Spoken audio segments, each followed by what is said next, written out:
Hello and welcome to the final episode of the Mighty Electronic Box for this year, at least. Ever. No, not ever. That's it. This year was so shit. We're we're bowing just giving out. up. Giving up on sick to the games teeth. altogether. I'm going to start doing pottery. That's my new hobby. Cool. Yeah, so since we're at the end of the year, we are going to do a bunch of awards for the stuff that came out this year. Some good, some not so good, because some not so good things happened this year. Well, just also keeping up in our general tradition of shitting on video games. Yeah. Because they're terrible. I mean, let's be serious here. Pretty bad. I don't even know why I play games. What the fuck are you doing with your life? I've got no idea. And then once we handed out some stupid awards, we'll go down our own list of top whatever number of games we played this year. Top 86. Yeah, top 9,000 games I played this year. So let's begin with our first category, which for some reason is best soundtrack. Because it's the most positive category usually. Yeah, maybe. Yeah. So nominees here are Pokemon, DMC, Devil May Cry, Volgar the Viking, The Last of Us, and Gunpoint. So we're probably going to try and get a top three and then a winner from those three, I think. I'm not going to order all the top three, just No, choose a winner out of the three and then two runners up. I think that makes more sense. Yeah.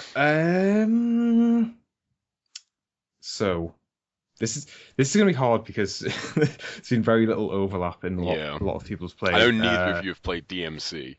No, I just went on YouTube before and I had a little listen, and it sounded pretty awesome.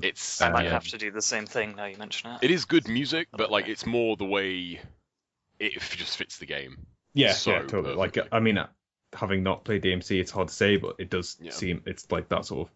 And there's like one track in particular that's just fucking the level it's on. It's just so good. It just goes so good with that level. Yeah. Yeah, I think like for me, like The Last of Us and Gunpoint are two games, and Volgar, I suppose, are two games that like the soundtracks aren't just good; they like enhance the game. Like they're so like they fit the atmosphere of the game, their respective games so well. It's like, you know, I think the best thing you can say about the soundtrack is it enhances the overall experience. And whoops. Did not mean to do that. So Volgar wins, apparently. So you just delete everything else. Yeah, like Gunpoint has like this really like just smooth jazz like thing going on, which is awesome. I'm not sure if that stuff's original or if it's like royalty free stuff, but it's really cool. And like The Last of Us, just I think Joel obviously know this. Like it's very like stripped down sort of. Pretty much sounds like it was done on like one guitar, like this just really cool acoustic soundtrack. Like that main theme is awesome. And Volgar is just I'm not sure about Volgar. I mean, it is a really awesome soundtrack and it really goes with the game, but it's sort of like the same sort of stuff you'd hear in a lot of 2D platformer, like sort of chip tuning stuff. Actually, is it?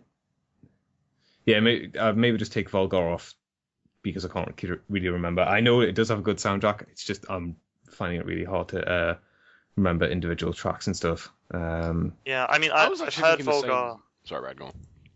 I've heard Volgar from the Breaking Brad streams of it, but I also am struggling to remember particular songs. I remember liking it enough, but yeah, totally. Yeah. I was going to say, I'm thinking. Drawing a blank a little bit on The Last of Us. Apart from that main theme, I'm not remembering any like kind of individual ones. From I mean, yeah, I'm like kind of, you know, the credits theme is the one that is the main thing that is springing to mind at the moment. So I mean, The Last of Us can go if there's no popular support for that. I don't know about go. I don't know about it. I don't know. Like three from that. Yeah. Like, I think Gunpoint needs to be on there just because it's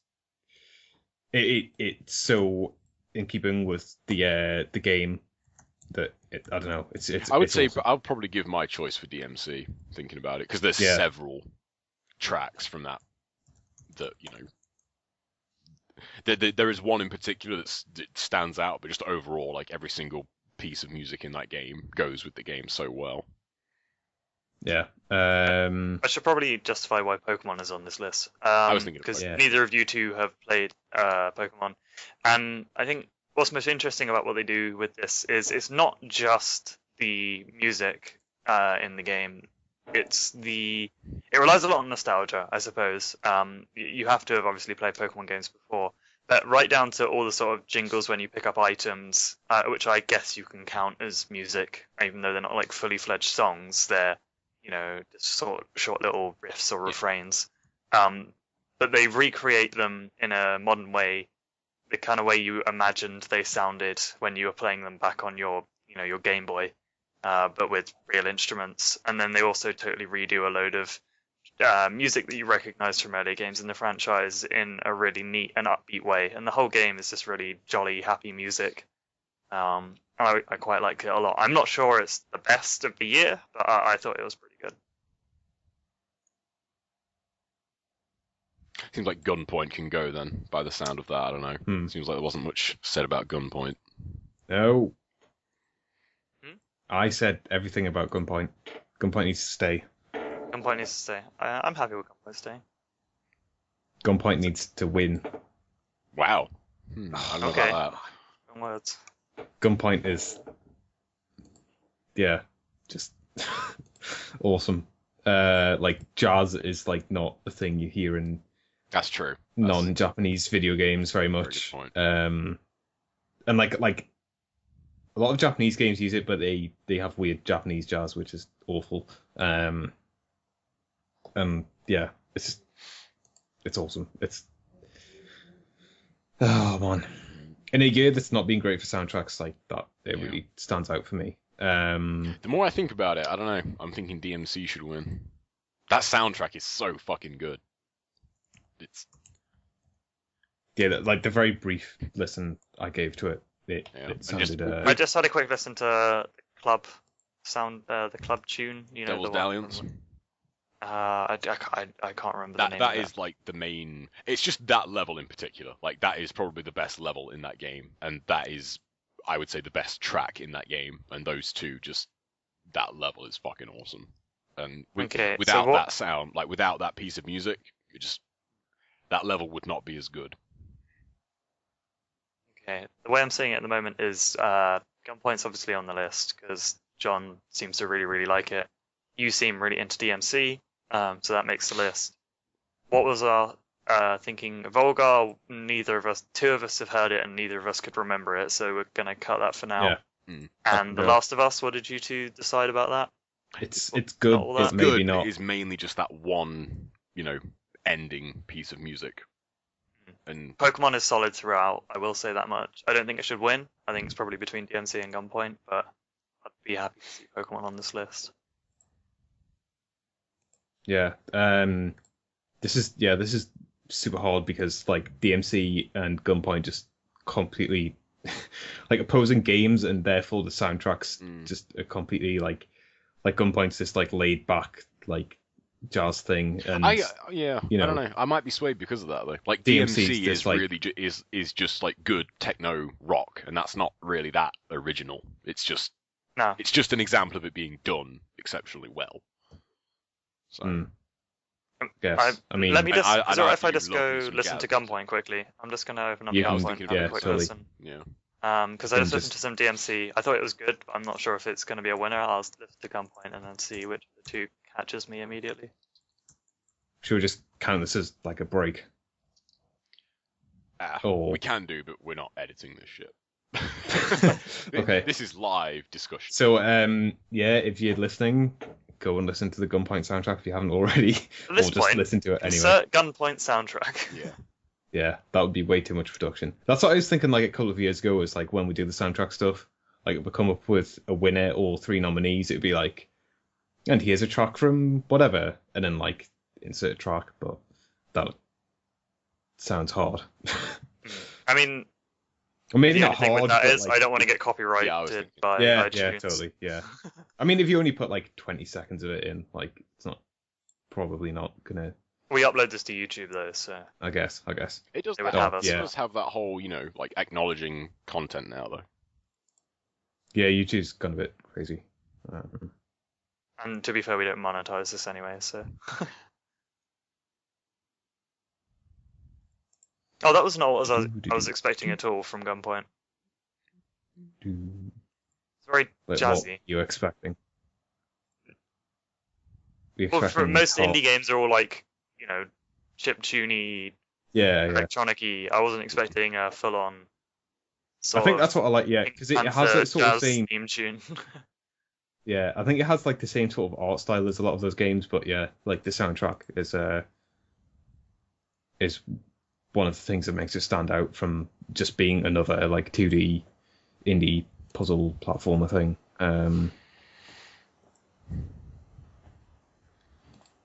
Yeah. It's all original. Having looked it up, I wasn't 100% sure whether it was just like stuff that Robert Francis had pulled from random places, Yeah. but I could go with Gunpoint oh just my- for Yeah. like the originality of it as well. You don't hear a lot of jazz Yeah. music in video games. And it is good. Yeah, I Totally, think that's- Gunpoint takes it. yeah, that game is super rad. Okay, are we decided? Yeah. Decided. The Google Doc is being clicked on. clicked Gunpoint on has the been Google Doc. highlighted in yellow. Okay. Gold. Gold Yeah. for winner. So best soundtrack goes to Gunpoint, which is awesome, and runners up DMC and Pokemon X and Y. They have the same soundtrack, don't they? X and Y. Like there's not like As far as I'm aware, different I don't know. tracks. There's probably like one song that's different, but Yeah. they're the same. So that's our first category down. That wasn't too. We don't all hate each other now, so Yeah, that went that was all right. This one's gonna be a bit That might tougher. not I be. think. Yeah, Yeah, it's next one. might not be the same after our next category, which is best looking game. So I think in 2011 we split this into technical and artistic, but I think we gave up on that Yeah. in 2012. Yeah. So yeah, we're just going best looking. So this can be a technical thing. It can also be an art direction thing or a combination of both. Yeah. So nominees, let's see, we've got The Last of Us, Arma 3, Guacamelee, Tearaway, Brothers, Ni no Kuni, and Antichamber. I think like mainly these are like art direction things, like Guacamelee, Tearaway, Brothers, Ni no Kuni, Antichamber. Like those games, like technically, like are really good, but it's the art direction that I Yeah. think sets them apart. Yeah. Absolutely. And I think Last of Us has pretty good art direction, but it is trying to depict like a realistic world. There's only so much you can do in terms of art direction. Yeah. And But of course, Arma 3 That is is still obviously part of it though. I mean. yeah, like, totally, yeah. and when you're talking about The Last of Us, the technicality part of it is obviously hampered by the fact it's on a PS3. Like Yeah. they do a lot with the PS3, and that's commendable. But obviously, it's never going to stand up to like Arma 3, which is here purely for technical just reasons. on a purely technical level, yeah. It's always going to struggle. Yeah, I mean, for that reason alone, I'd almost be tempted to knock The Last of Us off here. Like it does, I don't it know is. about that. Not. I mean, like not it's a off the fantastic list. looking game, but it's. I It don't know. doesn't. I think, yeah, it's a fantastic looking game, but because it's hampered technically and not the best artistically, I don't think it wins. Oh no, I don't think it wins, but I mean, I don't think it's how it holds up against some of the other things we have here. Yeah. I mean, I guess like I would say that like surely though, like the fact that that is on the PS3 gives it something. Like that is unreal, but that is oh yeah, on the yeah, PS3. definitely. Like there's no doubt that is like the best looking game of this generation or last generation of consoles. And like I really like the design of the characters is amazing. Particularly like the facial features of like a lot of the main cast, like even like some of the side or more sort of side characters like Tess and Bill and Marlene and stuff. They still look like fantastic. And like the enemy design I think is really interesting. Even though like there's not like a massive variety in the enemies. Like I still think like the just design of the clickers in general and God, what are the big guys called? Oh, the bloaters. Yeah, they just look cool. And there's a lot of like interesting things they do with like the environments, like the sort of post-apocalyptic environments. I think, like, despite that being there's a lot of color in there, considering it's post-apocalyptic. It's not just totally grey, you know. Yeah. Yeah, the whole world doesn't turn grey just because everyone's dead. Like, yeah, I definitely think that belongs in. There is still sun and blue sky, which I think it plays into like some of the more powerful moments of the game as well. Mm. Like the bit after you come out of what's his name? Like the bit when like kind of the climax of when you're playing as Ellie. What's that dude's name? Is it David? Oh yeah, David. Yeah. Like the main segment after that, like that is one of the most memorable parts of that game, largely due to how it looks. Yeah. Like, again, not trying to use it as a justifier, but it is on the PS3 as well. It's pretty insane. I think that definitely stays. Okay. Maybe. Arma 3, that's just a technical powerhouse. Like Arma 3 is one of the best looking games I've ever seen. And it is really all about scale. That game, I mean, Arma games have always had a really good sense of just the size of the island you're being on, the size of the landmass, and they don't restrict you. There's not like, you don't look into the distance and see, fog obscuring your vision like a mile away. You look into the distance and you can see 17 miles to the other side of the island that you're on, or as far as the horizon, and the island goes on further. And they also are really good with the vegetation, the wild, like the trees, the wildlife, that kind of thing. All looks. I mean, I thought Arma 2 looked fantastic for that, and then this is leaps and bounds beyond that, and they've really gone all out on that. And not to mention, it really brings my PC to its knees. It's a PC destroyer, Arma 3 is. So you can tell it's right up there, pushing the boundaries of technology, like your Metros, like those kind of games have done in the past. Damn, I knew I was forgetting Metro for something. Dude, that game looks fucking insane. Yeah, add Metro to the bottom of this list. Damn it, I forgot about that. Might beat The Last of Us for like, because I don't know. Sorry. That's cool. John, did you play Metro on PC or console? No, I played it on console. I played it on PC, and that's a pretty good. That could be a pretty interesting point, actually. Like, Metro does a lot of the same things, but it does kind of get the boost of being on PC. Yeah. Whereas The Last of Us does a lot of the same stuff, but it does it without that boost. So, I mean, how is the art direction in Metro 2033?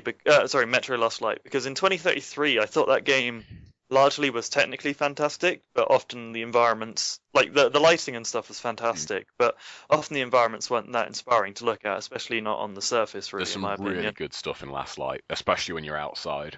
The screenshots I've seen, like of the, like the ponds and the lakes and like the little dropping plants and all of that, look absolutely gorgeous. Does it hold up in the game? Yeah, it really does. The parts where you're outside, I wished you were kind of outside a little bit more in that game, because like the parts outside look unbelievable. And again, like, it's not just grey.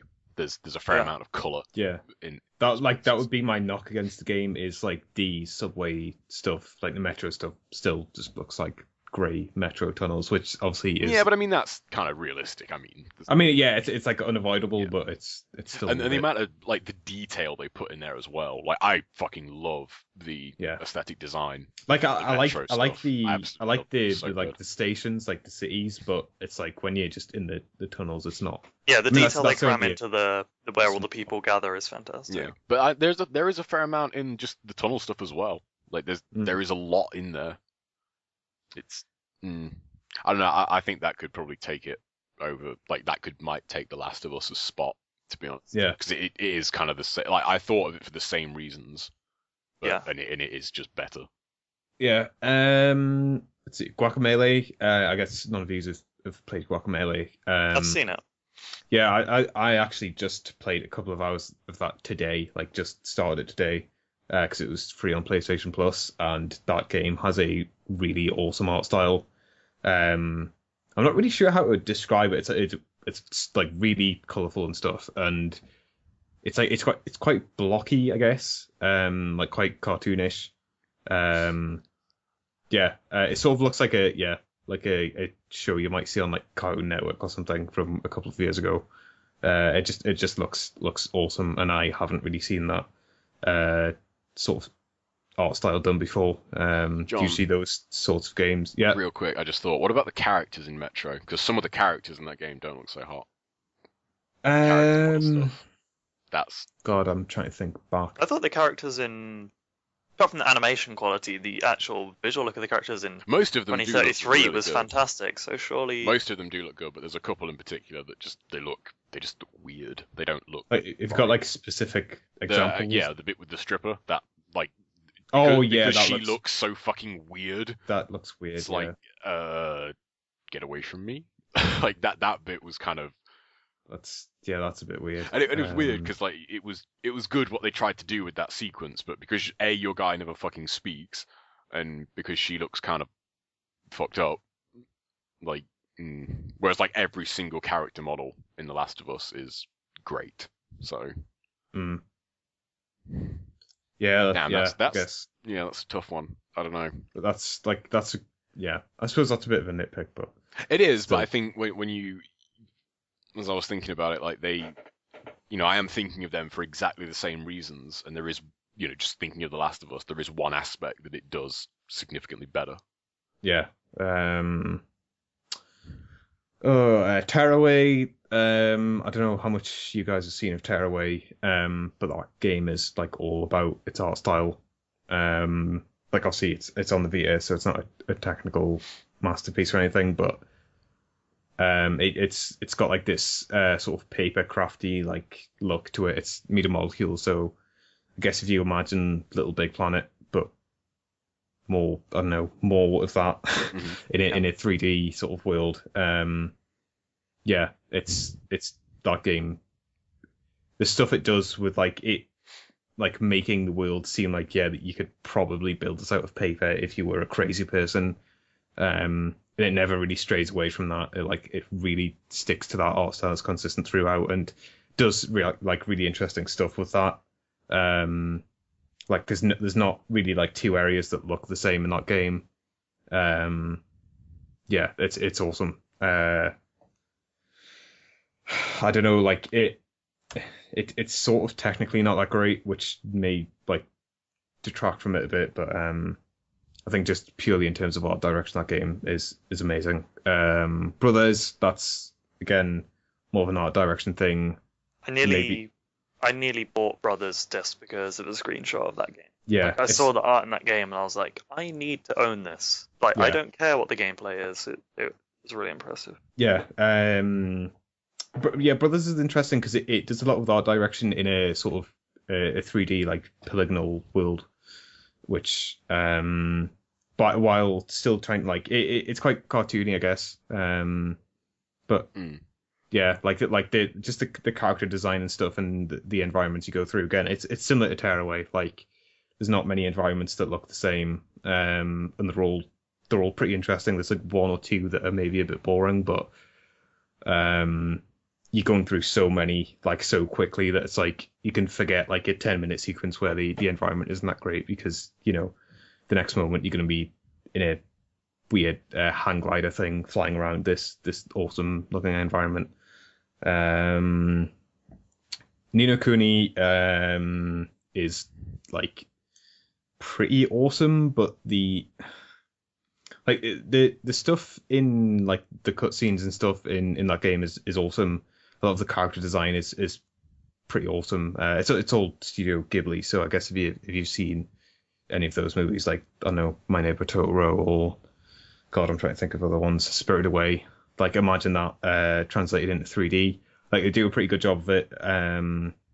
It's maybe not as strong as the other stuff in here.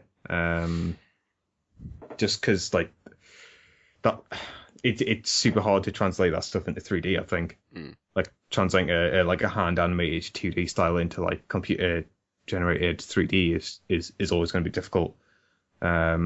So yeah, that one's maybe not as strong as the other contenders. Brad, you put Antichamber up here. I've seen screenshots of that game, and that game just looks weird. It looks fucking awesome though. It is a great looking game. Yeah. I mean, a lot of what Antichamber does is messing with your mind with visuals. And I know a lot of it is sort of the mechanics of the game more than the way it looks, but then again, also it does a lot with a lack of color, which is kind of refreshing. It uses mainly white, and then occasionally you'll get blasts of bright color, and it uses those cleverly in the gameplay as well. I mean, it's entirely artistic. There's nothing special about the way it looks at all, other than it's unique, and that's why I nominated it. Yeah. I'm not sure if it makes the cut, but I think it's really awesome. Yeah. Just thinking of that, actually, where my cursor is on the group is reminding me. The early parts of Dead Space 3, Jesus Christ. That looks incredible. I don't know if it's worth, not really worth the cut, but definitely worth a mention. Because, man. And that's something that you can probably appreciate that in screenshots. You find them in, native resolution. The early parts of that game, which are the best parts, but where you're going through the abandoned space stations in space and the spacewalk segments in that look unbelievably good. Yeah. And the stuff when you actually get to on the planet and where it becomes kind of the thing is fucking great too. That is a superb looking game. Joe, did you play BioShock on the PC? Yeah, I did. Yeah. Do you think that deserves a mention at all?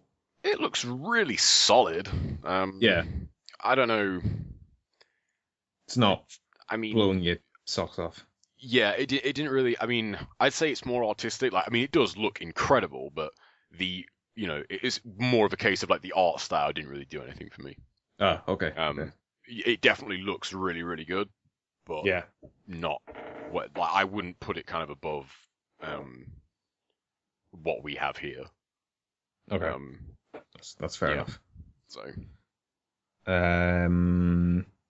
So I guess we can probably knock Ni no Kuni off here, purely because it's awesome that they've tried super hard to get the Studio Ghibli style down in 3D, and they're mostly successful. But I just think there's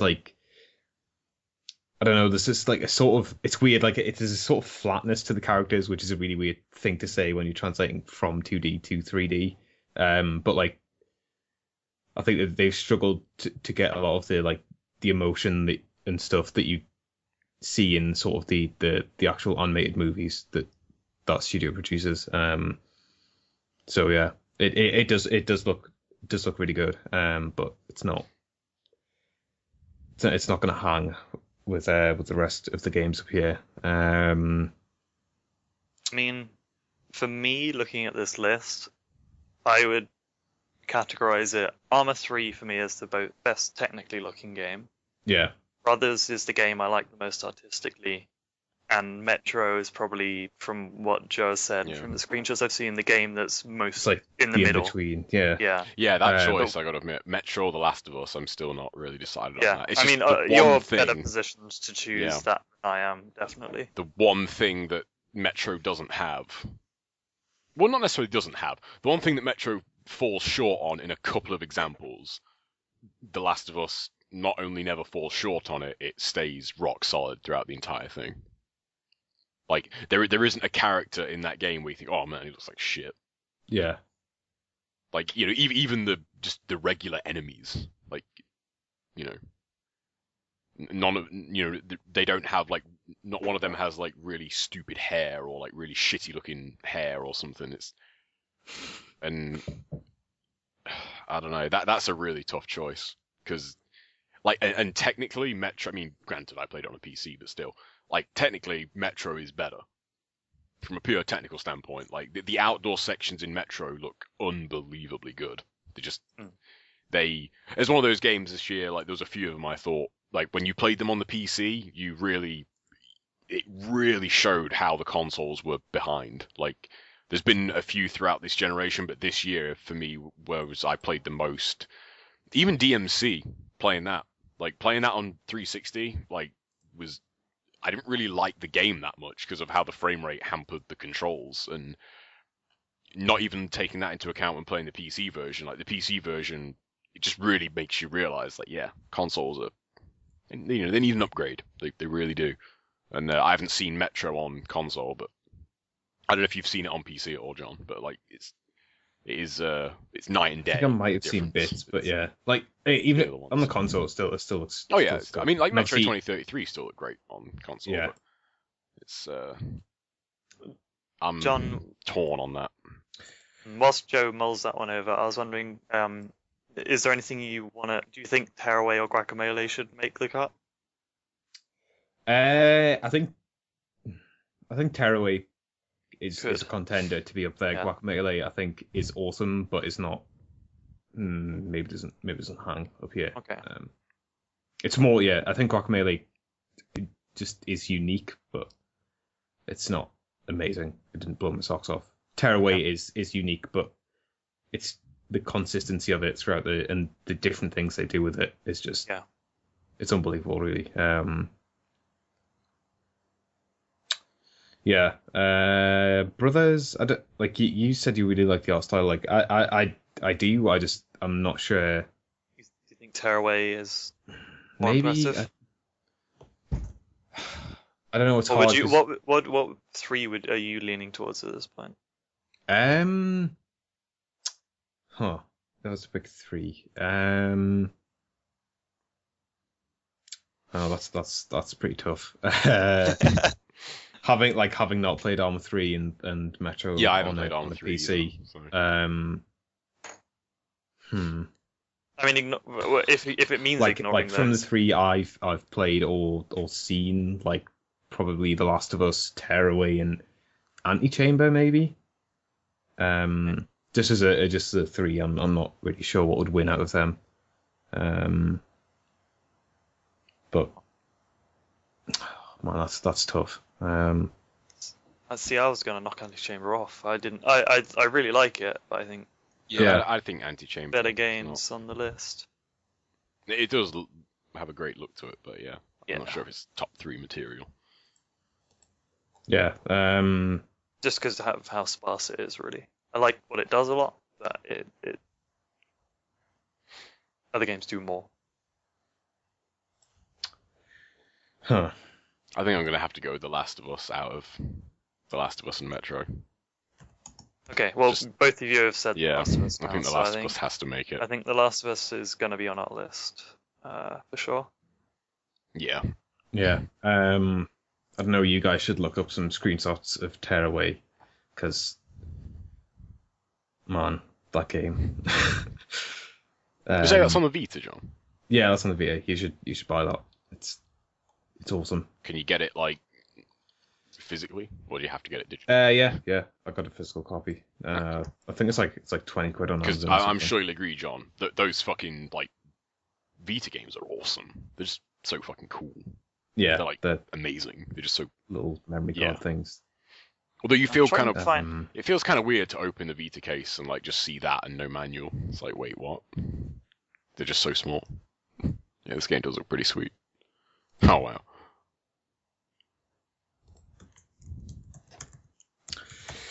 Yeah, I can see why you would say Tearaway. It kind of reminds me of Viva Pinata Yeah. crossed with Paper Mario. Yeah. Yeah, that game does look. Damn, that looks fucking awesome. That looks like a. It's just Yeah, that looks like a crazy person went mad with like paper chains and shit. yeah. Blue. It's just a delightful little game. And Alright, yeah. Yeah, I think I that can, makes it. I can see that. Okay. Alright, we got two. This leaves one more spot on the list. I'm gonna try and check out some like Arma 3 stuff. See if. Yeah, try and find some. You might have to view them full screen to I mean, yeah, like appreciate them. purely from a technical standpoint of what I've seen from Arma 3, like that would make it. Like game is Yo, check that is grass. utilizing hardware. Yeah. Check out that grass. Lighting the That's- grass. Yeah, the grass in The- particular looks pretty. That's some nice looking grass. Their foliage is next level, and it's I think when you like lie on it, it bends and stuff. You know, it does all of that stuff. Yeah. Crisis. Okay, I'm now seeing some like really weird, glitchy screenshots. Yeah, that's not what I'm looking for. That's not. Yeah, ignore those. Those don't factor into this category. We were talking about best glitches. Well, to be fair, those were from the alpha. Have you found the GIF of the guy shooting the mortar yet? Because that's amazing. I'm seeing a lot of people with no trousers on. Is that supposed? Oh yeah, trousers just disappear, and you can take them off if you want anyway. But like, I put on a wetsuit once, and everyone thought I was naked. Cool. So. Yeah, I could. Yeah, I'd say this definitely deserves a place on that list. Man, look at that grass, dude. And the trees. The sky looks really good too.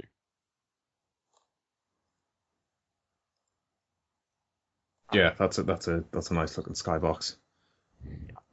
Gorgeous game.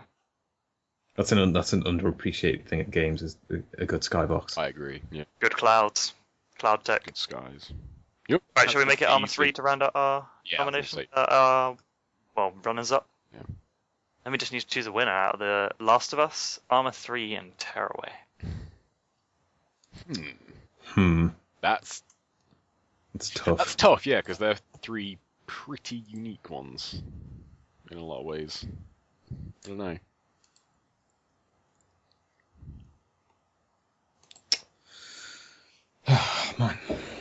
Man. Well, I don't think The Last of Us wins because it's a PS3 game. I know that's kind of a shitty thing to say. Yeah, Well, it's it not is a shitty because thing it's to a say, PS3 but I game, think it's because you could Because make the of- argument in the exact same favor of it though. It could win because it's a PS3. Like that argument does kind of go both ways for that game.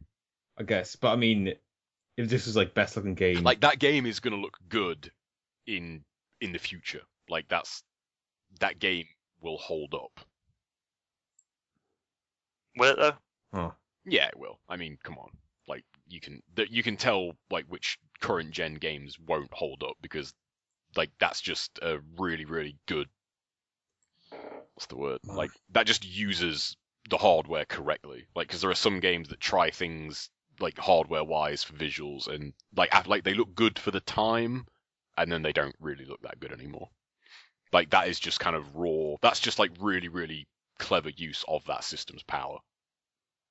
Like what it can do. It's the same way for Uncharted in a lot of ways. Like Uncharted still looks good now, and like, well, 2 especially is not really new. Yeah, it still looks really good.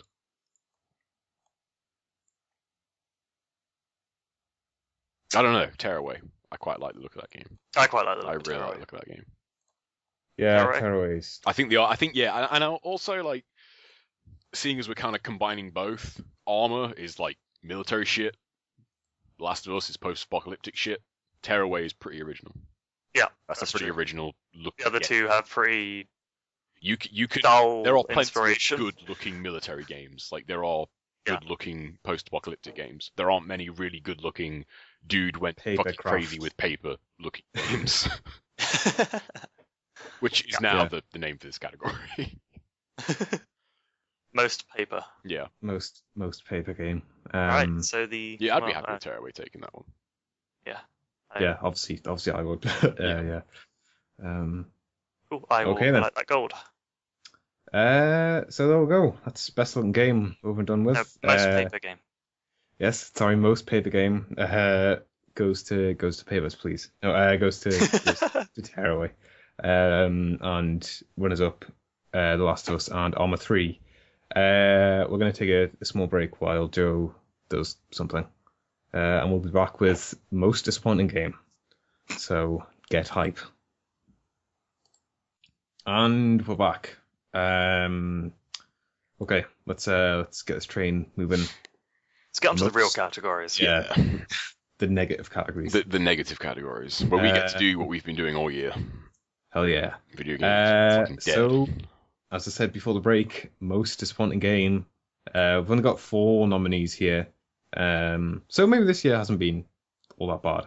We just But didn't play many games. Yeah, maybe. I think that's more the reason. Because yeah, all the games were bad. Yeah. we had like 0 hopes going into this year. We weren't surprised that shit was bad. Yeah. That wasn't true for me, actually. There was quite a lot this year. Shouldn't Two on Gears this of War list. Judgment be on this list? I didn't play it. I didn't play it. Did anyone play God of War Fuckface? Nope. Oh yeah, I did play that, but that Alright, was... put that on this list. Yeah, we can put that on this list. Although I don't know, because I was expecting that to be kind of meh. I wasn't really Okay. expecting that to be good. Don't put it on this list. Yeah. It's Um, mini rant. Why the fuck could they have just left that alone? They got by with the skin of their teeth Money. on that shit, like keeping it solid and just but it didn't even sell that well. Of course it didn't, Yeah, but it that's didn't what I cost mean. them as much to And make. it could, yeah, but I mean, fucking and like multiplayer, get the fuck out of here. Ugh. Anyway, yeah, moving on. So, after that round, Bioshock wins. Can we just we have Remember Me, Dive Kick, Metal Gear Rising, and Bioshock Infinite.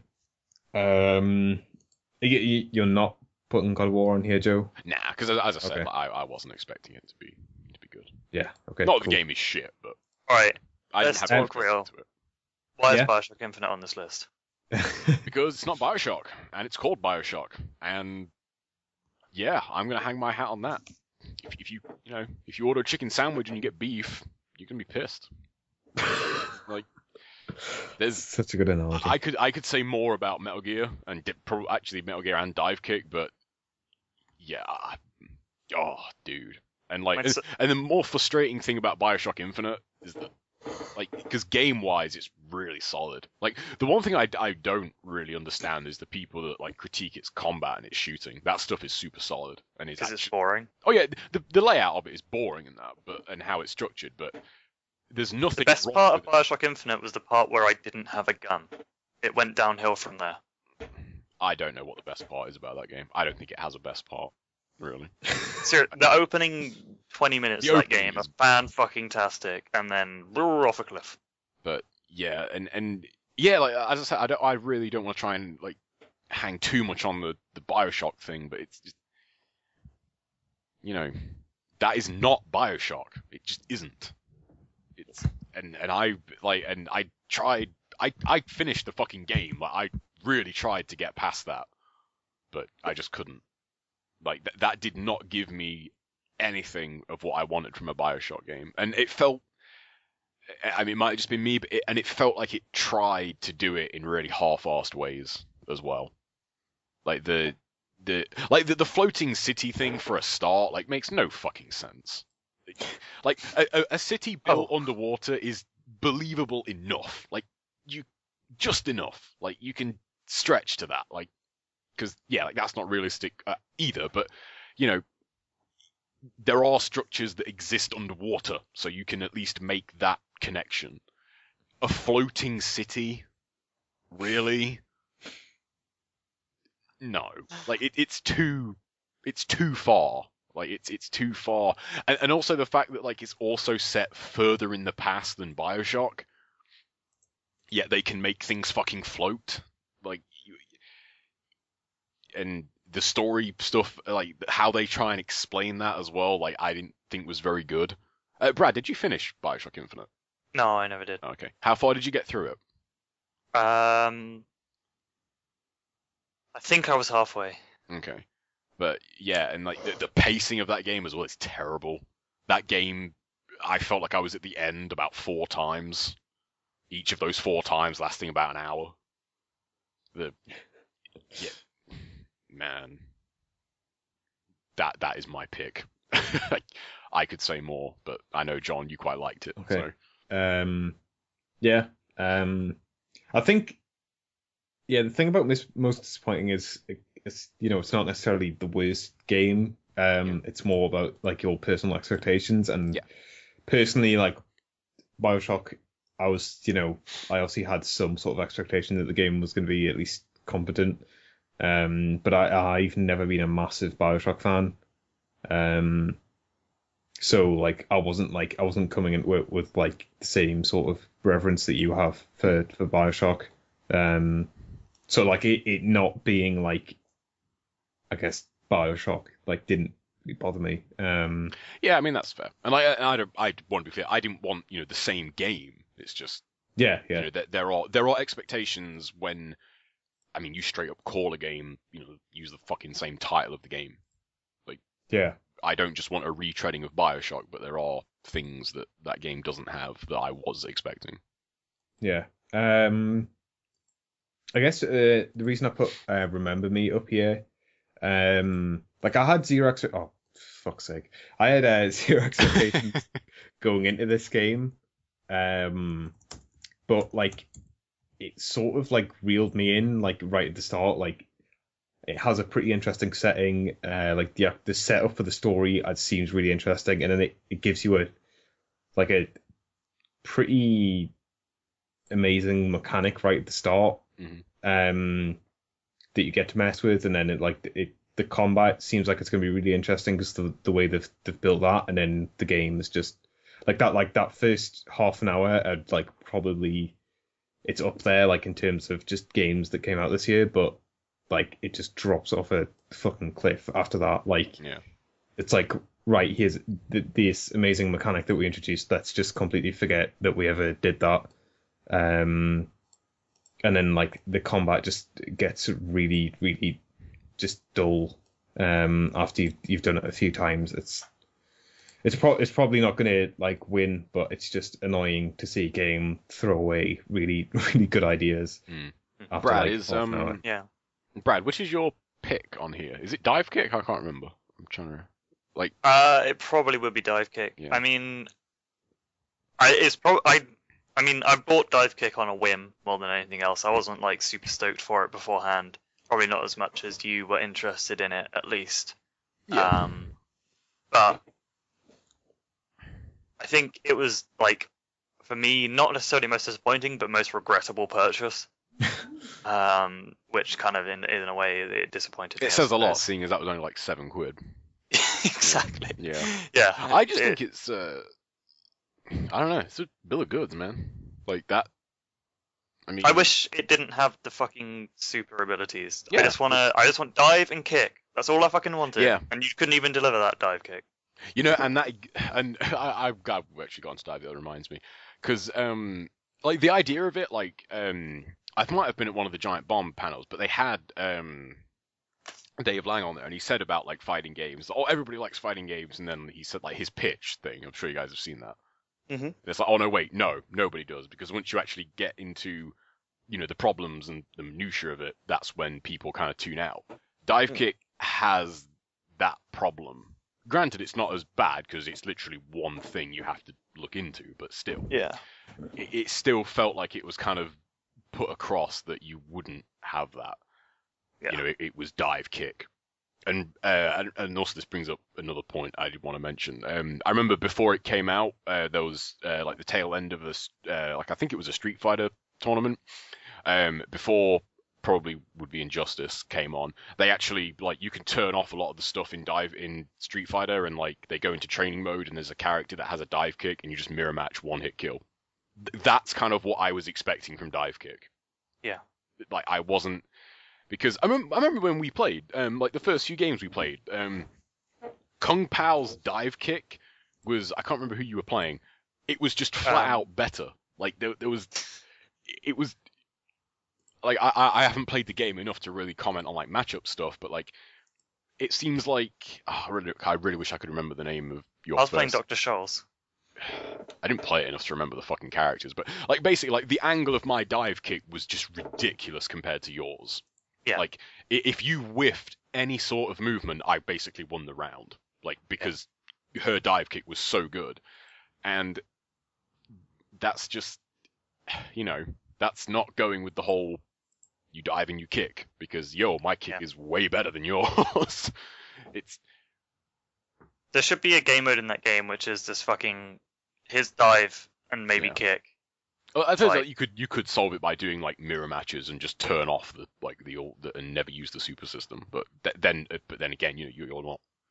I felt that was what that was going to be from the get go, and you know, Yeah, the part where they added, loads of really fucking obscure characters like Stream Monster, that didn't make any sense. It got a bit too. I don't know what the right. It got a bit too into itself. Oh, I agree with that. Yeah, there was some stuff in there that was like, because I mean, a lot of the humor, like if you're not really, I mean, I don't know how. Like, was there any stuff in that game that John? Did you play Dive Kick at all? Yeah. Was there any stuff in that game that like either like end round stuff or like end round quotes where you were just like, what?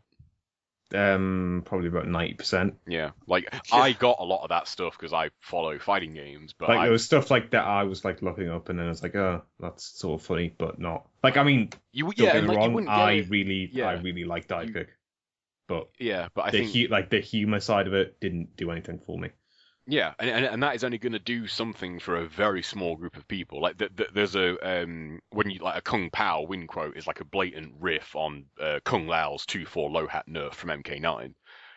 Unless you watch the Evo finals from 2011, you will not understand that joke.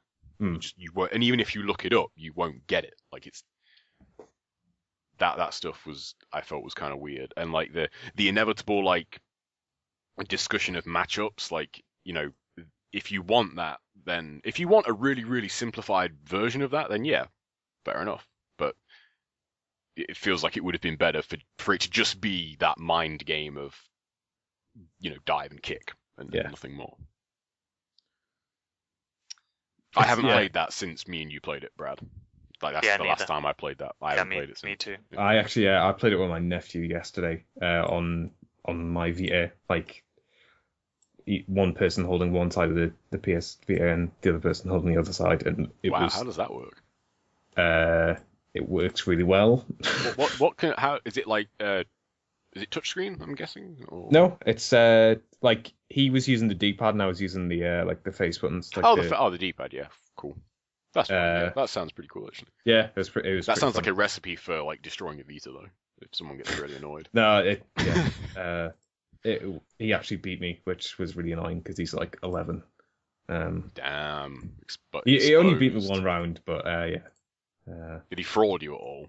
That would have. No. I frauded him once, which I felt bad about. But yeah. I mean, I really understand like where a lot of people come from when they say that game isn't what they wanted it to be.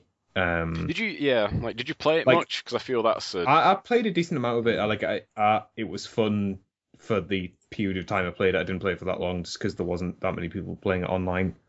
But I mean, for me personally, it's not my most disappointing game. But me neither. Yeah. Okay. I was gonna say like BioShock Infinite is definitely mine. All right. Okay. Yeah. Fucking locked. Like I wouldn't be against putting it on as a nominee just because I can really understand where a lot of people are coming from saying like that game's not what I wanted it to be. Metal Gear Rising, I guess. I mean, I like that game, I guess, but I liked it, but man, there's not a lot to it. That's the main thing that really. Like coming from Platinum, you have quite a pedigree in terms of what I would expect for depth of mechanics. That game certainly has it, but Platinum didn't start that game. Oh no, they didn't. No. Yeah, they just brought it home because it wouldn't have made it otherwise. I mean, it's almost sort of an achievement of that game. Even they rescued it and made anything out of it. Yeah, that's true. But if you're putting it out there, then that's not.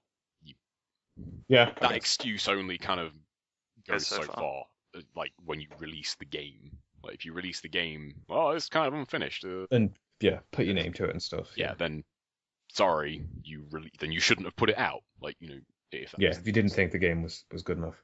But there's just not much to do in it. Like the campaign, I didn't think was like the way it's laid out. I don't think it's a very replayable campaign.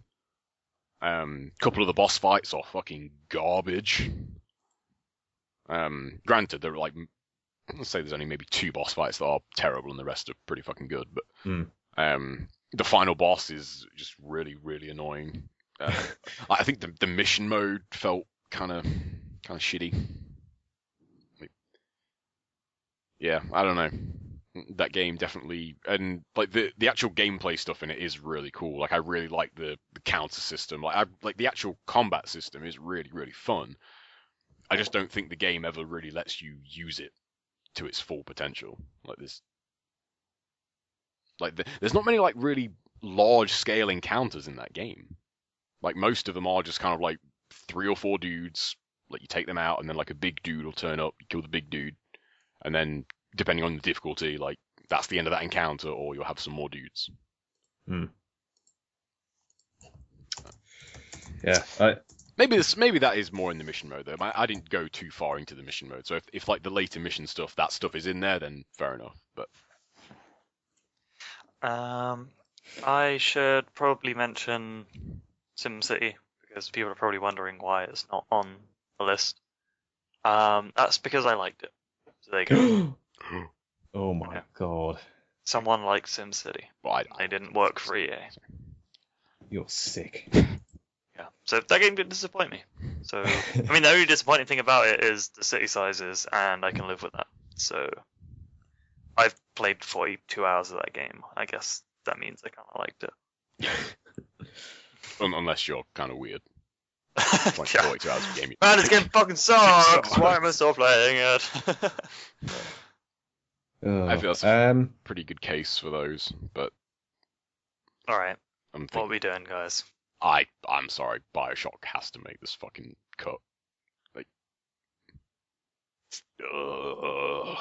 At the moment, I've got as potential winners/runner-ups, we have Divekick and BioShock Infinite, which leaves us to decide between Remember Me and MG Rising.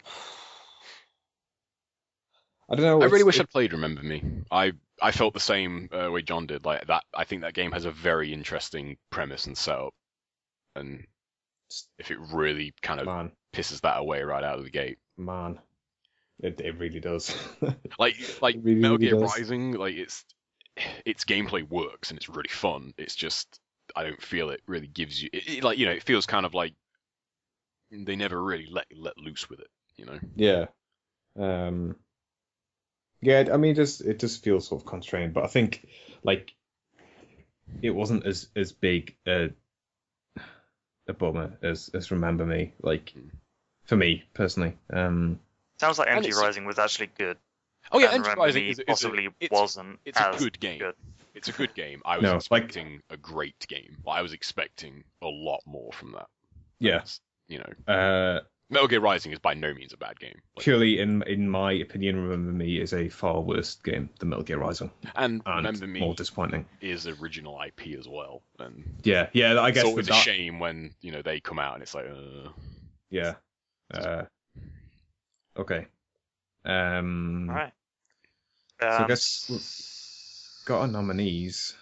Yeah, Um, we need a winner. I think Joe. I'm tempted to say I'd be happy with Divekick or BioShock, but the more I think about it, I would rather go and play more Divekick than I would rather go and play BioShock again. I think I would choose Divekick first.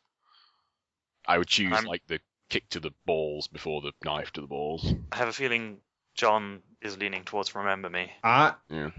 You know On what? this I list. I would see any of these win. Like I wouldn't begrudge any of them winning. Even Infinite? Yeah, even Infinite, like just because Joe has talked so passionately about BioShock. I mean, in you've the said past. you're not the biggest BioShock fan to begin with, and I mean, No. I think that is a large part of. And even like Whatever. Infinite, like I can recognize it does have some flaws. Yeah. I can I see just don't how like that it's called BioShock. Like that. I can see how someone who's like really into BioShock would and I be do loved love out by that game. That's The the first BioShock is like one of those. It's one of those games that I just always go back to every now and then and play it again. And I will never ever play BioShock. I'm gonna fucking delete that from my PC. That does not deserve to take up like however many gigs it takes up. I could use that space for porn. Like, I don't need that shit, but Much better use. much better All right. use of that, like, 11 gigs or whatever. But I don't know, thinking about it, like, I mean, John really liked Dive Kick as well. Like, it's... Whereas that's a conflicting one. I'd say that might be more conflicting than Bioshock, really, thinking about it. Like, if Brad's fine with it, I'd be fine seeing Bioshock win. Like, I had no. I feel that's more just for me, though, because of my kind of Yeah, expectation. but you're the I mean, only yeah, one who but, like, cares enough about I guess. these games Like, to actually be yeah. disappointed that much. I had no expectations. I'd never played a Bioshock game before Infinite, and I just thought it was kind of after the beginning because I got excited by the beginning and then got let down. That was the disappointment for me. For you, it was a more real experience, I suppose. yeah. And, Yeah. like, I know for a fact that my disappointment of Remember Me doesn't even come close to your disappointment from... Your disappointment to Bioshock. Remember Me sounds very similar to mine for Bioshock. Yeah. Yeah. Got into it at the beginning, not knowing much about it, and then it kind of fell off, which Yeah. is not a massive, shit happens. Yeah. I had to force myself to finish that game. Like, I really did not want to carry on playing it, but it was just that hope of, God, I hope, like, come on, please, really, fuck off, like, Yeah. Bioshock has got to take this, Right. and Bioshock is the winner. now Yeah. that game. So yeah, most disappointing game goes to Bioshock Infinite, with runners-up Dive Kick and Remember Me. I guess we won't. Haha, good one. Who I knows? thought we were going to get through I a might have podcast ended up. without Yeah, there was that no joke. way we were going to get through that. joke. We still might have one later on. Who knows? But Yeah. Right. I hope I enjoy Yeah. that game though. I don't Yeah. know. Okay. Next category is best revival. This is This basically is a for doozy of a category. yeah. Thanks. This is for games that like got rebooted or something this year. I So think there's rebooted only is the best way to put it. yeah, there's only 3 nominees. These are the ones we could think of that we played, which are Tomb Raider, DMC, Devil May Cry, and SimCity. Yeah, Should we just have like a winner for this, seeing as we only have 3? yeah. Well, I yeah. think so. Yeah, I just think choose a that's winner. absolutely right. Yeah. Because giving them runner-up prizes is kind of dumb. Because a lot of people wouldn't even want to even be nominated. So Yeah. Having not played DMC and having played a lot of Tomb Raider back in the day, I think the new Tomb Raider did a really, really good job of making me care about that franchise again. I agree 100%. Like I- after like the sort of crappy era of Tomb Raider, like Tomb Raider And- Legend and stuff. Yeah, Like and none of those hold up. Like, yeah, none of I them do. thought that franchise was just done. But that game's awesome. Like the new Lara is a really, really good character and should probably be on the best new character, which is weird. Like she is a different character and it's awesome. Yeah, I agree completely. I think DMC is good for a large part because I was expecting it to be total shite. Yeah. I was expecting to hate that game, and it is very good. But the knock I have against DMC that I kind of don't have for Tomb Raider, like this year, kind of, I was harshly reminded of when I went back and played the older Devil May Cry games, and then went back and because that's what got me in the mood to try the Virgil DLC. I went back and played some DMC. The Virgil DLC stuff is terrible. And playing like the actual game is a lot better. Like the Dante stuff is much better, but it doesn't hold a fucking candle to DMC 3 or 4. It's just they are like DMC is a good reboot and it's a good game, but DMC 3 and 4 are just fucking amazing. But then I don't think you can say that about any of the old Tomb Raiders. I would probably go back and replay Tomb Raider 2 just because of like how much I played that game when I was younger and like my pure memories for nostalgia. the game. Yeah, but that game I would not try to make the point that holds up. No. Devil May Cry 3 and 4 still very legitimately playable games. DMC 1, not so much. I mean, there's some DMC 1 to be playable if you could just alter the goddamn controls. There's some weird stuff in that game, but like you can go back and play 3 and 4, and they hold up. Like their mechanics don't show any age at all. Like, Yeah. still yet to be surpassed in that genre. Yeah, like DMC, like from everything I've heard, seems like a really, really good game and a really good It is. like Devil May Cry game, but it almost seems definitely. I mean, oh, okay. No, not a good Devil May Cry game. The people who say that suck at DMC, and that's why they say that.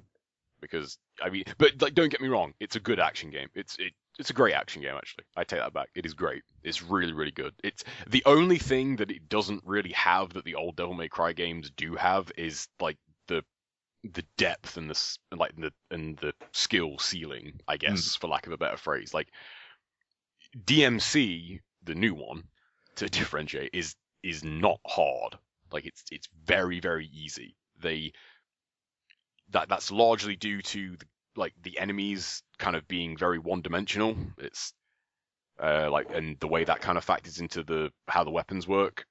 But there's still some stuff in there that like is a notch above like, you know, action games for dummies or whatever you want to call it. But if you make the comparison to the older Devil May Cry games, there's no comparison there. Like the level of execution alone to play Devil May Cry 3 and 4 at like their highest level is light years ahead of playing DMC.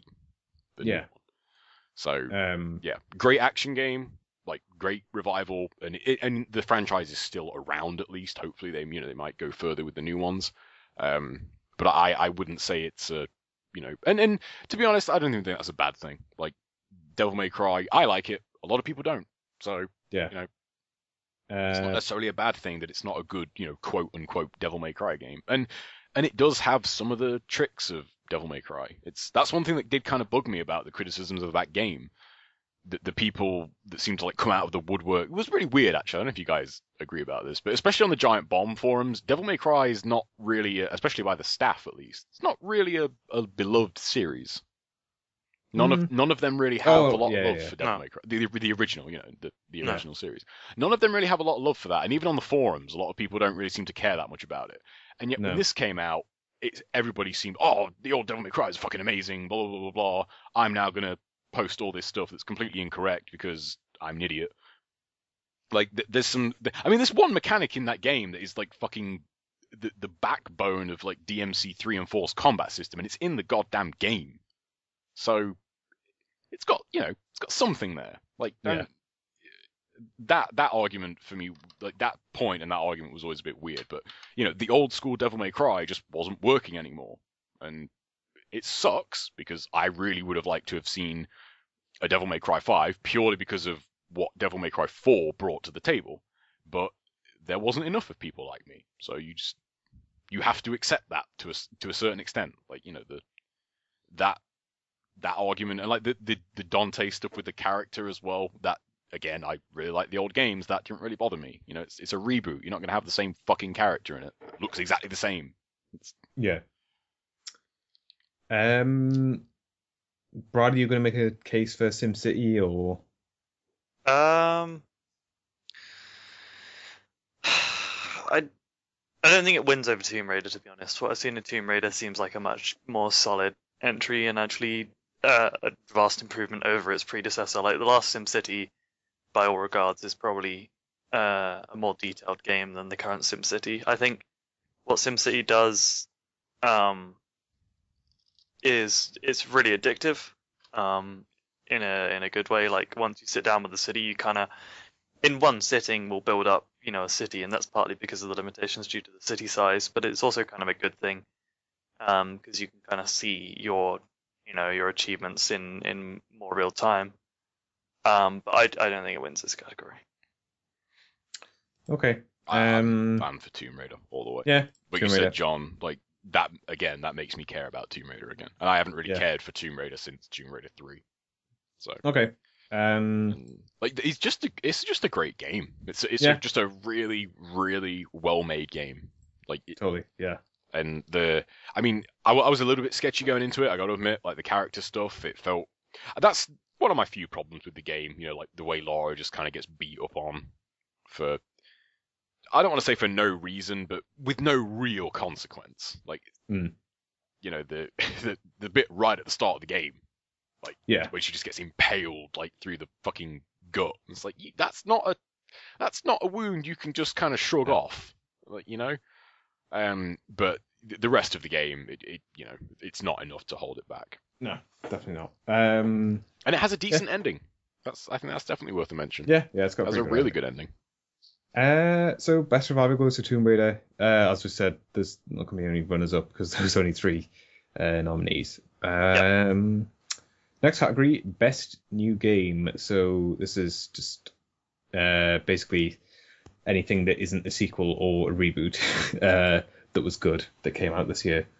So we have Brothers, Tale of Two Sons, Gunpoint, The Last of Us, Tearaway, Divekick, Volgar the Viking, and Antichamber. I think we can probably throw out Divekick since you guys aren't too hot on that. Absolutely. And I'm not, going to say that's the best new game that came out this year. There are better fighting games that came out this year. Yeah, Volgar can probably go. I just threw that up there for completeness sake. This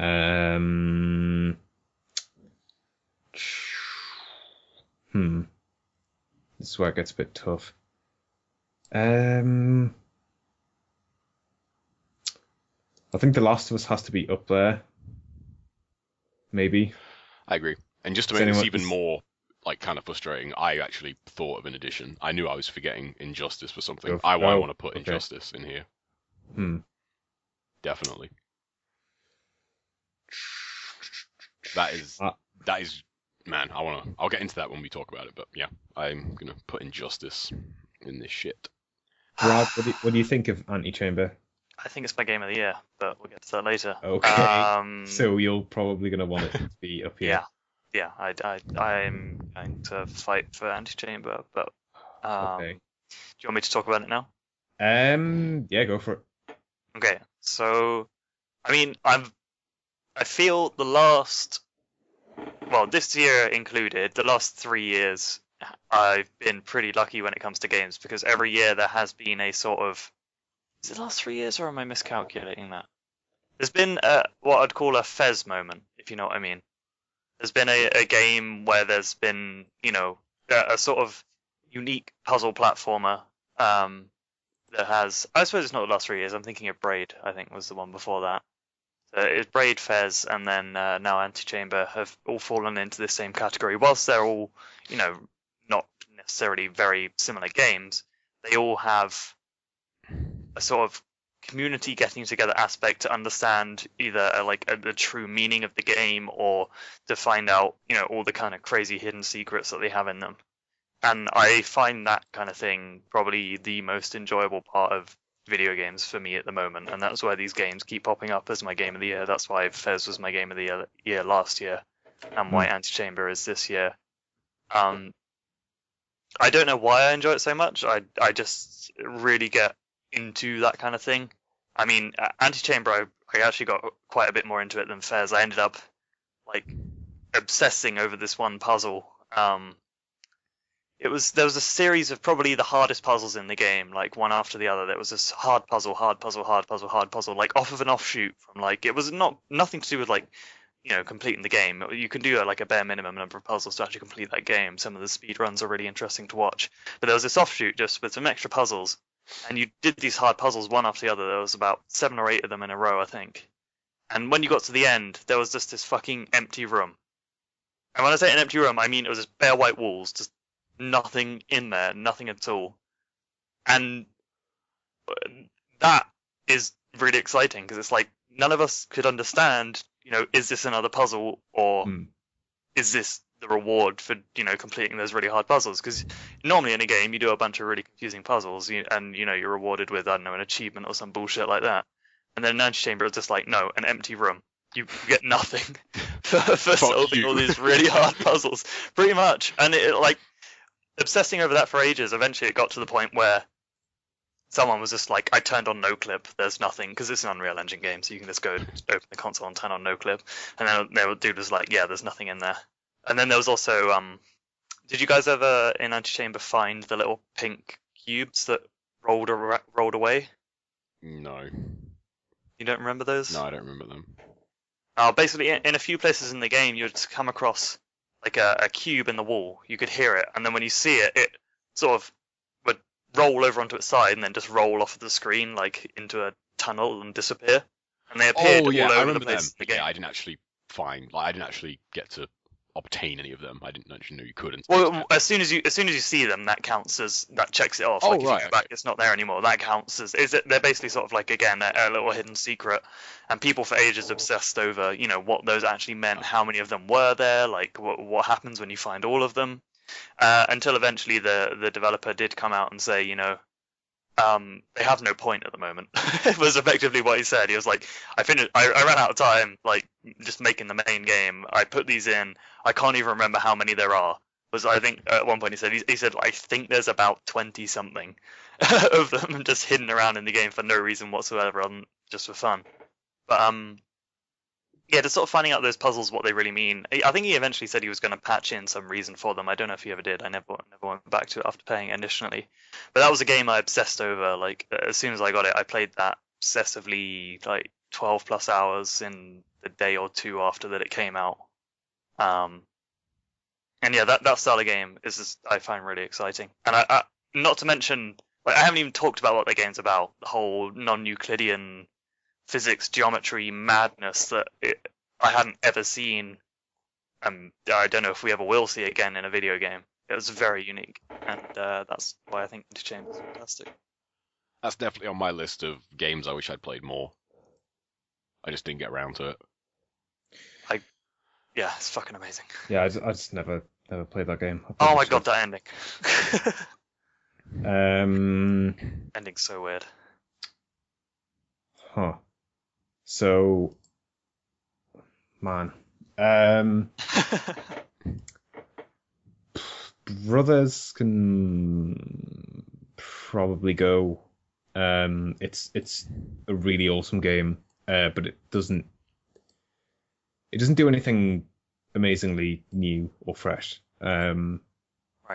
It's just purely the execution of what it does is so spot on. Yeah, Brothers is a really good game, but it's probably not gonna hang. Oh, man, I can't cut Gunpoint. I knew you'd say that. I just Not yet. can't. That game, man. For a game from a guy who's never made games before, it's amazing. And even for if it was from a person who'd made loads of games, it would still be amazing. Just man, that game. Oh god. Is that your pick? Tearaway. I don't know, because Tearaway is a fantastic showcase for the Vita. Just a delightful. That's Vita game. exclusive, right? Yeah. Delightful game in its own right. Just stupid, funny, charming little game. But like it, I don't know. I'm getting the kind of vibe from Tearaway that you have that I had with Swarm. In a lot of ways, like that game just kind of hits all your buttons. Yeah, it's not like a particularly like challenging game or anything. It's just an awesome little. It's like a really well put together package, I'd say. And yeah, it's probably it's a really good showcase for the Vita. I was going to say it's probably the best game on the Vita, but it's the only game I've played on the Vita, so it is. It's definitely the best game on the Vita. I actually haven't played a Vita exclusive game yet, apart from unless Super Frog HD counts. Oh no, I did. Lumines isn't really original, so that doesn't count. Yeah.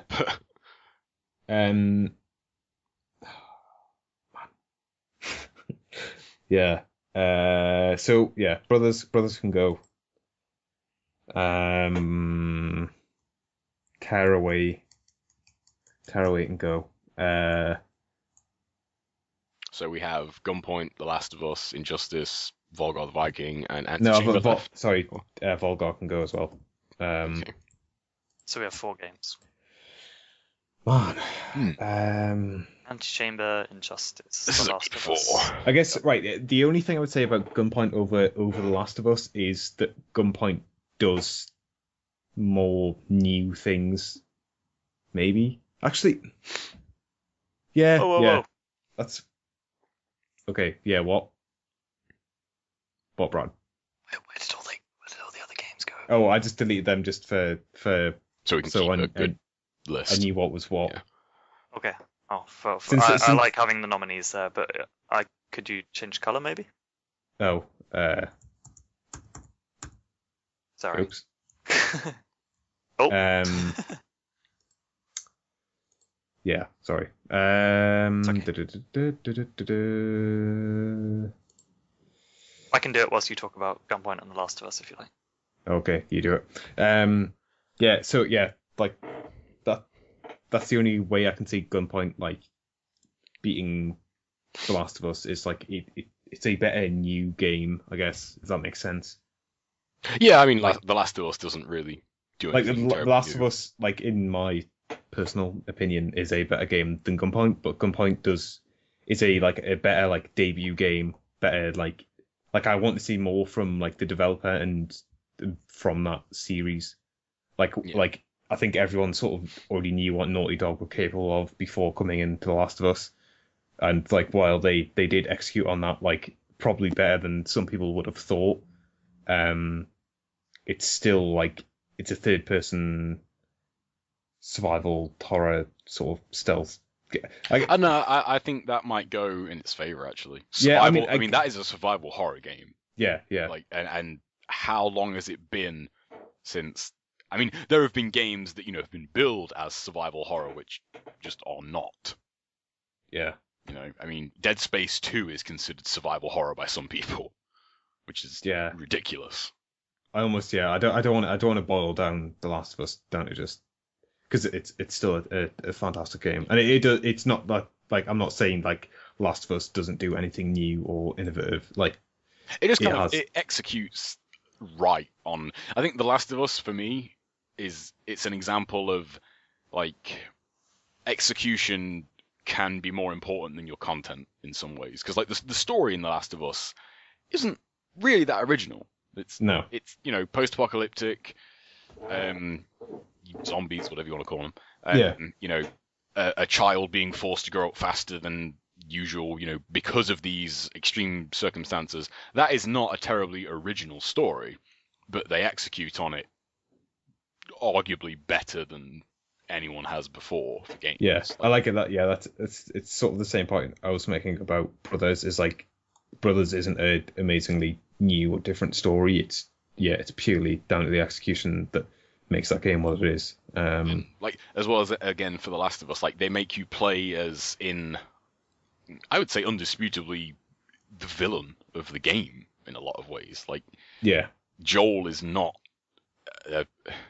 he is not a typical protagonist. He's not a great guy. He's not like by any stand-up guy. By any measure of the imagination. Like and that as well is something that I think is worth discussing. Like the any sort of counter argument to that, I'd like to hear. Like, I mean, he's not.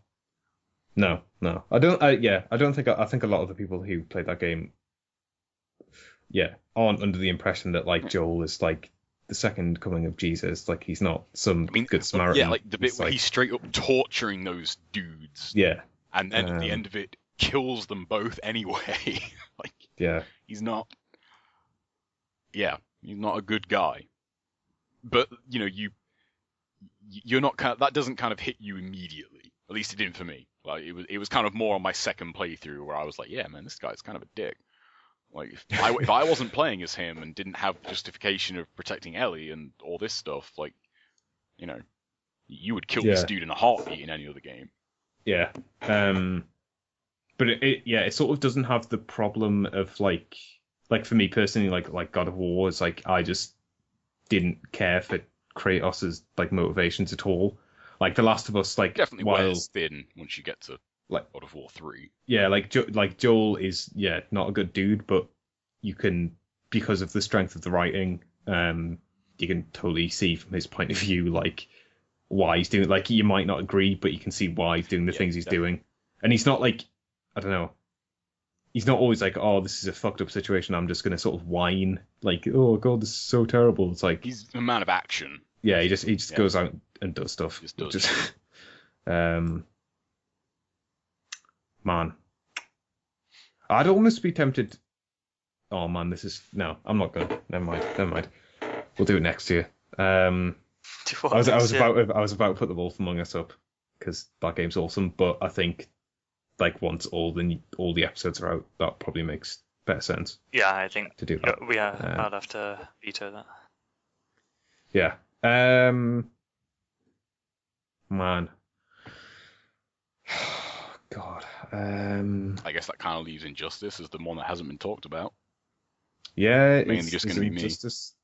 Yeah, I really like. I mean, John, I think did you play it a little bit? Yeah, I played bits of it. But this is more from like a point that most people won't take it to. But I really like what that game does when fighting games are considered in a broader perspective. It takes a lot of things and just says fuck you, like, but still manages to keep what makes a fighting game past that point enjoyable.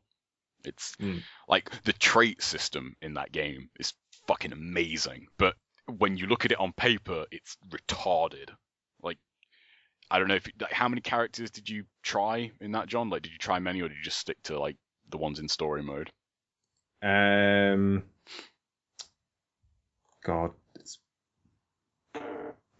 it's been a while since I played Injustice. Yeah. Oh God, I've got no idea. Can you even remember any traits from the game? It's probably maybe a better question. No, not at all. Okay. But yeah, like I like that because generally speaking, in a fighting game, every single character, you might not have something that is truly individual about them, and that kind of does factor into what makes those characters good or bad. Kind of pointless to talk about examples because it's not many people know, but like Injustice takes that and just it embraces it. Like, but more importantly, manages to pull it off. Like, you look at, I mean, I'll talk briefly about some of the traits, but like Superman, like his trait, he gets more damage. While it's active, he gets more damage. He takes less damage, and he breaks all armor in the game. Like, even like, and there are characters like Bane that is built around being able to abuse his armor. Whereas when he plays Superman and Superman has his traits, like, yeah, fuck you, you're fucked. Like, your game, you don't get to play against me because I have trait, so tough. But there are other characters in the game that have traits that go against other characters, and it's something that most of the time, at least in my experience, it's by accident. That sort of stuff is there by a move turning out to be too good, rather than it being a part of the core design. Like, one of the other traits that I think is a standout one is Grundy's. Grundy's trait is, he's my main in the game. He can either do more damage, he does his damage and health trait, all his attacks will do 20% more damage to the opponent. His health trait, all attacks dealt to him do 20% less damage, apart from attacks that are blocked. And his chip trait, all chip damage is reduced by 10% to him. So if you're primarily a zoning character, like that has a keep away game, and like your game is to deal chip damage, if he lands that trait on you, he's taken away like your A game of your character. Like right off, like if you land that right out of the gate, like you're fucked. Like, I don't want to get into matchup stuff because that is too particular, but there are characters in the game where that is kind of their game plan. And there is something in the game that is, you know, specifically there by design across an aspect of the game that says, fuck you. Like, you don't get to play your game against me. And the fact that, like, you know, now at least, like, something might come out in the future that's broken, but I just don't think it will because of, like, that game has very good support and a lot of characters are being represented. You know, as of now, they've fucking pulled that off. And, like, there's a lot of other, like, system-wide stuff in the game that sometimes is character-specific. Like, every single character in the game has 2 armored starting combo launchers. Like, don't know if you remember it, John, but do you remember, like, did you play it on PS3 or Xbox? Xbox. Okay, do you remember, like, the forward and back A moves that every character has? Vaguely. They're back, like, the back ones will, like send them backwards and they kind of, like, rebound off the floor, and that gives you, like, a free follow-up jump in or whatever you want to do. Does that ring any bells? Sort of. Well, and, like, the forward ones are always an overhead. And every single character in the game can spend meter to make those armored. So, like, every character has an armored combo starter, which, again, in some games, not every character has that. And the characters that do, just by what that means, have a huge advantage. But now every character has it. But because of the trait system and how the characters are designed, you know, every character, you don't feel like you're playing the same character just because they have similar tools. But it's even better because the characters are so unique. Even with all that system-wide stuff, you still feel like your character is incredibly unique and really has his own thing. And that's just, I just think that is, I don't know if it could be top 3 purely because of, it is a very specific thing that most people won't really acknowledge, but it's definitely worth mentioning. Like, that is one hell of an achievement. And the longer that game is out, and the more it's played competitively, like, the more people are becoming to realize that. Like, it's not like, on the surface, like, you could, if you just want to play that game casually and you pick, you know, character A and, like, your best friend happens to pick character B, the character that you might pick could very well be one of those characters that against the character they pick is completely fucked. And you just will never enjoy playing the game because of that. So, like, how is that balanced? Like, because that is not, as I said, like, this is not from the perspective of people that just play it regularly. Like, the tools are there, whether you choose to put in the time to discover them is your decision. Like that, and that's true of every fighting game. Like, there's always, I mean, I was actually curious about this, and I went back and looked in some of the Giant Bomb forums. There's no shortage of complaints about launch Deathstroke for that game, because, like, to the average player, getting past his gunshots just being used over and over again, unless you have a specific character, is very, very tricky.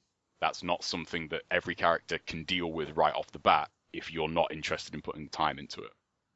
And I could talk for more about the improvements to, like, the training mode, the online stuff. Like, all the resources are there to give you that. Like, the frame data is there for you, like, right off the bat. It's in game. Like, that information is there in the fucking menu.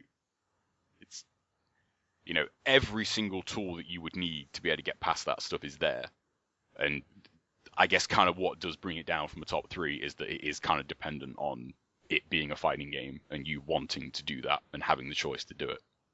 So, but I just really wanted to bring that out for that, because it's amazing that it's, for the most part, as I said, you know, fighting games don't exist in a vacuum, but as of now, like, it seems like they fucking nailed it.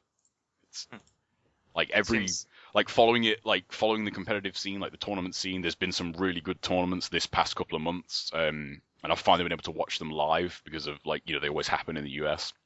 Yeah. Like, both ones, like, people thought, you know, the general consensus was, oh, these handful of characters are really, really good. And then after, like, Tournament A, it's like, holy shit, none of these characters actually did well. All these other characters came out and used their shit and showed why they're really good. And the follow-up tournament was the same thing all over again. It's just, you know, and speaking, like, I watch a lot of other fighting games played competitively, and you don't see that level of character diversity at the highest level.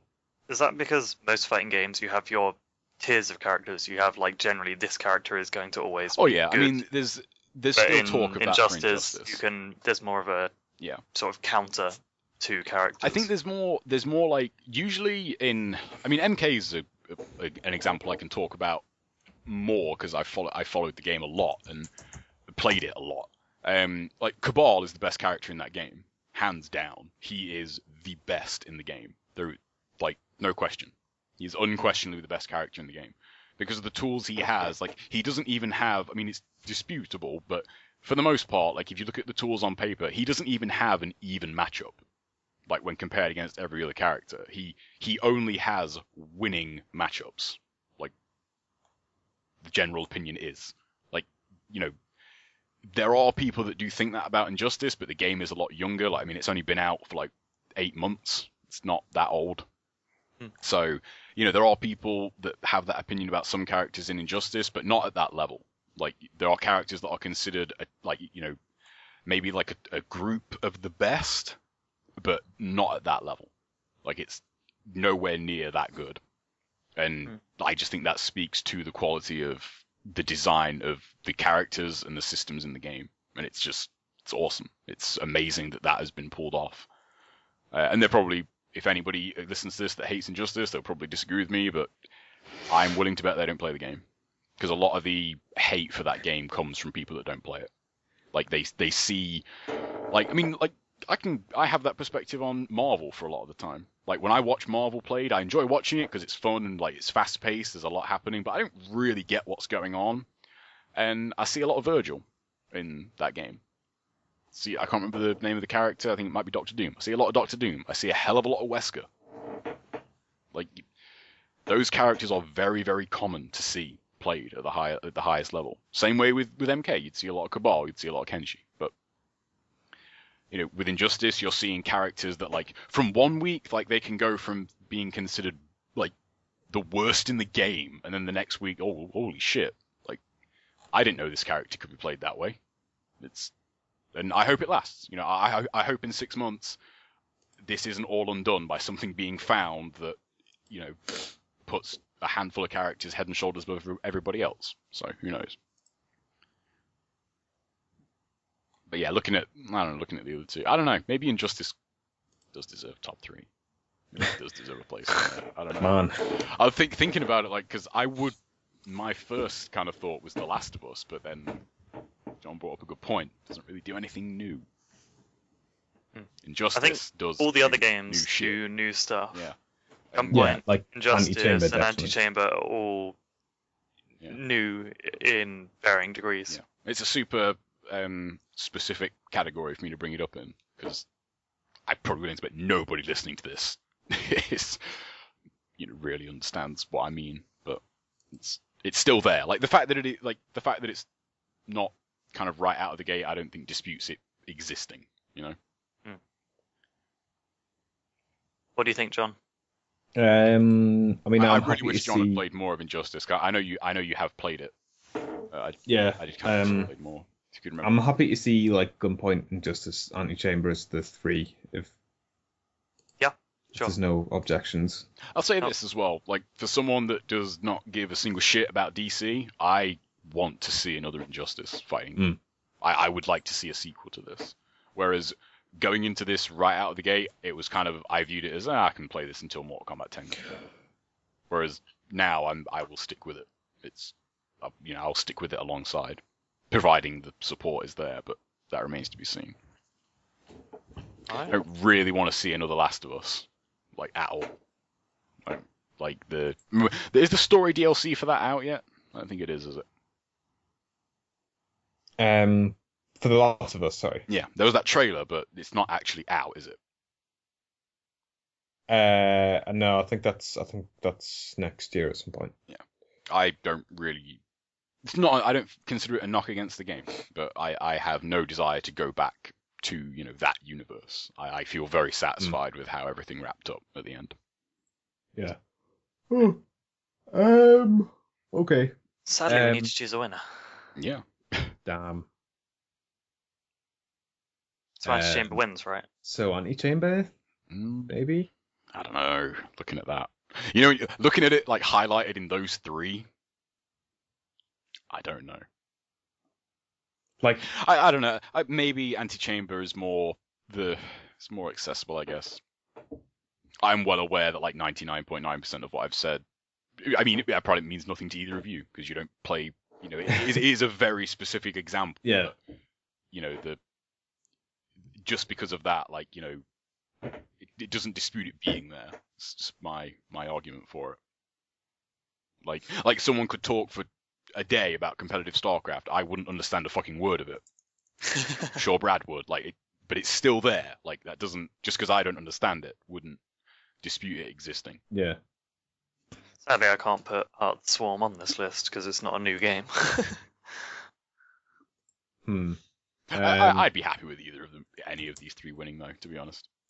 Yeah, this is kind of shitty. I think that the extreme kind of margin for the relativity of what Injustice does go heavily against it. As much as I do like it, it does go against it. It's funny, Injustice is the only one you'd probably want to see a sequel of. True. But you'll see that. Would you really want more Gunpoint, or did they use up that mechanic in that game? I don't know if I mean, maybe I'd like to see more Gunpoint.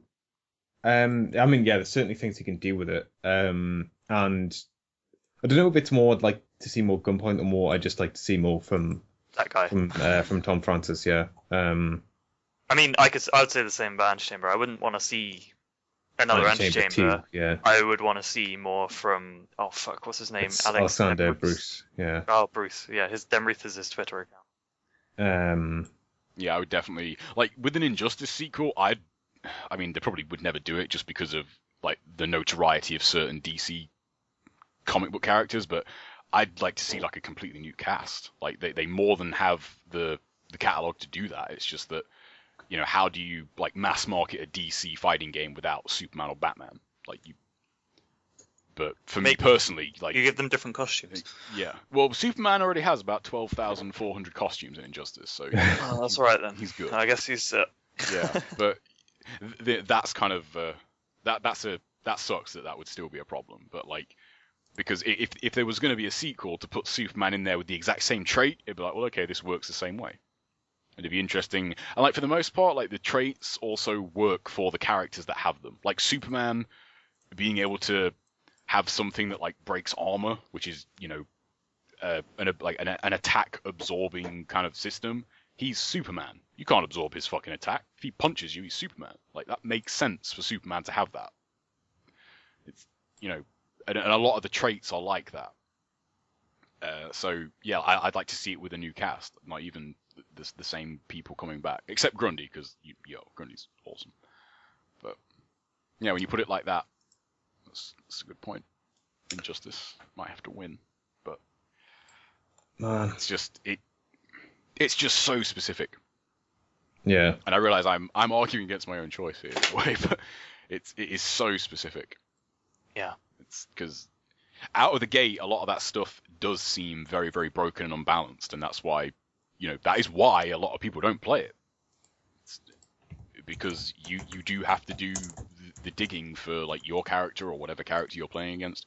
You do have to look into that stuff to understand how to deal with it.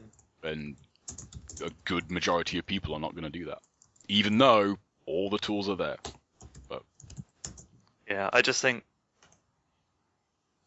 much like The Last of Us, Injustice is still treading in a known quantity in a way. It does something new and different, and that's really cool.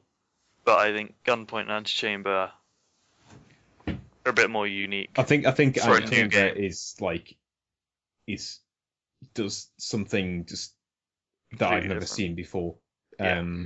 I don't think anyone has seen anything like Antichamber before. Antichamber. It's hard to describe, but the way you interact with the environment changes it completely, and the way the environment interacts with you. Yeah, basically, and man, it's just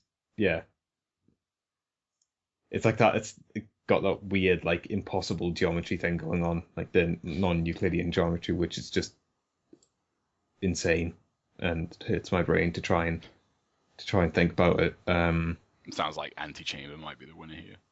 Yeah, Antichamber is just. I really, really do want to play that game. You must. I'll fucking buy it for you. Maybe. Did it go on sale? Did it?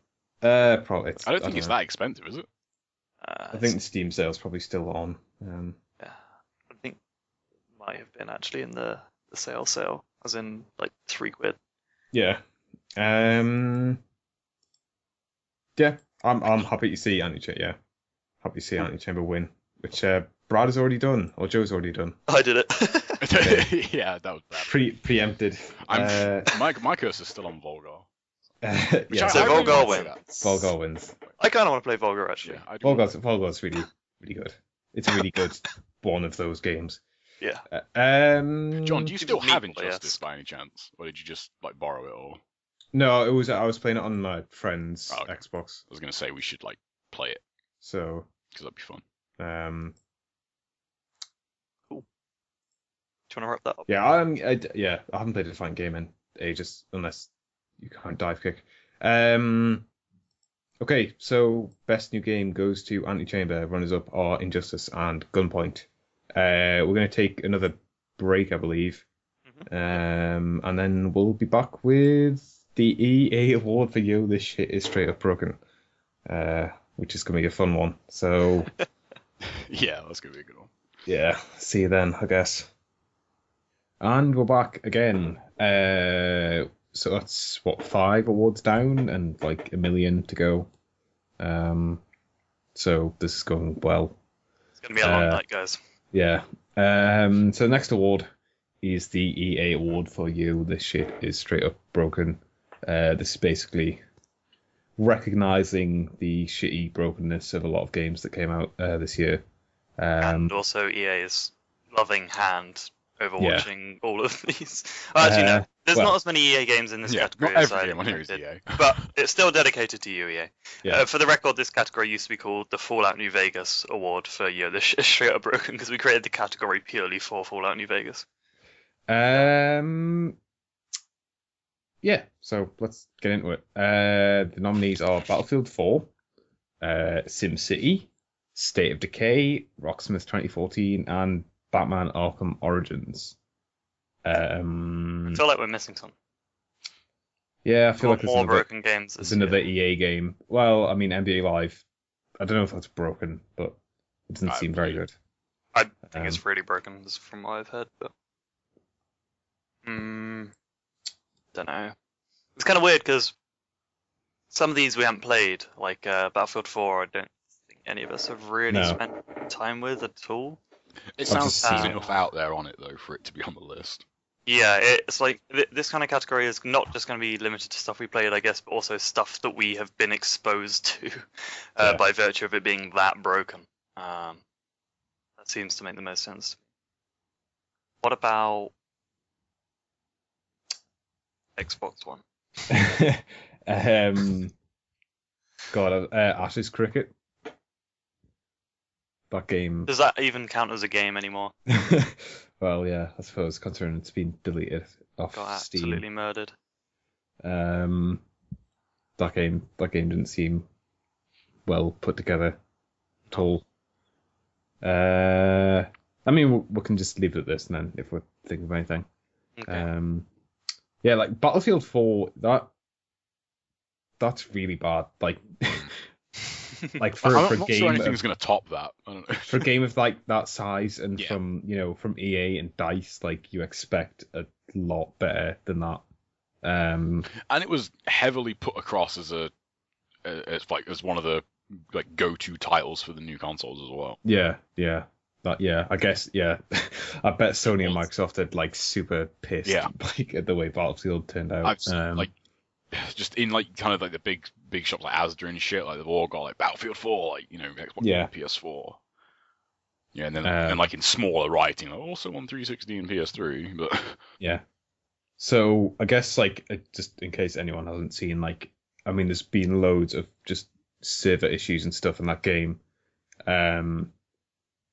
Loads of weird like bugs that would just really, really like fuck you up if you're actually playing that. Like, I think there was one that mentioned on the Bombcast was like bullets randomly doing double damage, which seems You know what? insane. That's a Battlefield 3 bug.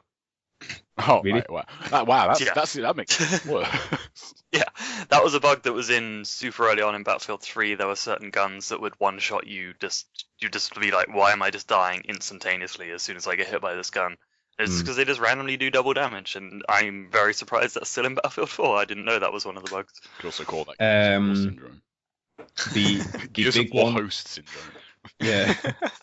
The big one, I guess, is the like. It's in the Shanghai map. It might be in other maps as well. They've got this whole Levolution system, which is a really that's a terrible term. Crashes the game. Where basically there's like some big Swat. set piece in each of the multiplayer maps, and the one in the Shanghai map is the skyscraper collapsing, which Yeah, the one that was in the demo, right? yeah, people have probably seen from trailers and stuff. Hmm. That was like a really standout moment from their showcase at E3. Which, if you try and do it in an actual multiplayer game, will probably crash the game. Yeah. Client side as well. Not Yeah, the server will be fine, just your game will crash. yeah. Like yeah. That's just And from insane. what I've heard, like that's like reliable. yeah. For A reliable for crash. lack of a better word. Yeah, but like that's not that's not something that's just like, oh yeah, every now and then. Like no, like every time this will crash your game. That seems like a great way to troll people. Yeah, just yeah. Having a Purposefully really knock the bad building game over so that is- everyone's game crashes. Then nobody wins. If it's Yeah. the way it is in Battlefield 3 as well, you don't get any of that like XP and stuff until the game over screen. Hmm. So if your game client is crashing just as the game Not ends, you getting get any- nothing for Yeah. that game. Huh. That doesn't sound good. No. Brad, do you want to talk a bit about SimCity? Is there anything?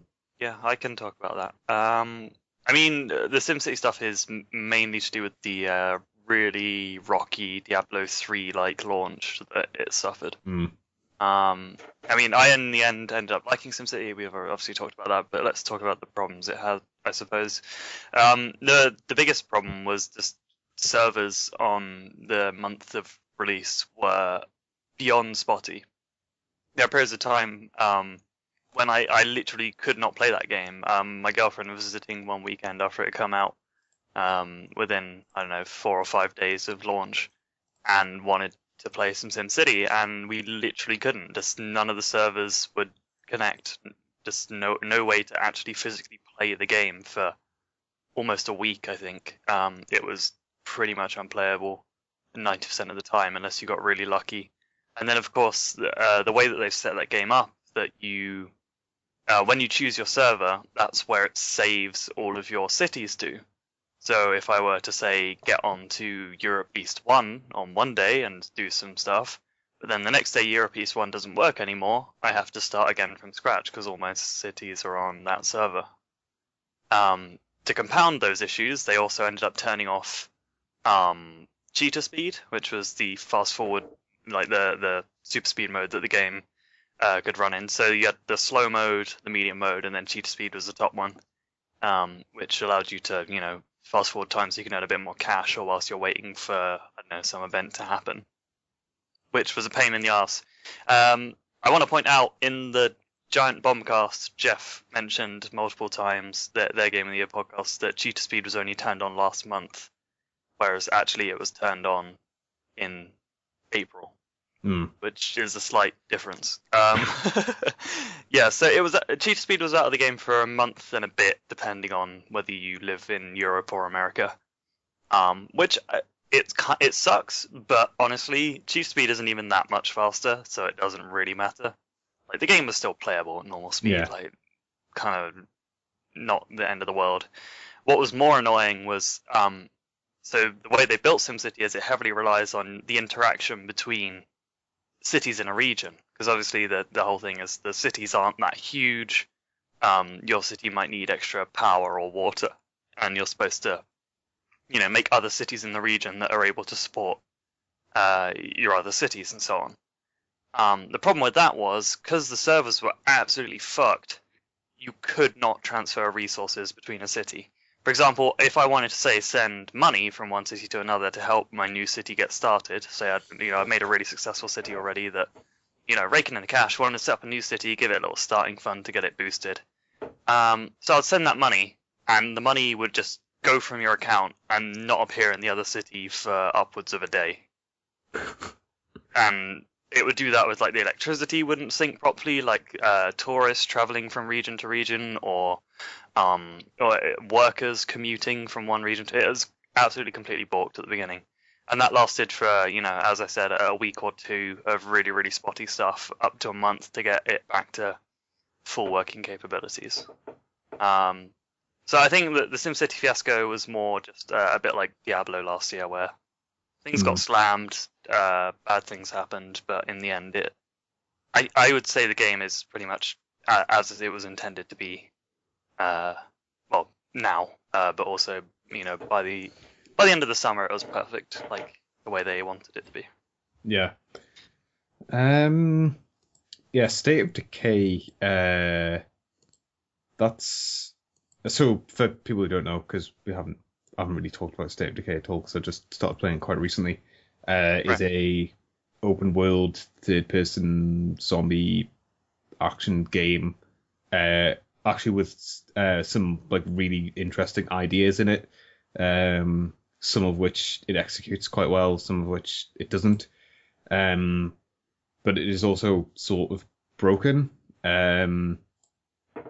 It's weird, like just technical stuff, I guess. Like so recently I was driving in a van, and suddenly like my van like came to a stop and then like tipped forwards to the point where it was like standing on like the radiator grill, I guess, if that makes sense. What? Well, just like from the force of you braking, it just rolled onto its nose. No, it just did it randomly. Like it was like I think it was stationary. Like it was stopped and I was about to get out and then it just did it. And then like the car, like for some reason, like my character just got thrown out of the car. So I was just standing there looking at the car, like facing directly down into the ground for like a couple of seconds, and then it exploded. Fantastic. Yeah, that was pretty good. It was also really annoying because cars aren't that easy to get, so I'm sort of bummed. That sounds like a bug in Gran Turismo 6, where if you drive like a hatchback and you slam on the brakes really hard, the back wheels lift off the ground for no reason whatsoever.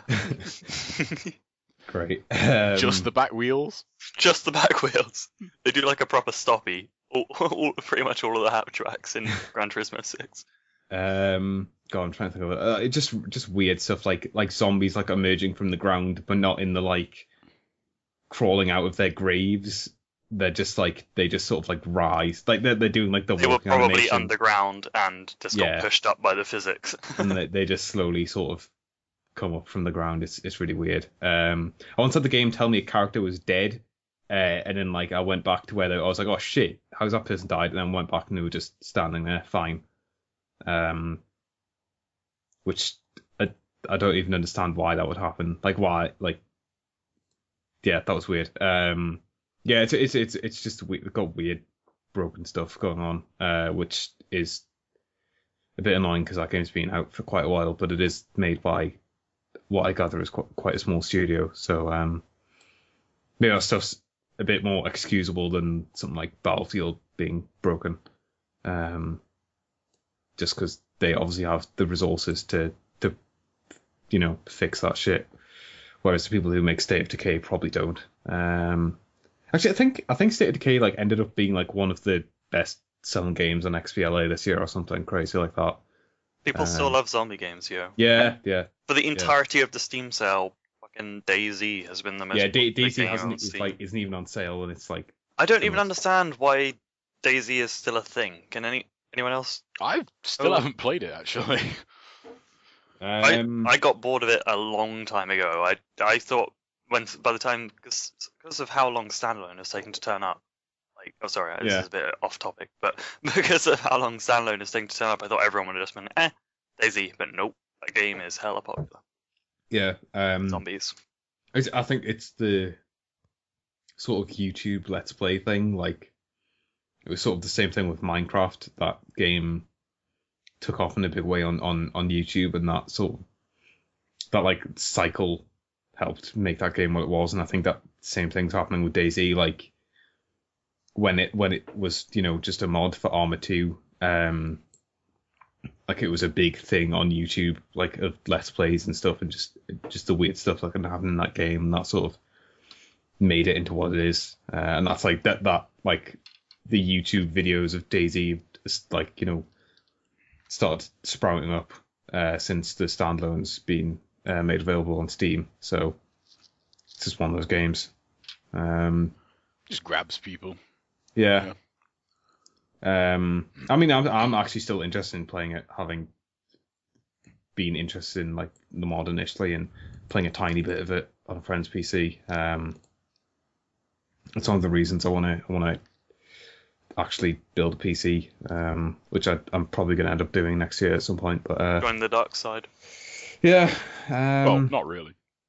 Anyway, next thing on the list, Rocksmith 2014. Like it's just a bit of a bummer. Like I still really like it. It does really interesting things. It's just got annoying little bugs which sort of suck. Like song progress being wiped, which isn't like it. That sounds probably worse than it actually is, but it's just a bit of a hassle to like get your progress back up on song. It's just you'd have to play the game to understand a lot of the bugs, but it's just annoying. I hate little bugs like that. Batman, what's up with Batman? It doesn't work. I mean, Doesn't work. Yeah, you know the bit where you put the disc in, and then Yeah. the game works. Yeah. Yeah, it's not so good at that second part. Oh, okay. But yeah, to elaborate more on it, I still have yet to really find a definitive answer. But I got a Steam copy. I pre-ordered it via Amazon. Arrived in the mail, all good stuff. Put it in, went to install it, and it was like, "Yo, you can't download this game in your country." So, like, apparently I'm not the only one who's had the problem, but I don't know. I don't know what would cause that apart from just the logical conclusion of like this version must be like coded to a different country and somehow I got it, but that doesn't really hold much weight because like it's definitely a UK copy. Like it's definitely an English copy of the game. It just doesn't work. Just straight up like, and I can't do anything about this. Like I can't get it swapped, exchanged, anything. It's fucked. So yeah. I think Yeah, that really sucks. that is pretty broken. That's about as broken as you can get. It's kind of busted. Yeah. It's a weird one though, because is that? I don't think At that. what point is that? I mean, I did check the forums about it, like to see if anybody else had the problem when it first happened. Some people have the problem. There are other problems with the game. Like I've heard some other people have had like pretty broken stuff. It does seem to be pretty unique to the PC version, which is unusual because Arkham Asylum and Arkham Origins are far and above the PC version is the version to get, and they run really solid. So who knows? Like I have no idea, but even taking that into account, just because it's just kind of a small exception, the monstrosity that is Battlefield 4's list of problems, I think I don't know, that could take it. But neither of us have played it, so it's a tricky one.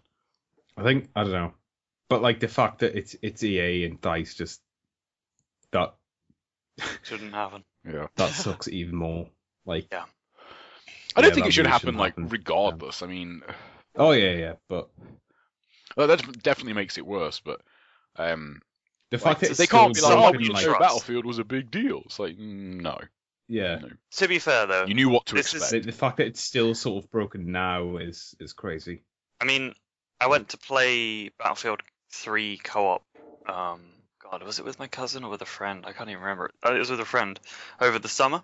No, not even over the summer. A few months ago, before Battlefield 4 came out, and there was a bug where if you tried to join co-op with a friend, and for some reason it failed to load the first time, you would be permanently like your friend would permanently show as being in a co-op game with you, despite the fact you weren't in a co-op game, which then meant it was impossible to create a party with that person because the system thought you were in a party with that person.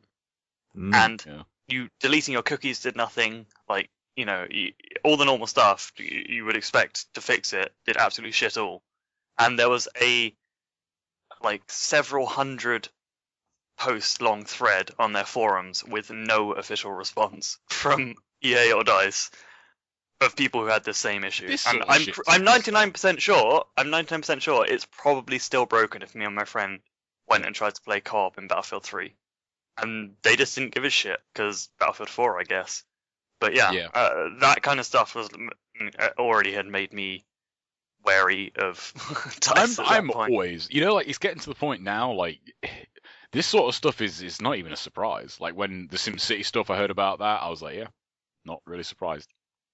I mean, server stuff I excuse, but stuff that's because I at least have a basic understanding of what it's like to, put up a server for something, and I understand that the cost benefits of, having a smooth launch. Servers are expensive, yo. If game developers were to buy enough servers to support the stupid rush they get on launch day that never happens again, they wouldn't make any money. And I'd rather, we got more games in the future because the developers didn't go bankrupt putting up servers on launch day. True. Just if that's a problem for you, just don't fucking buy games on launch day anymore if they've got online, and expect it to work, because it probably won't. Maybe with the Xbox One cloud stuff, maybe we'll start getting away from that if the whole spinning up servers thing becomes easier and smoother for developers.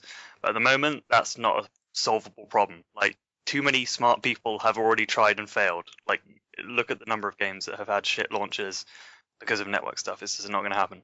But yeah, the stuff that the client side crashes in Battlefield 4 when that building falls over, that kind of stuff is inexcusable. It's just like another one of those kind of unintentional side effects of games being as big as they are, though. I mean, like what you said about the servers and money, it's like that is a problem, but it kind of sucks that that's a problem at the same time. My friend did QA on Battlefield 4 single player, and he said he didn't see much of the multiplayer because, as I said, he was in single player. But he said, yeah, they basically didn't test much to do with the servers at all. He wasn't surprised at all that they were busted on launch. So yeah, I'm happy for Battlefield 4 to win this if you guys are. Yeah. I think the list for me is probably Battlefield, SimCity, Barkham Origins. Barkham Origins. I quite like that nickname. Yeah. Yeah. Okay. It fucking sucks too, because I was looking forward to playing that. And that experience now, like it was in the Steam sale, 50% off. I think it was 20 quid, but it's I couldn't help but shake that. I've already bought this game. Yeah. I already own a copy of this game that doesn't fucking work. So if it gets to 3 quid, I might buy it. Which probably next year it will, actually. The Batman games always seem to end up cheap very, very quickly in the Steam sale. Yeah. So the EA award for this shit is straight up broken. Goes to Battlefield 4 with runners-up SimCity and Batman Arkham Origins. Man. Not all EA. Not a clean sweep for EA this year. Maybe next year. Yeah, maybe next year, guys. So, the next category is console we are most likely to buy first. Our nominees are the PS4, the Ouya, or the Xbox One. So PS4? Yo, Ouya, guys, that thing is dope, I've heard. So PS4? What about if I added Oculus Rift to this? So PS4? Honestly, at this point, I have no idea. PS4, Infamous is the heavy hitter for me. Xbox One, there's nothing. I nearly ended up with an Xbox One. Did I tell you guys? I think. Yeah. Yeah, there's. I don't know at this point anymore, because Xbox, I think, although they fucked up the party system horrendously, from everything I've seen, it's an absolute shit show, and the friends list looks like shit. The rest of the UI stuff with the Xbox and the stuff you can do with the Kinect is actually kind of cool. When they finally put in the stuff that should already be there, like Twitch streaming and what was the other thing that's missing? I don't know. There's something else missing. But when they, tighten up the services, the parity with what PS4 has and whatever other stuff they promised, is the Xbox the one which you can turn it off and resume from sleep? It's PS4, you can't do that, right? I think, isn't it? No, I think it's not in the PS4 yet. The PS4's oh, is it not in it? It's there, but it's not working as intended. I think it needs a patch. I'm pretty sure the Xbox is the one that works, but it doesn't work smoothly with all games, because they were talking about it with Dead Rising. Oh, okay. I know that was a big thing for the PS4. Yeah, it didn't make launch. They said it was coming out in a later patch on launch. The Vita does that too. You can just hit standby button. But so did the PSP. Yeah, PSP did it too. So does the 3DS. That's such a cool feature. What? Sorry? I love that about handheld. So does the 3DS. The what? What's one of those? It's a Nintendo The thing. best handheld console in existence. Oh, okay. Bullshit. I will fuck you up. Yo, that uh, Vita's pretty dope though. yeah. So. But yeah, PS4 looks better. I honestly a coin flip. Like it because for me, Infamous isn't gonna be enough. Like unless, I mean. I really hope nothing persuades me to buy one before they release the slim version. Yeah, me too. That's my plan. And it seems like as well, like the further we kind of get into like games getting bigger and bigger and bigger, it doesn't pay to be an early adopter, just at all. Oh, this launch was like all the people who have one just like, what do I do with it now? Yeah, like- there's nothing to do No. with your Xbox or PS4 right now. I mean, yeah, and like that is really shitty. Like, not even when you get, I mean, like they're not cheap, but I mean that's to be expected. You know, the next gen consoles aren't going to be £100, but it's. I would expect to play nothing but that system. Like, you know, at least for the first few months, like solid, like just play nothing but that system. Like Yeah, unless you're really into Battlefield or Killer Instinct. I mean, that's Xbox One no. exclusive. I don't know. Struggling to think. But yeah, I guess the consensus has been on this podcast that we kind of lean towards the PS4 just as a more interesting gaming machine, I suppose. Yeah. So PS4, I guess, is the I console. like how like on Wii this. U isn't even on the list. That's because it Well, didn't come out this year. That's also true, but still, it's still a new console. Yeah, but come on, get the Whatever. get console of the year, the PS4. Yeah. despite the fact none of us. Despite the fact none of us own one. Well, That's why I renamed the category. Yeah. So this next thing, I guess, is less of an award. Well, sort of an It kind of award. is. This is basically most time spent playing, where each of us just say which game doesn't have to have came out this year, just came out whenever, that we spent a bunch of time playing this year. Bradley. And more importantly, Bradley. why? Bradley. Uh-huh. What do you play? Guys, I don't know if you noticed, No. but I played a lot of Vice City. I heard that you Hell yeah. play a bit. Grand Theft Auto Vice City. That is a pretty damn good game, though. It's a pretty damn Let's good be game. serious. I just want to mention, have you heard the soundtrack? Nope. I think we should go back to best soundtrack. I played that game on mute. You are a mute, or I wish you were. Good one.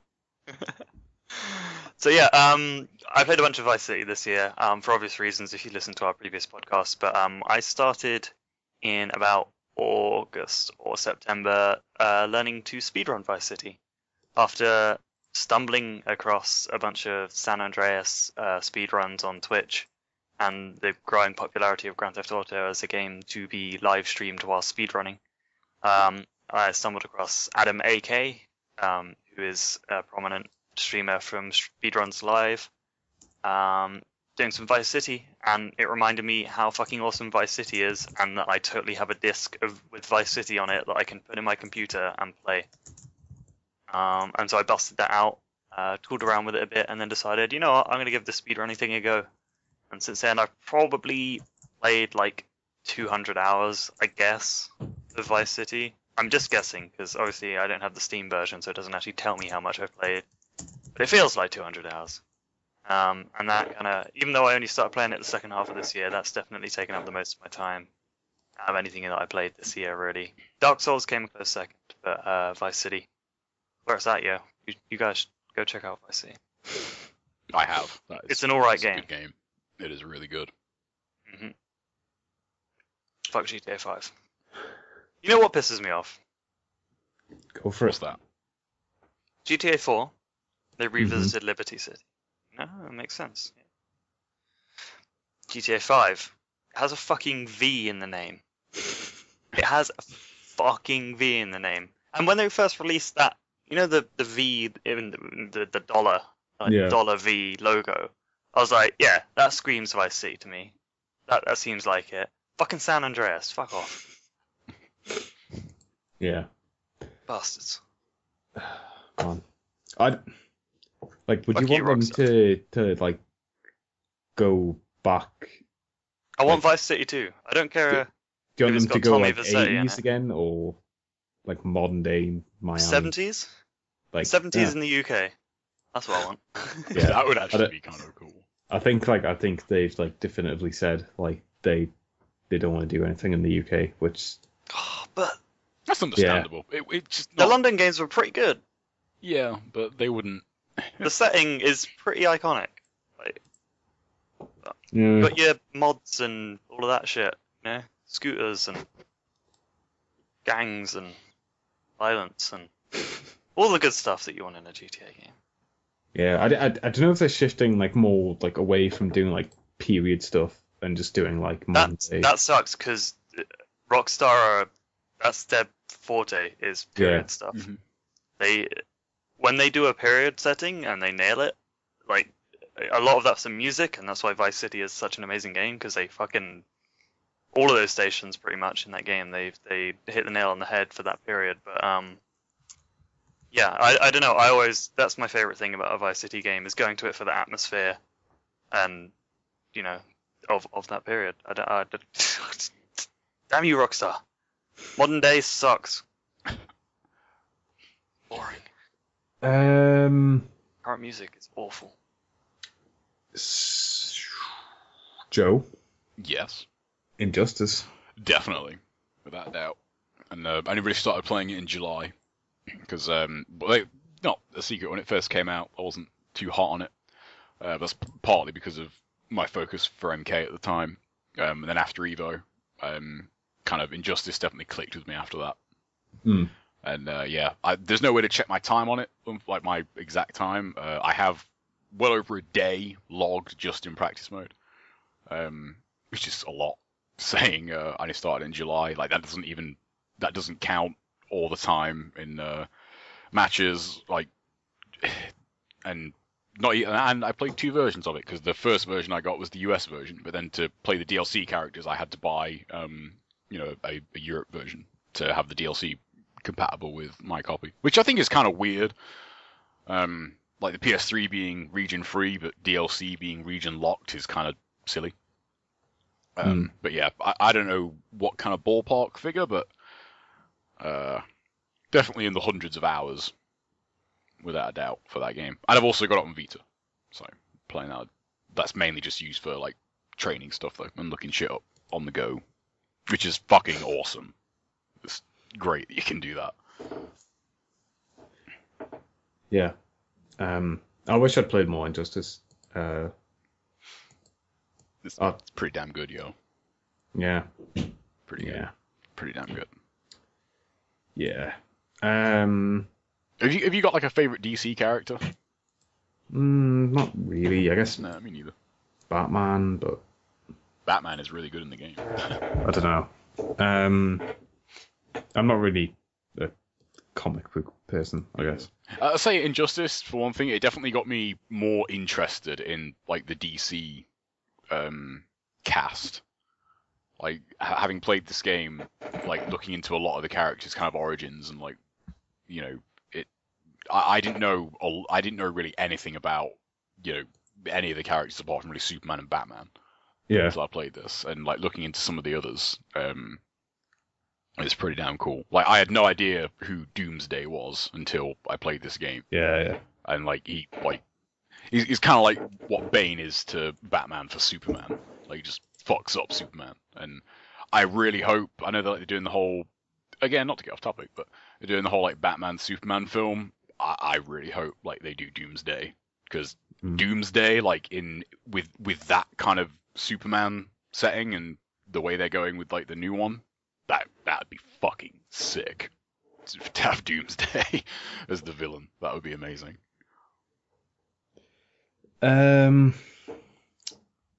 Yeah. So Dark Souls, man, I played quite a lot of that game this year. Yeah, you did. I think it went on sale at some point on Xbox, and that was the reason I picked it up. I don't know why I hadn't. I guess Demon Souls put me off. Like not having finished that, I sort of thought like, well, if I'm not going to finish Demon Souls, I'm probably not going to finish Dark Souls. But man, Dark Souls, that is a hell of a game. I don't know what hasn't been said about Dark Souls already. But yeah, I enjoyed every minute of that game. Capra Demon. Fucking Capra Demon, piece of shit. That guy sucks. I didn't enjoy Capra Demon, but everything else. Yeah, like I didn't enjoy Capra Demon, didn't enjoy God, what's it called? The Bed of something. Chaos. Bed of Chaos, that's the one. You know what the worst thing about the Bed of Chaos was? Nope. Crashed my game 3 times in a row. Yeah, that sucks. It was really funny though. Like you just You know got the through it and it just- cutscene yeah. after you hit the glowing ball the first time. I just got a loading screen and I was playing co-op. My cousin got the cutscene and then it went into the battle with him on his own, and the Bed of Chaos just sat there and didn't do anything. And then he killed it, and then nothing happened. And I was still watching a loading screen, and that happened Right. 3 times. Yeah, that man. Even if you didn't finish Demon Souls and you were thinking about playing Dark Souls, you should. Just Like- straight to Dark Souls. Yeah, just go, It It like, sounds like, from someone who's I've only played a little bit of Demon Souls, it sounds like Dark Souls is just the better game. but yeah, like it's a that. better game. It's probably slightly easier as well. But Oh. the difficulty stuff I've heard from Demon Souls is mainly related to the beginning of the game just being kind of not fair. Like, and you know, like designed that way in a bad way. You know, yeah, I guess. it's like it's designed to just, you know, troll you a little bit. Yeah, That's- maybe. that's I what think I've heard. they definitely ironed stuff out in Demon Souls and made it like definitely a more fair game, and by extension it made it a bit easier. But like that's not a knock against the game. It's still it is still a tough game. Like there's definitely no bones about that. Yeah, just awesome. Like digging into the lore as well on like on YouTube. There's a bunch of people on there who've made some really good videos about the lore stuff, and all that stuff's really Yeah, really that's, interesting. Fantastic. Yeah, but man, Dark Souls. I am really really pumped for Dark Souls 2 because of that. It's funny. I played like 24, 48 hours or whatever it was on the Xbox. Didn't complete it. Got it on PC. Got to the same point where I was in half the time, and then didn't play it for ages. And then this year, finally, just sat down and played it. And Yeah. Dark Souls 2 just instantly became my most interested game next year. Yeah, definitely. Super stoked. Yeah, Super so excited. those were the games we spent a hell of a lot of time playing this year. I've got no idea about next year. Like there's nothing like I'm playing at the minute that's like gonna roll over to next year. I don't think. And like Something good better come out than here. yeah, Dark Souls 2. George, maybe. you should get Injustice. Man. You should start speedrunning, Vice. Yeah, I'll Oh, yeah, start totally. speedrunning a game. Oh god, The rest of us are doing it. Speedruns are great, man. that's all the cool kids are doing. Yeah, so those were the games we spent a lot of time playing. Next award is for the worst new character. So yeah, characters that sucked These in nominations. games that came out this year. We have Dead Dude in Dead Space 3. I'm not 100% Can't remember sure the what guy's that name. means. He's the captain dude. That's like John. You definitely played Dead Space 2, don't you? I played Dead Space 2. Yes. Do you remember Ellie? Is it Ellie from that? Is that her name? I just think it is. Yeah, I think it is Ellie. The woman that you meet in Dead Space 2, the one who like loses her eye to the crazy dude. Okay. Yes. Yeah. Yes. Yeah, the captain dude like is with her like at the start of Dead Space 3. He's like the person that kind of ropes you into the story in Dead Space 3. Isaac is busy being all like drunken and crazy and at the start of the game. He is just you know, like there are plenty of characters that are, you know, clearly meant to be the bad guy in games and all sorts of medium. He is by far the worst because he's just that's all he is. He doesn't have anything else. He's not even annoying past that. He's only annoying like as part of that's what he's there to be. He's just like a fucking cardboard cutout would have been better. Like in his place. He's just so terrible. Like, and it's not really to do with like the voice actor. Like it's kind of the perfect voice for that kind of character. It's just like what he does in the game. It's so by the numbers and so typical. It's like, yep, great. Just hurry up to the bit where you die, which fortunately is pretty damn cool. Spoiler alert. But you know, yeah, like he's just. I gotta admit, I couldn't really think of many for this because mainly the characters that I came across this year in games were quite good. But he is definitely the worst, and he is easily the worst part of that game. Like some of the cutscenes that you can't skip in that game that have him in are a reason why I didn't play more Dead Space 3 because he is just so abrasive. Like whenever he is on screen, it's just, this was written by a 3-year-old. Like it's just so fucking by the numbers, and it's shitty. And like it sucks because there's another bad guy in that game that's way more prominent and way more important and a way better villain. He's a far superior villain and far superior bad guy, and he's hardly in it.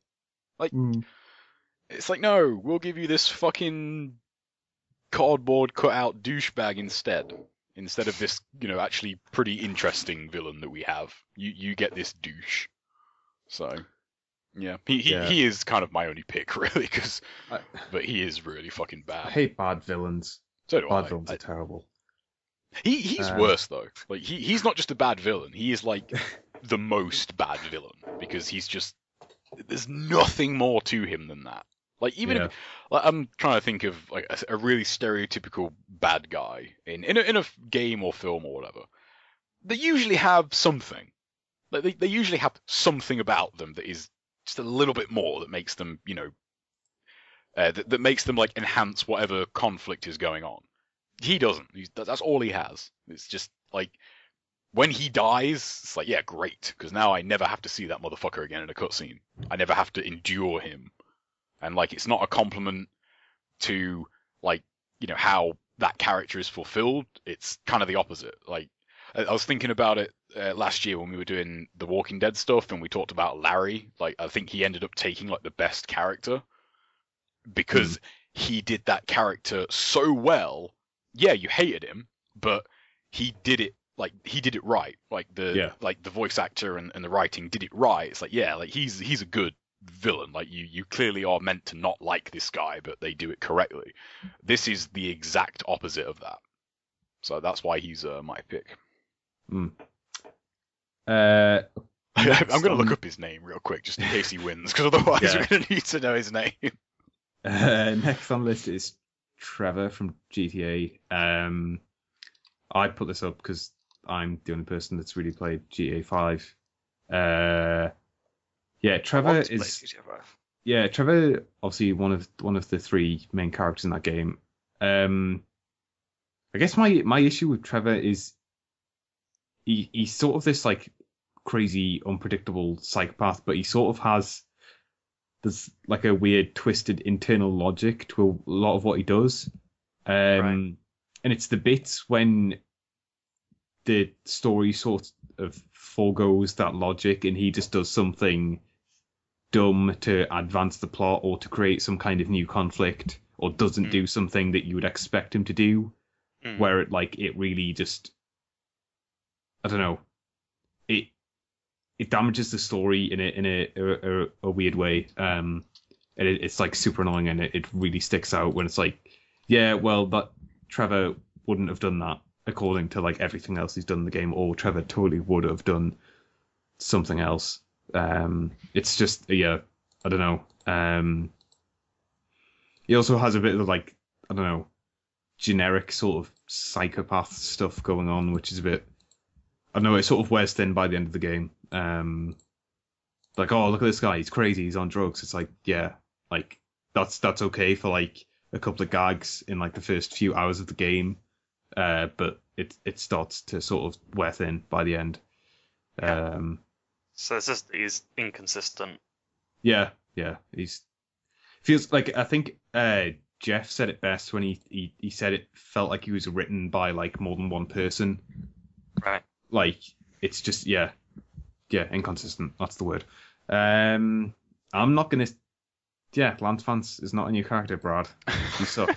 Are you sure? Yeah, I'm He's pretty pretty bad sure. though.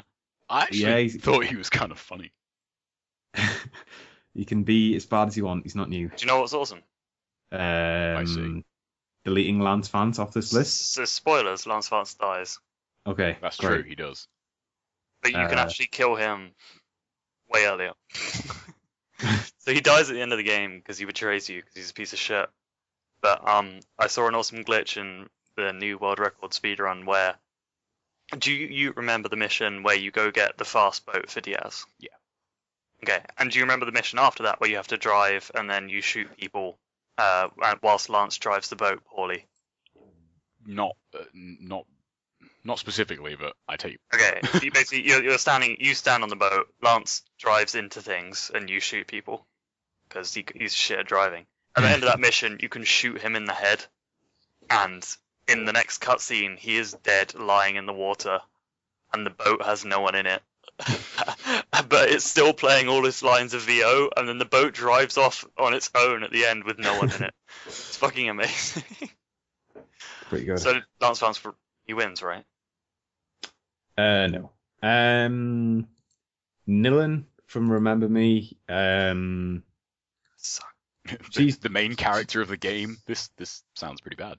Yeah, she's just not very well voice acted at all. And she's a bit boring, or she's quite boring. She's very boring. That's probably rolls back into like most disappointing. It's like that game has very little going for it. So to have like a really boring main character as well just sucks. She's not very good. Man, she's boring. And the other thing I put was the merchant from Dragon's Dogma. I guess technically it's Dragon's Dogma Dark Arisen because that was the expansion thing that came out this year.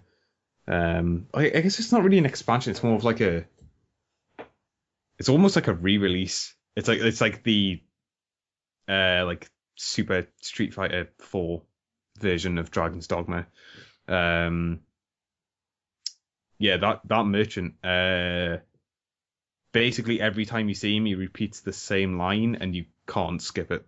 So it's not like Resident Evil 4's merchant. It's not. He does that too. It's just that it's not endearing in any way. It's not. Yeah. It's the same boring line, and you will go to that guy a lot, and you will hear that line a lot. Yep. And by the end of the game, you'll probably want to murder him. That Resident Evil merchant though, it's pretty cool. Yeah, that dude's got some stuff going on. He's a cool dude. The merchant from Dragon's Dogma is not. He is super annoying. Oh fuck, I forgot. There's a jester whose name I can't remember in Dragon's Dogma who is like 5 times worse than the merchant. Is he taking his place or is he going on as well? Throw them all on. Yeah. Have a party and the shittest character of the God, year. that guy's super annoying. He's like, oh man, you know, what was the little midget guy called in Resident Evil 4? Salazar. Yeah, he's like him. Salazar was kind of funny though. Well, this guy isn't. He's he sucks. No so thanks, badly. bro. God.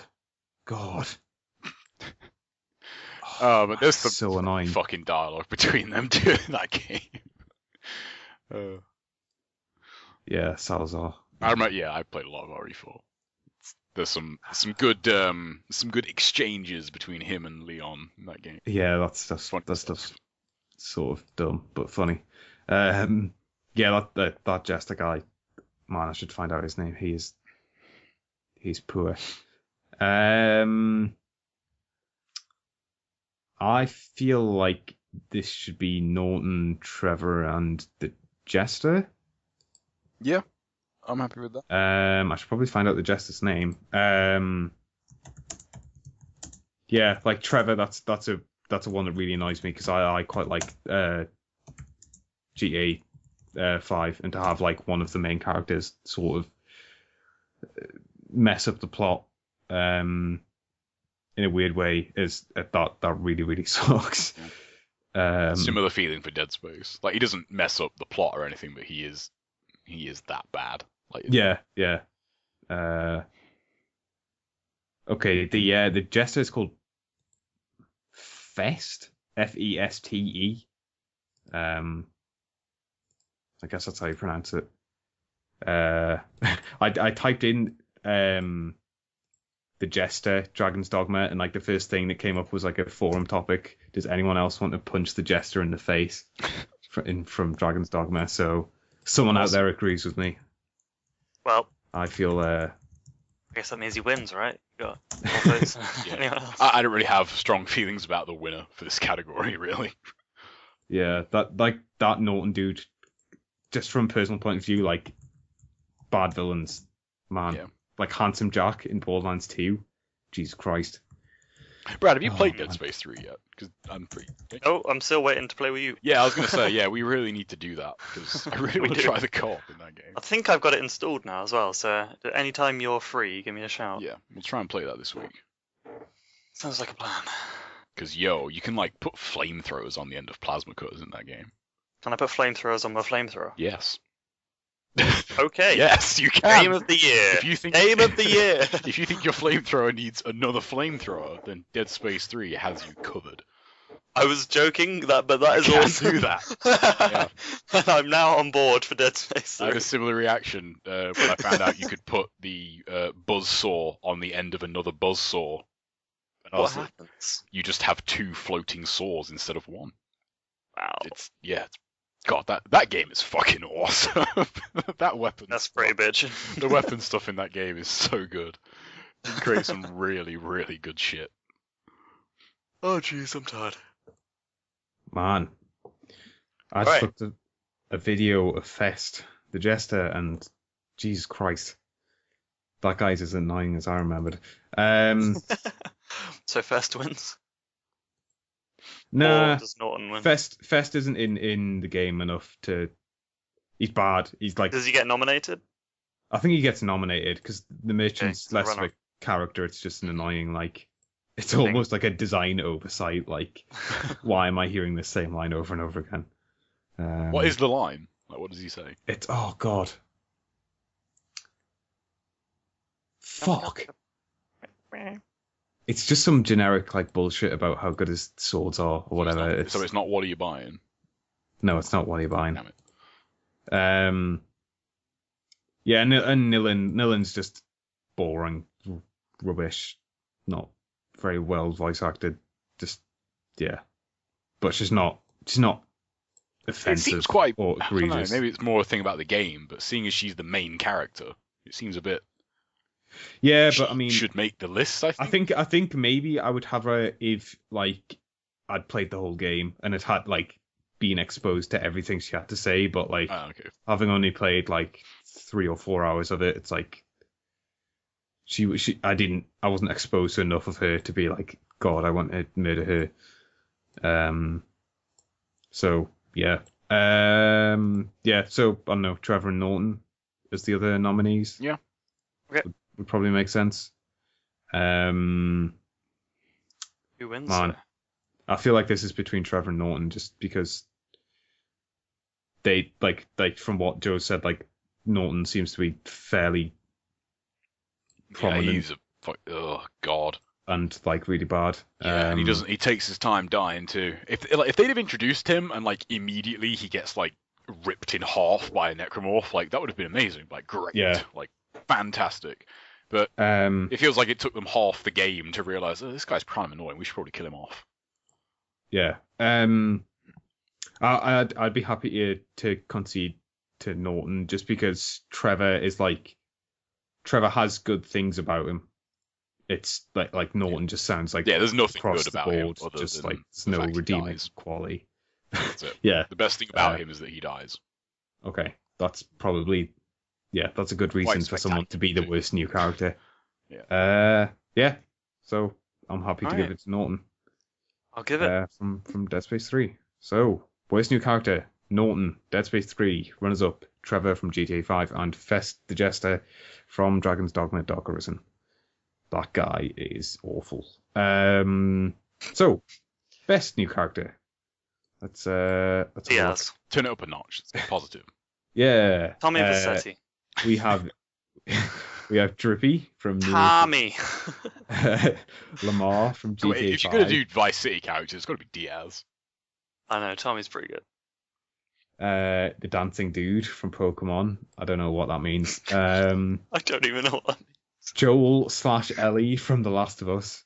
Or the characters. I mainly just put that there as a reminder because Yeah. characters, isn't it? Fritz Gessler from Gunpoint and the narrator from The Stanley Parable. Man. It's a pretty good category. It's a good. The dancing dude from Pokemon. Alright. Bradley. Enlighten us. Alright, so basically, in this Pokemon, you know how in all Pokemon games you have like a rival, and you like meet them occasionally and they challenge you to battles. Yeah. In this game, you have a fucking entourage of ethnically diverse friends. Well, not even ethnically, just like culturally diverse, politically correct friends, I suppose. And one of them is this somewhat chubby lad who is really shit at Pokemon. And I mean like offensively shit at Pokemon. But he loves dancing. I have no idea what his name is. I have absolutely no idea what he's called. I need to look it up. I'll look it up in a second. But basically, he constantly just faps about dancing and goes on about how he wants to assemble the best dance team of Pokemon, and like the moves are like the dance moves of his Pokemon. It's fucking hilarious. He's without a doubt the best character in that game. I want to point out the villain in the new Pokemon game is hilariously bad. Basically, halfway through the game, the professor introduces you to this character who suspiciously has giant red hair and a really shifty look. And he introduces you as a friend, but this guy is just clearly a psychopath and is going to be the villain of the game, and it's just like so freaking obvious. But the dancing dude is great. Love the dancing dude. He's hilarious, and every time he turns up, he's pretty funny. So that's why I nominated the dancing dude from. Fair enough. That guy sounds colourful. Drippy from Ni no Kuni. I guess if you've seen any of that game, you've probably seen Drippy, who was the little fairy man who follows you around. He, I think, might be the first Welsh character I've seen in a video game. He's just well done. He's really well written. The localization team obviously did a really good job, because I don't think the original character was meant to be Welsh. But like the way he's written, the way he's voice acted is really, really well done. Yeah, I guess he's hard to describe, but you should maybe look him up on YouTube or something. I just think it's weird that his voice fits like the style of his weird little character model. Obviously, because the original Japanese game obviously didn't have that in mind. But I think the localization team have done a really good job of getting someone that fit that character. And he's not like the typical sort of companion dude in like a JRPG. He's not like the annoying, like high pitched little fairy man that follows you around. He's like, I don't know. He's sort of abrasive in a weird way. But yeah, he's awesome. Fair heard Look- a bit of his voice from the Game of the Year podcast that Giant Yeah. Bomb did. He seems like a pretty cool character. Yeah. I guess the knock I'd have against him, like, well, one, I haven't, obviously I haven't finished Nino Kuni. I've probably put in about 15 hours or something. So I obviously haven't seen everything he's had to offer.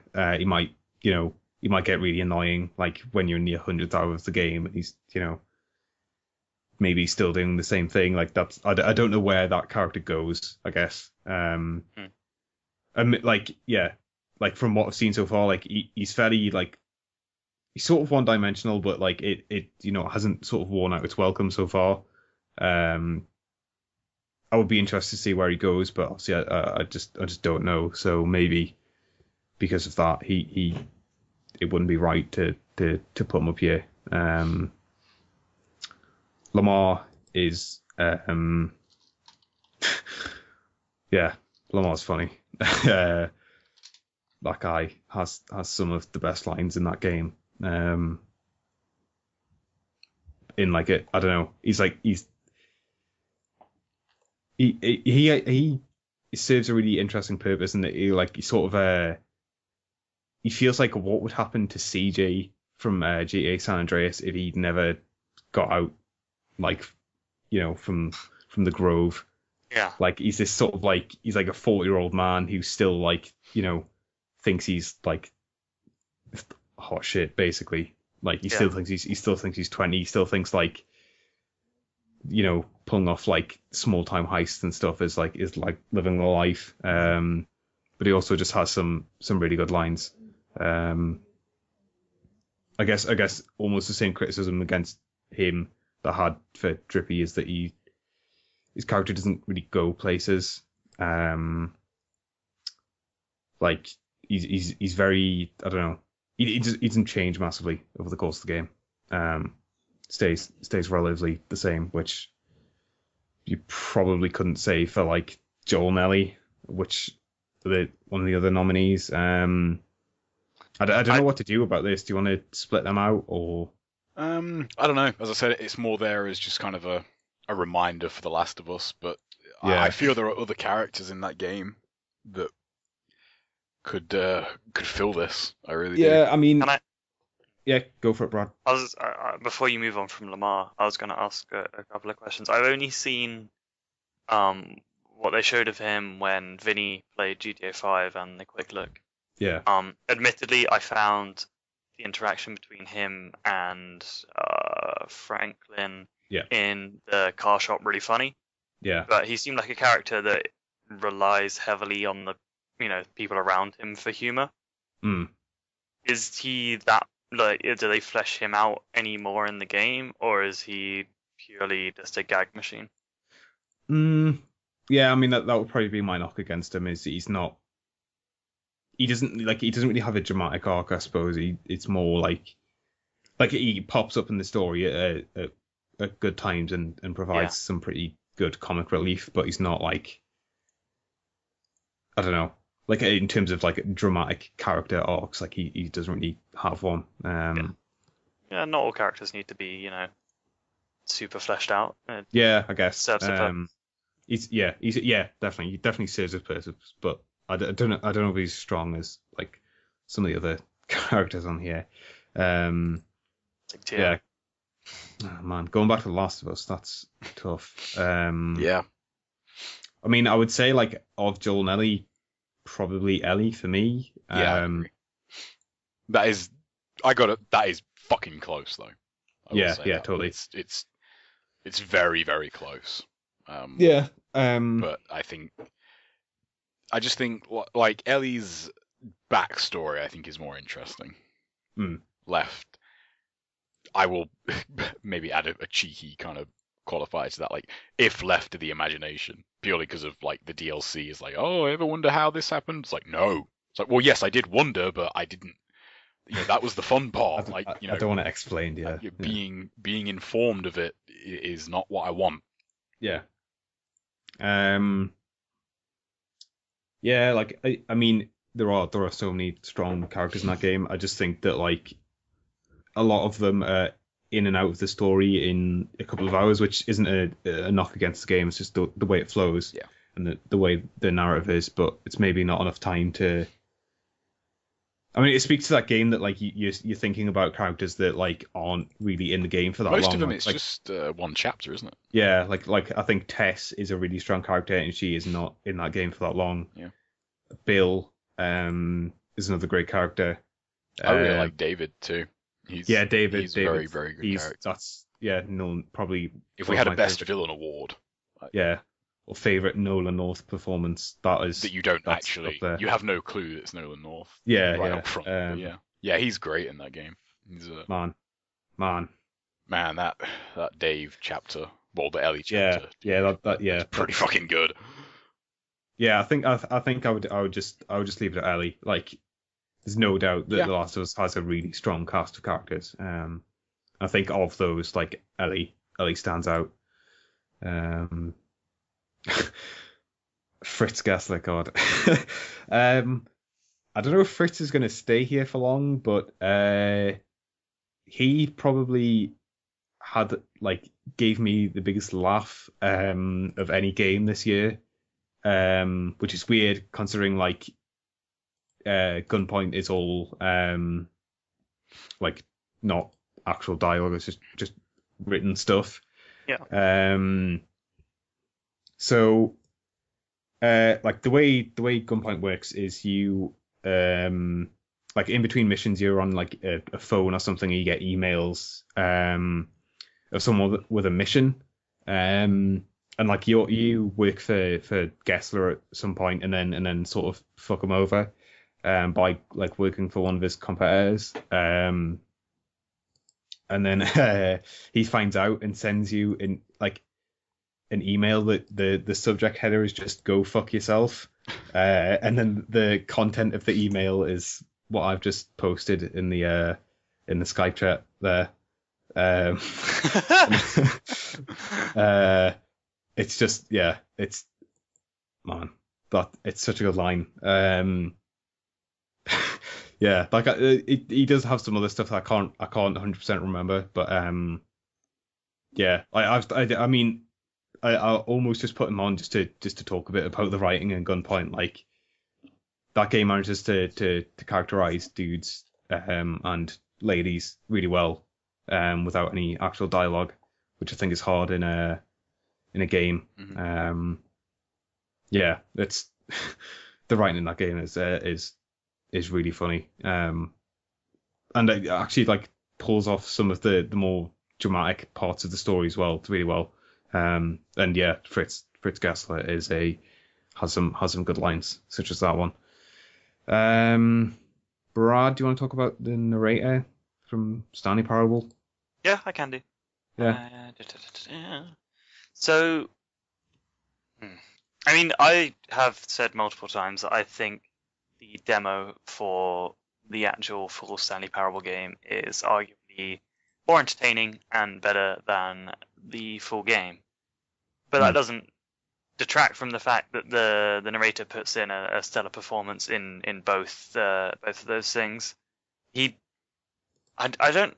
It's weird calling him a character, because he's a narrator. But there is a definite personality to the narrator that you discover as you play the game. The narrator, especially, the narrator always gets very concerned about the story he's trying to tell, be that in the demo, trying to show you around the demo, and when things go wrong, he shows genuine concern and so on. But in the full game, it's interesting seeing the narrator sort of break down as basically if you don't do what you're told and you fuck everything up, the narrator gets really distressed, and it's kind of amusing. And obviously, Stanley Parable doesn't exist without that narrator. The whole game is that character, if we're gonna call it that. It still seems weird to say that, but I mean, you've played it, right? No, I haven't played it. I've seen bits of it. Yeah, I mean, I think I understood what he was about. Just from a bit of watching it. It's very amusing, especially when you start digging into there's an achievement which is click on a door 5 times or something. I can't remember the exact achievement. It's something like click on a door 5 times. And then you go find the door and you click on it. And he's like, oh, you didn't think it'd be that easy to get an achievement, did you? And then you go on this whole tirade that takes about half an hour doing dumb menial shit, and he gets really excited, like, with all the dumb shit that he's coming up with, like, now jump on that desk, now jump on the floor, and he's getting, like, more and more excited, like, constantly with all this stupid bullshit that he's coming up with. And then eventually you get the achievement. And he's like, whew, that was exhausting. just a really, really well voiced character, and basically the crutch of that game, and also very funny. I know in the Giant Bomb Game of the Year stuff, they actually disqualified him because they said the mod was technically the same character, but I dispute that. Yeah. I say he gets his spot here. Yeah. And I think he should be on the list. Yeah, I mean, I'm not going to contest that. Yeah, I mean, obviously, like, I think, like, I mean, I haven't played Stanley Parable, I haven't played the mod, but I imagine he gets a lot more dialogue in the full version. Yeah. Especially the demo is an entirely different tone. Yeah. Which is really interesting. And seriously, if to anyone, just please, for the love of God, go play the demo. It's free and it's amazing. I wanted to create an entire category in our Game of the Year just for that demo because it's so good. Fantastic. Man, it's also really condescending, which is fucking fantastic. Yeah. Of you.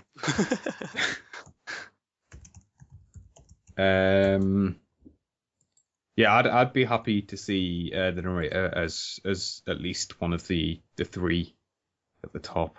Yeah. And probably Ellie. Yeah. Or not probably, definitely Ellie up there at some And Drippy? Some capacity. Or are you leaning towards Lamar? I don't know. Yeah. Tiano doesn't make it. I just thought it'd be fun. Yeah, Tiano doesn't make it. I don't think No. Fritz makes it either, despite that line. I'm just looking to see if there's anyone else. No. Yeah, I'd probably go with Drippy just because I don't know. Lamar, like, as funny as he is, like there's been a lot of characters like him, I guess. Like Drippy at least does something different. Yeah, I think Drippy deserves more recognition from. I mean, obviously I've played neither game, but Lamar seems a much more 2-dimensional than what is quite a unique character that Drippy seems to be. And Drippy does have, like, I said he was a bit 2-dimensional, but he does have things going on. Like, he's not just like, I don't know. He's not like a typical sort of sidekick character. Like, he feels like a character. And his interaction with Jesus Christ, what's the kid from Ni no Kuni called? Oh man, this is bad. Anyway, the interaction with the main character from Ni no Kuni is really good. Like, the kid is like sort of, I don't know. I'm trying to think of it, like a bit meek, and like Drippy's sort of abrasive nature. I think they play off each other pretty well. He's a good character. Probably not the winner of this category, but a good character nonetheless. So who wins, Ellie? Man, I really like the narrator, but I don't think I'm gonna win. Yeah, I mean, like, I've got nothing against the narrator. Like, I think that stuff, it seemed really funny from what I saw of that game. But Ellie's a deeper character, to be honest. Yeah, Ellie's just, man. The writing in that game is something else. The performance of the voice actress as well. Oh yeah, totally. Yeah. And like that final line is like, man, such a good way to end the game. I think Ellie's enhanced, like, by the way that game looks, and the the stuff to do with the that wouldn't be faces the and same stuff, if like it was a PS2 game. Yeah, definitely not. Yeah. Yeah, I guess Ellie wins. Close runner up, I guess, would be the narrator, and Drippy's cool. Definitely. Drippy's cool, yo. Yeah. I really hate. do want to play more Ni no Kuni. It's just that game's hell of long. Awesome. Yeah, so best new character goes to Ellie, and runners up Drippy from Ni no Kuni and the narrator of the Stanley Parable. Next category. Are we going to take a break, aren't we? Oh, yeah. Sorry.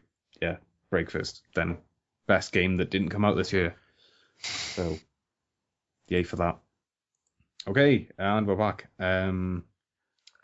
Best game that didn't come out this year. This is barely even an award category. Like, Yeah. This is just like stuff we played that didn't come out this year. This is just ego rubbing for us, so we can mention games that we like. That Yeah.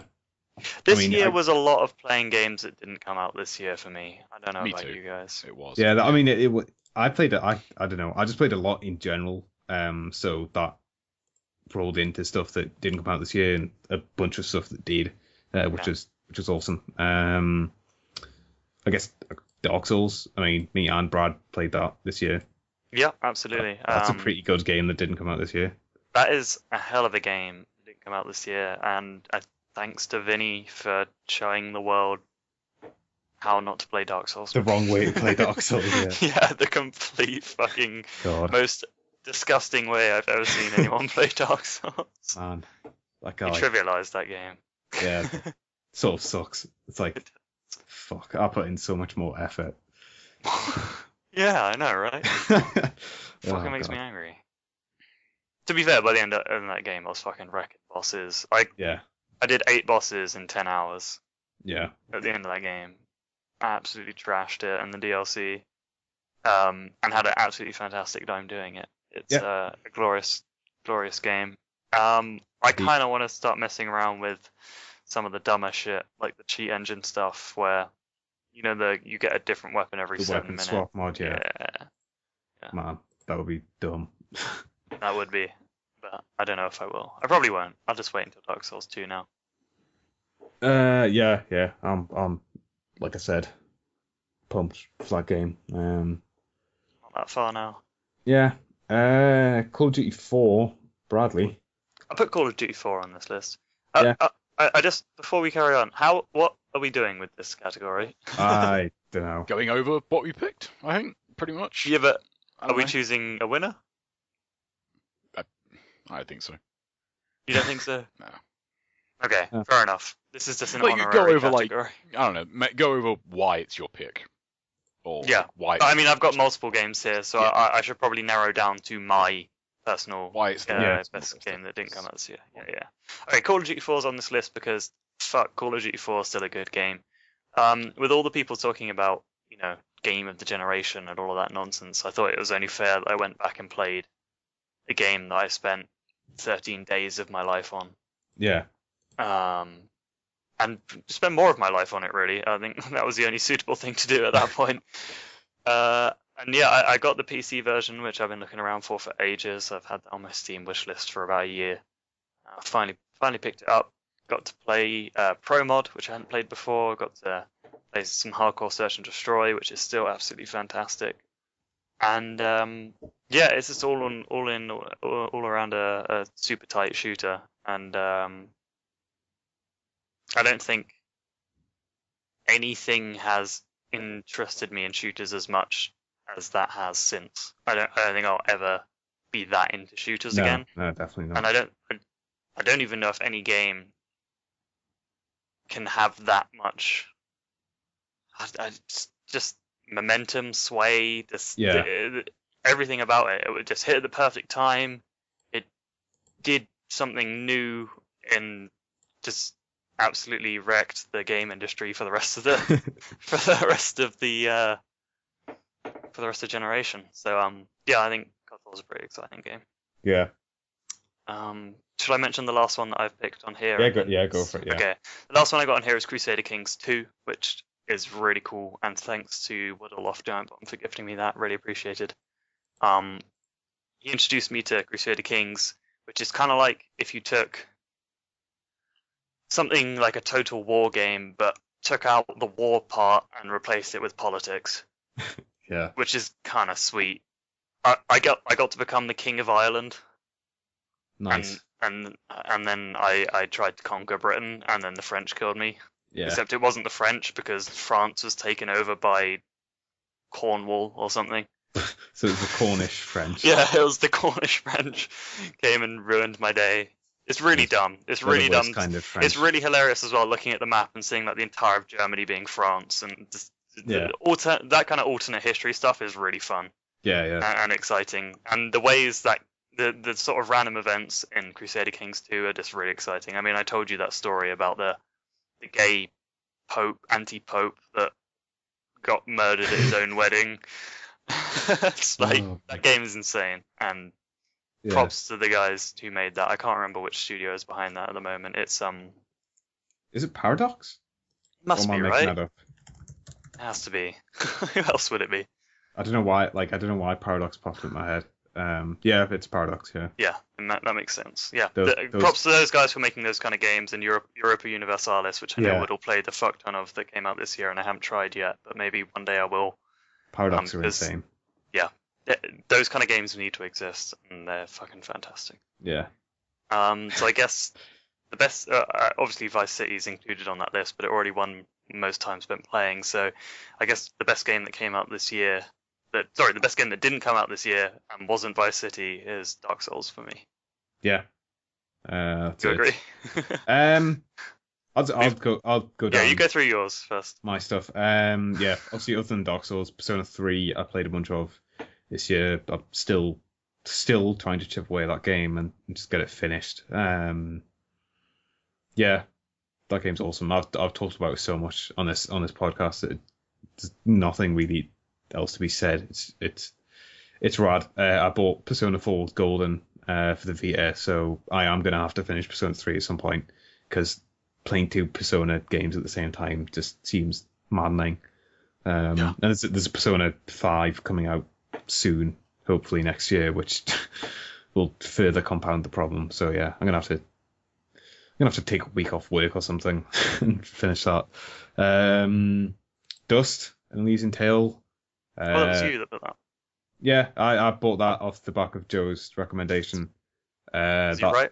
Yeah, that game lived up to pretty much everything Joe said about it. It's awesome, and like I wasn't expecting much from the story, but it turns out that story's actually pretty awesome.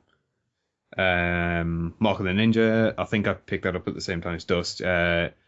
Despite Joe's protestations, I still quite like that game. I thought the end was a bit dumb, but just a cool little action platformer 2D thing. It was really cool. And The Room, that is probably the best phone game I've ever played. It's pretty damn good.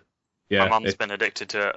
The Room's awesome. I need to pick up The Room 2 at some point, or finish the end of The Room, because there's like the epilogue DLC stuff. Yes, I haven't dived into yet. Somehow my mum managed to do the epilogue before the full game. I don't know how she managed that. I don't even think, how's that possible?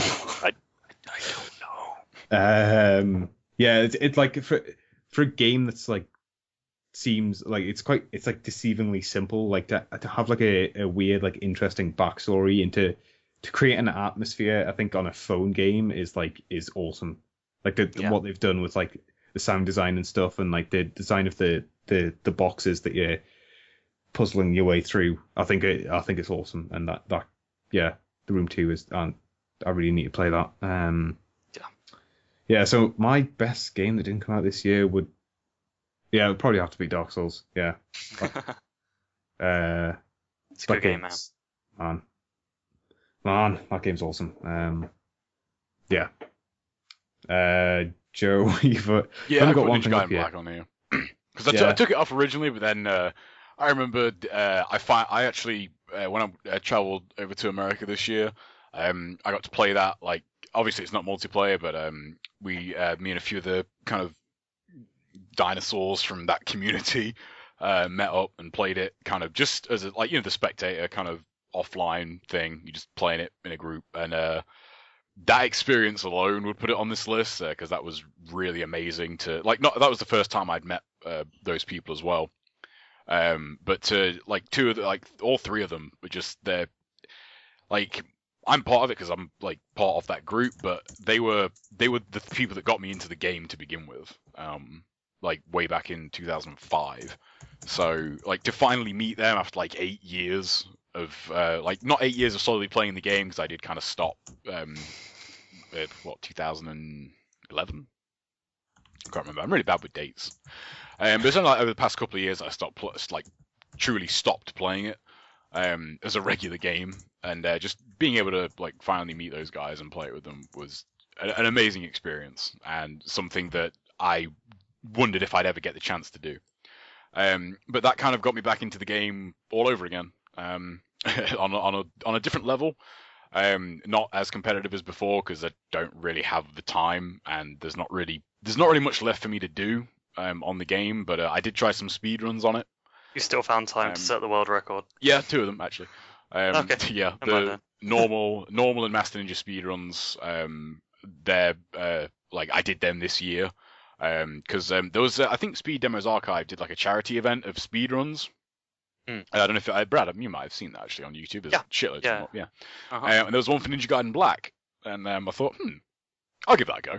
And had to go at that, and set the new record, and did another one as well for Master Ninja. That's something that I've been wanting to do for a long time. And yeah, just that game is just fucking amazing. That's just one of the best games ever made. And if you don't agree with that, you're just wrong, and you're a bad person. But yeah, it's just mainly the kind of getting back into it again was fucking awesome, because it's I don't know if you guys have ever put that amount of time into one game, but it's every now and then when I go back to it, I find something, and every time I kind of go back to it to play it, I'm like, I probably won't find anything really worth putting time into, and then I find something, I'm like, holy shit, this game still has shit for me to do, and it's 10 years old next year. Well, NGO is, Black was a year later, but it's that game is damn good and very, very important to me in terms of games, gaming history, I guess you could say. That is one for the ages for me. Nice. And it'll win every year. Just putting that out there too. Alright, maybe we won't have this category. That's probably going to win every year.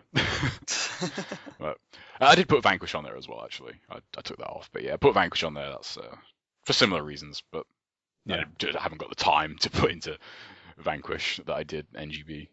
Yeah. So the best games that didn't come out this year are Dark Souls and Ninja Gaiden Black. Fuck yeah. Those games According to are us. According to us, yeah. But no one else. That's basically fact. Oh yeah. And just we're going to tell you what your most anticipated game is. Yeah. We're going to tell you. Yeah. So skipping over best demo because the Stanley Parable wins. Yeah, because that's the next car game comes. You could put the Mark of the Ninja in there, the full game. Damn. Yeah. Damn. That was too perfect. I had to get that one in there. That was just too perfect. I could not leave that out. Yeah, so most anticipated. This again is almost not really a category. I think we should force ourselves to choose and agree on a winner and 2 runners up to this category. So I don't even know what some of these are. So this could be a problem. Yeah, so we've got Dark Souls 2. I've heard of that. I've definitely heard of that one. I've heard of that one too. The Witness. I have no idea what that is. Mugenics. No idea what that is either. No Man's Sky. No idea what that is either. What? What's we talked about that last week. Did we? Yeah, No Man's Sky. We talked about the VGX. The space fun. Space fun time. I must be losing my marbles. That does not. Let's go fly in space. Center of the universe. The thing where you fly at the center of the universe. Yeah, that's not ringing any bells. Well, you're an idiot. Watch_Dogs. Yeah, I've heard of that one. Destiny. Yes, that rings a bell too. The Division. Nope, no idea.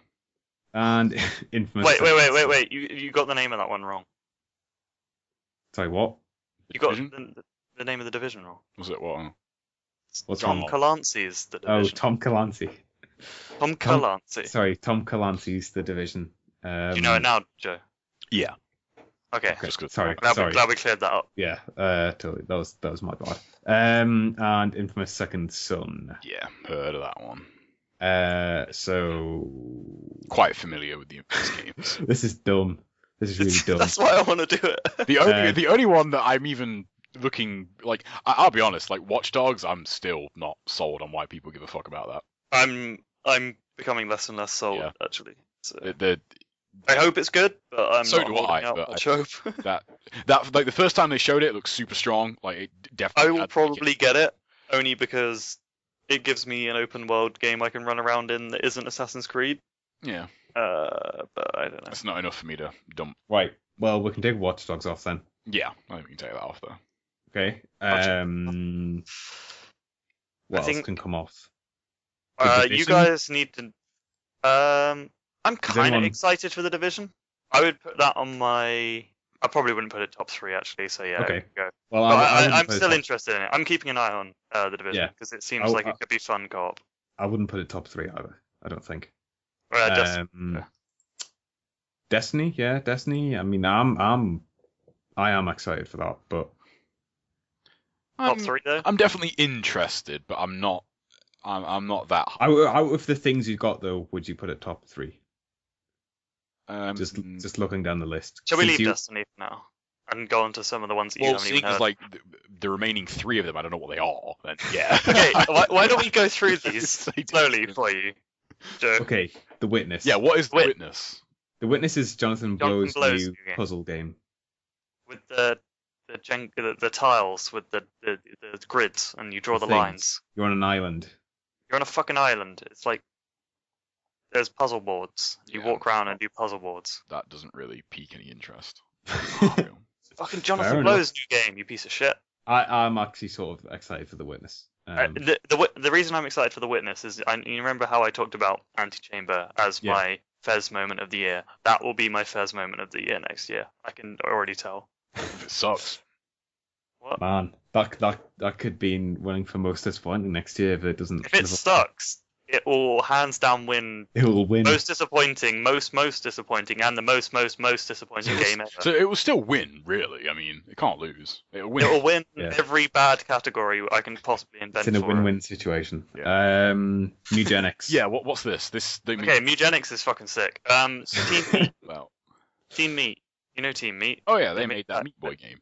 Yes, it's their new game. It's a cross between The Sims, Pokemon, and Tamagotchi, and it's also a hoarding simulator.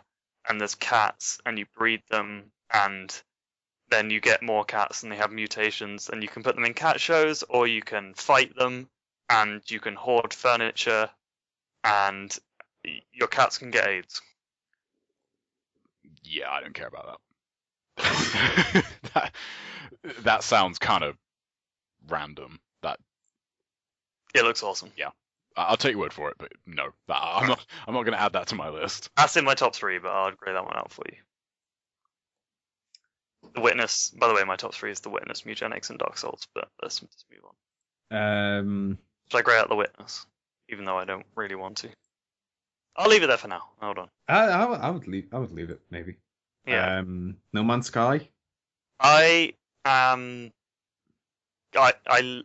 impressed by No Man's Sky, but I am also a bit wary. Skeptical, yeah. Yeah.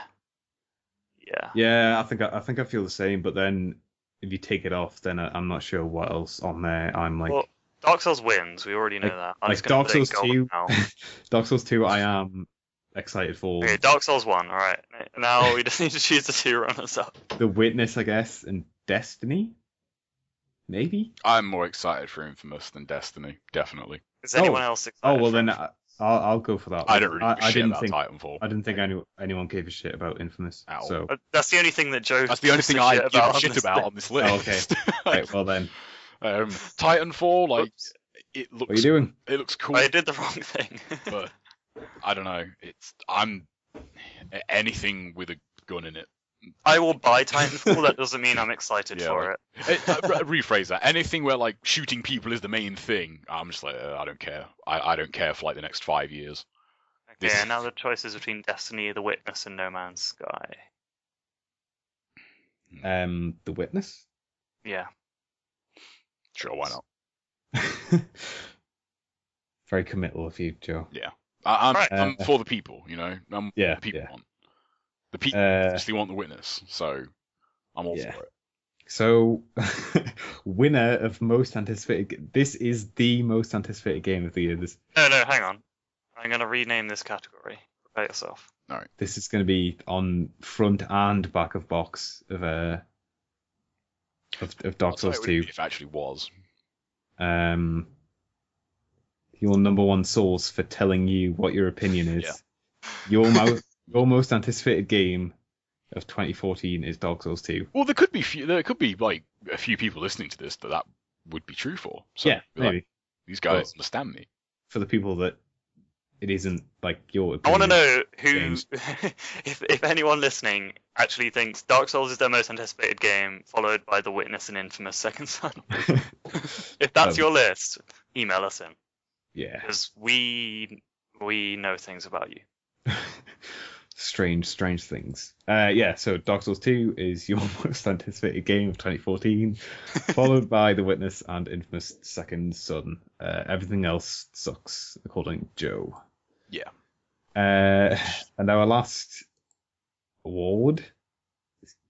category is biggest news. I'm not really sure how to quantify this, but how big is your news? So we've got the new console reveal, which I guess includes the Xbox. I was about to say the Xbox 360 there, the Xbox One and the PS4. Well, there was a new Xbox 360 this year. Yeah. The Xbox 180, which I guess is referring to Microsoft's big reversal or U-turn on a lot of their policies, which people kicked up a fuss about. The reveal of the Steam machine, Steam OS, Steam controller, all that stuff finally coming to some sort of fruition, and the Oculus Rift. That's still spelt wrong, isn't it? I don't know. I think it's 1C. Is it 1C? Nobody can see that though, so... I'm going to put this spreadsheet in the... Was it two L's? Is it two L's? No, it's definitely not two L's. Okay. And yes, I'm not sure what Oculus Rift is referring to. Is there a specific... Is it just... Just general hype around the Oculus Rift in the news? General riftiness. Yes. Yeah. Anything else to add to this category? I feel there were many other weird, wonderful things that happened this year. Probably.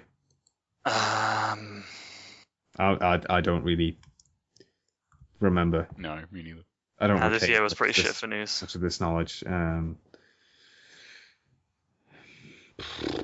No, nothing. So I mean, the fact that nothing's springing to mind probably means that there wasn't. Yeah, you're right. Okay. Let's have a look at these then. So. I mean, Joe, you said you were pretty surprised, and obviously I was as well, about the new consoles not only being revealed, but also fucking releasing this year. Yeah, I was very surprised. Considering we were both staunch 2014ers for the new generation of consoles. Yeah, I was right for once. Yeah.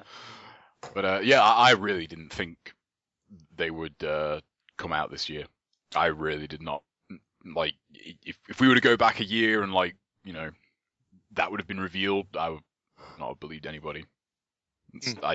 I really didn't. I thought they'd milk it for at least another year, at least. But it kind of wraps up kind of nicely, though, because, like, the way this year has kind of gone, it's, you know... Given how shit...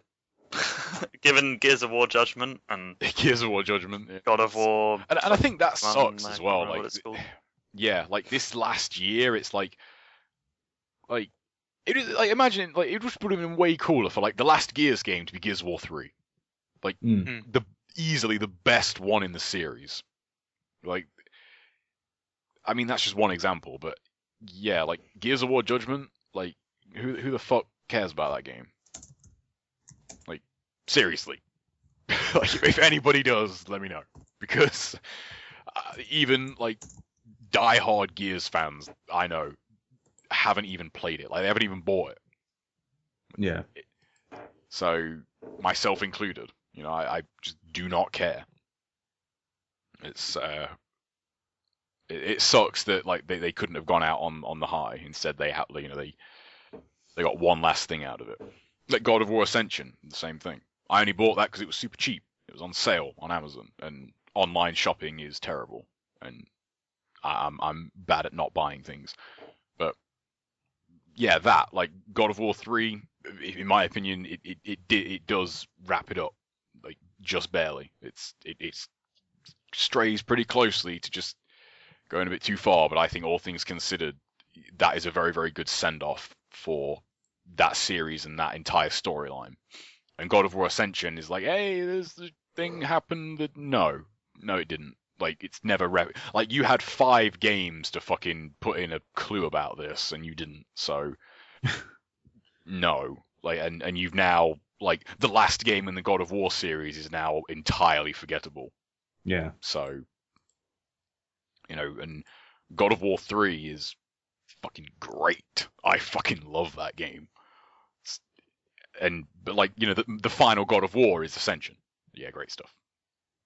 Thanks for that. Like, in God of War 3, you commit like fucking spoiler alert, obviously. Like every god, you just kill them. You kill them all. Like you rip Hades' like fucking chest off, and like you like eye gouge Poseidon and like pummel Zeus in the face. And dude, that game is awesome. That game was written by 12-year-olds. And it's fucking great. God of War Ascension is like, yo, I can't actually remember the story of God of War Ascension. It's something about the Furies. That's it. The Furies. That's the story. The furries, fucking furries. The Furies are apparently annoyed at you because you broke your pact with Ares, and this is never mentioned in the first game, by the way, or the second game, or any of the others. But apparently it's a big deal. And it's kind of, it has some good moments. There are good moments in God of War Ascension, but doesn't do anything for the overall franchise. So, yeah, I think that is a huge shitter for this year. Like those two franchises in particular, they went out on like really weak notes as opposed to what they like your last game could have been. All right. Next bit of news: the Xbox 180. I think this is hands down Just kind of one of the craziest things to happen, at least in my lifetime in the games industry. It's still hard to understand how it happened. I think it's hard to understand how it happened. That's pretty obvious. Yeah. Everybody flipped their shit. Like, that is what caused it to happen. Yeah. Yeah. But the fact that it actually did happen. Yeah. In the first place, that Microsoft had the gall to come out and be like, "Ha! Use games. Those used to be a thing that you are gonna have. Not anymore. Also, it's gonna be online all the time." And then for Microsoft to not just tone that down a bit, not just say, "Oh, the console now works offline." No, they were just everything. They threw their entire playbook out the window and wrote a new one on toilet roll and then handed it out to everyone. Yeah, I think the Xbox fiasco following E3, it was kind of insane, especially when you consider that throughout the whole of E3 they were attempting to tout information that they didn't even truly know the answers to. Like different people from Microsoft were giving different answers to the same questions about how that stuff was going to work. It seemed completely fucked, and then they just to drop it all entirely as well is just absolutely insane. Yeah, I guess this Xbox 180, I would roll into this the Sony E3 press conference. Like, I remember the round of applause for the PlayStation Plus. The staying up till 4:00 to watch Drac Tretton just destroy Microsoft. To shit on them for 15 minutes at that press conference. That may have been like the greatest thing I've ever seen live. Just Oh, Well, Jesus Microsoft Christ. just opened the floodgates. Yeah. for the They handed shitstorm. them. Yeah, they. But like fucking- seeing them like so directly stick the knife in, like. Well, Oh, come man, that on. was- I mean, Sony was a fucking They punching must have bag thrown themselves for quite a party. Like the day that the Xbox pre-launch event or whatever, the pre-E3 event happened, the people at Yeah. Sony must have absolutely gone ballistic. I would have loved to see like the meetings like in between like Microsoft. Just excitedly like school children. I bet like muttering it's, to I each bet other. some like Jack Trent was like, someone was like, oh, you can't directly call them out. He's like, no, fuck it, I'm doing it. I'm He's fucking like, doing I'm it. getting my fucking dick out. I don't even care. I'm calling those motherfuckers out, and oh man, so good. Amazing. I And mean, then like, that video they made afterwards of yeah, the used how game. to share a used game on Jesus the Christ, that's PlayStation. that one is the classy one. That is like that was like certified by a businessman in a suit to go up on their YouTube channel at some point. Someone signed a piece of paper that said that could happen. Yeah, and it did such good things. So like that is like PR at its finest. Like Yeah. Turning like business suit people into like actual people that you could talk to, and like Suhei Yoshida, you can talk to that dude on Twitter if you really want to, like, and he doesn't like come out with like just generic sort of computerized robot responses. Like he will actually talk to you about stuff. Like that is just masterful PR. Like yeah. I mean, like, I don't think things turned out as crazy as everyone was expecting. Like it wasn't like, oh, the Xbox came out and no one bought they it. were pretty even, weren't they? In terms of sales numbers, I think. Fair. I think next year is going to be the real like. Yeah, but I mean, for launch wise, like, Yeah. they're Yeah. fairly even. But yeah. That's that like at the time that was all that stuff was just insane. It was just like every day it was like waking up, oh, Xbox have decided not to do this thing anymore. Oh, Xbox are apologizing. Like, oh man, that was, all that stuff was just insane. Yeah, that was man. Yeah, absolute madness. I think that's probably going to win this category. But before we decide, shall we go through the last two? Yeah. Steam machines. Valve, in their continued journey to take over the universe, decided they're going to make their own PC, console, operating system, and controller to really flip the V at Microsoft. They basically said, what about if we use Linux and stopped using Microsoft stuff because we're made of money? Yeah. And then people said, yeah, we want that. Although I'm still not sure. I'm super interested to see how that all pans out in the end. The main thing is the compatibility stuff. There's not enough games run under Linux yet. Yeah. But that might change in the future. But I yeah. I mean, Valve have such pulling power that, like, yeah, I can imagine them just dragging developers. No, it's going to work on Linux. It's going to work on Linux, you piece of shit, or it's not going to work on Steam. Yeah. Like, they're probably at like Unreal now, just like, why doesn't this thing just fucking export on Linux already? What are you guys doing? Gabe Newell's coming around. Unity does it. Do you want Unity to win?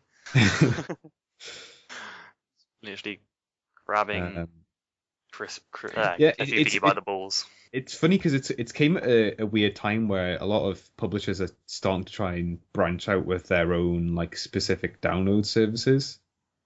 Yeah. And like that'll be interesting. Like that'll be interesting to see how that whole thing pans out. That's like one thing though.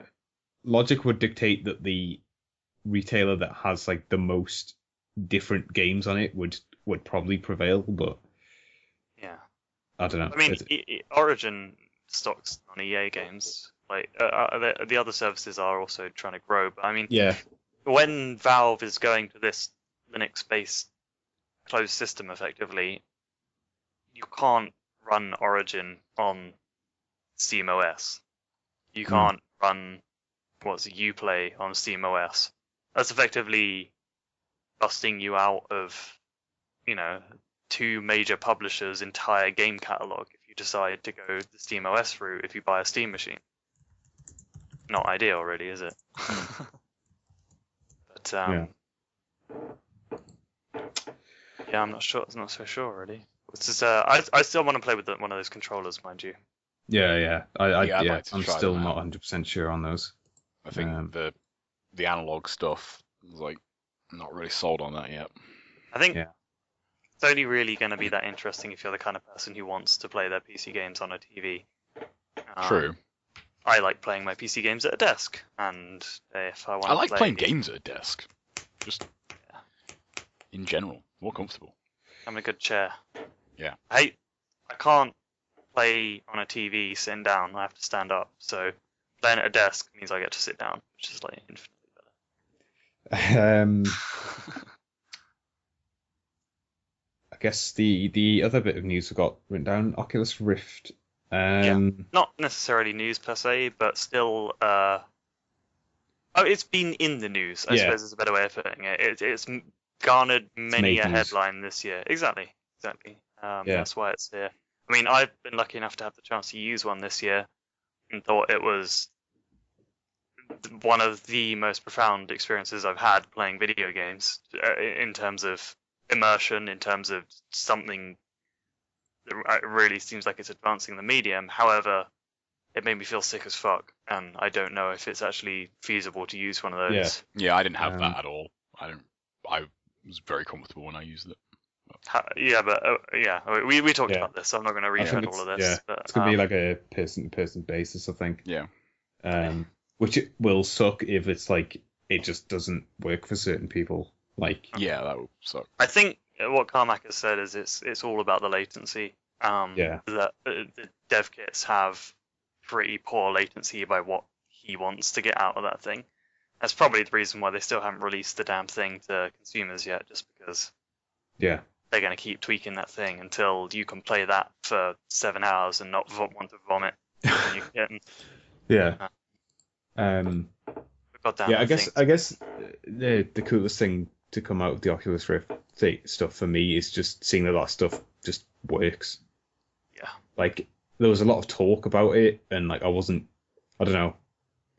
I felt like, it's the new sort of gimmick thing that isn't you're gonna hear about. It's totally not like just bloody 3D. It's a profound. It's a real experience, and it's not just like it's weird. It's not just the fact you're wearing 3D goggles on your head.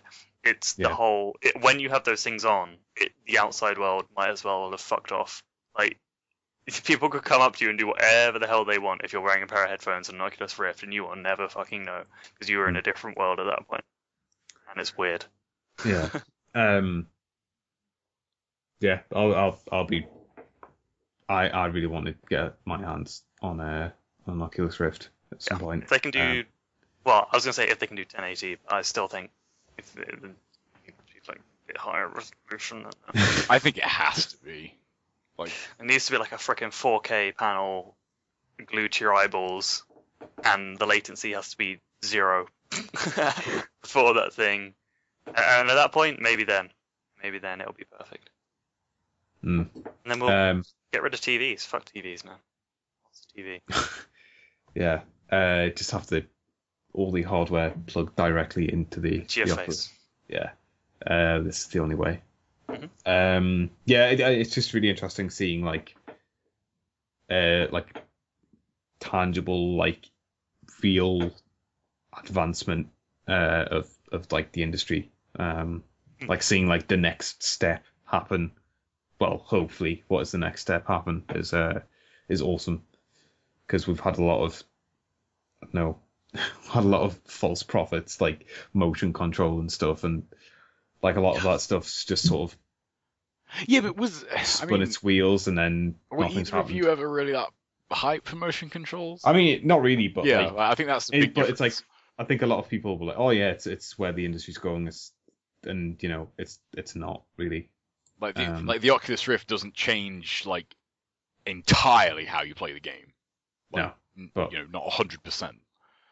Like motion controls are just shit. Like there's no other word for it. And like as soon as I heard about them, because like they're not.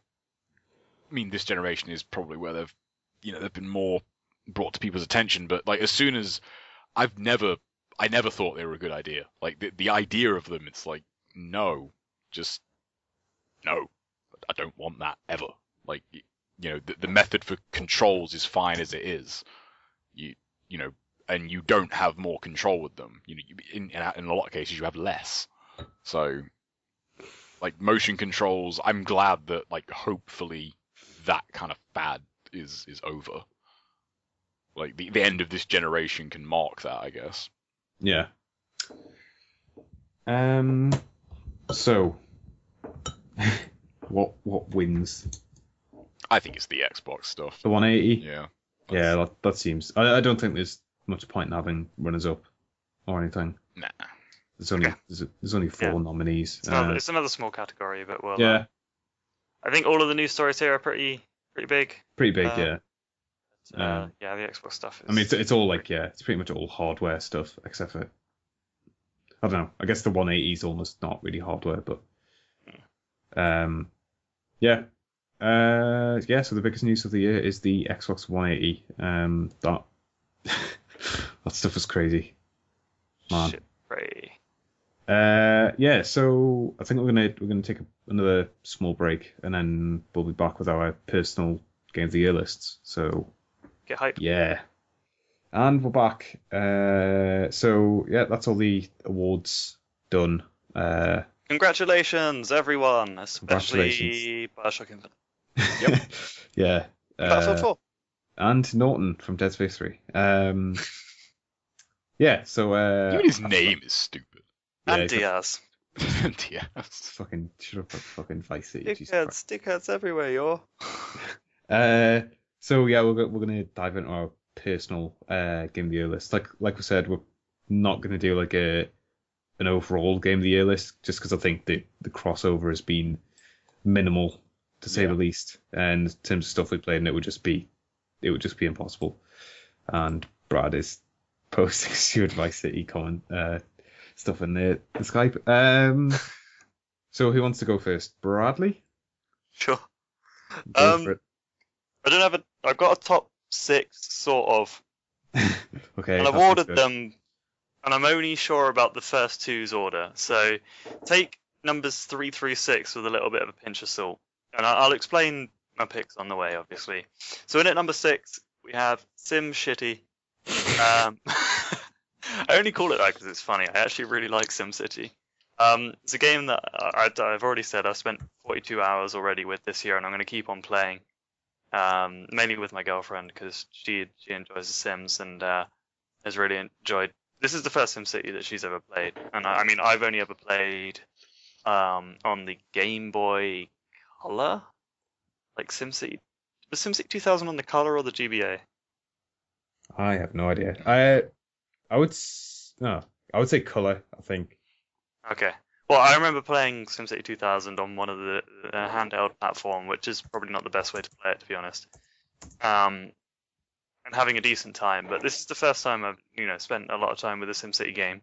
And despite all the launch woes, which were really shitty, and despite the limited city size and all that, it's still a fun game.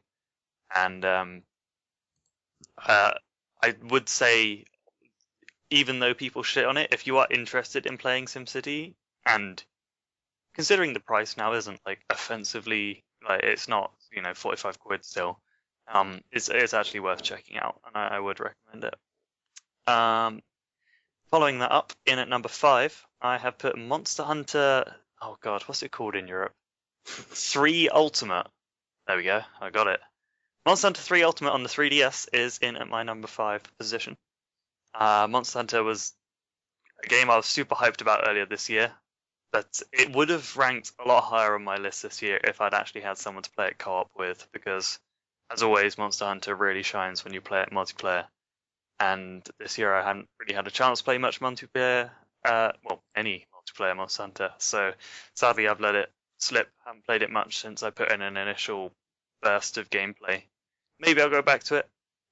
We shall see. But for the time being, it's going to sit at number 5 on my list for this year. Number 4, another 3DS game. I have Pokemon X, because I didn't buy Y. Pokemon's actually pretty sweet. It's a really good entry into the Pokemon franchise. I came out of Black and White feeling a bit exhausted, especially so I've played one Pokemon from every generation of Pokemon, except for the remakes, which I'm not really counting. I have been a lifelong Pokemon player, and I think I'll probably still keep playing them when they come out, just because 50% nostalgia and 50% they're actually kind of fun.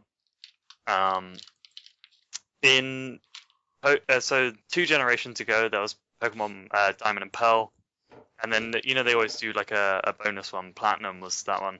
Platinum was the first Pokemon game I ever didn't finish. Like all the other ones, I got to the end of the Elite Four, beat the game, and was done with them, or played the shit out of them in the case of Sapphire. But Platinum was the first one I ever didn't finish, and from there I was kind of like, shit, I guess I'm not that into Pokemon anymore. Then Black and White came out, played the shit out of Black, because that game was great, and they did some really good stuff to mix up that franchise, and I decided that Platinum was just a shit Pokemon game, which it was. And then X and Y came out, and got really hyped for it, had a bunch of friends who were interested in it. And I think the thing that really keeps me playing Pokemon games is having that sort of zeitgeist around it, and knowing other people that are playing it, because the sort of rushing to get as far as possible, like racing against my friends effectively, to see how far you can get as quick as possible is really, really fun in those games. And X and Y does some really clever stuff with, I've already mentioned it had great music, really good, nostalgic stuff.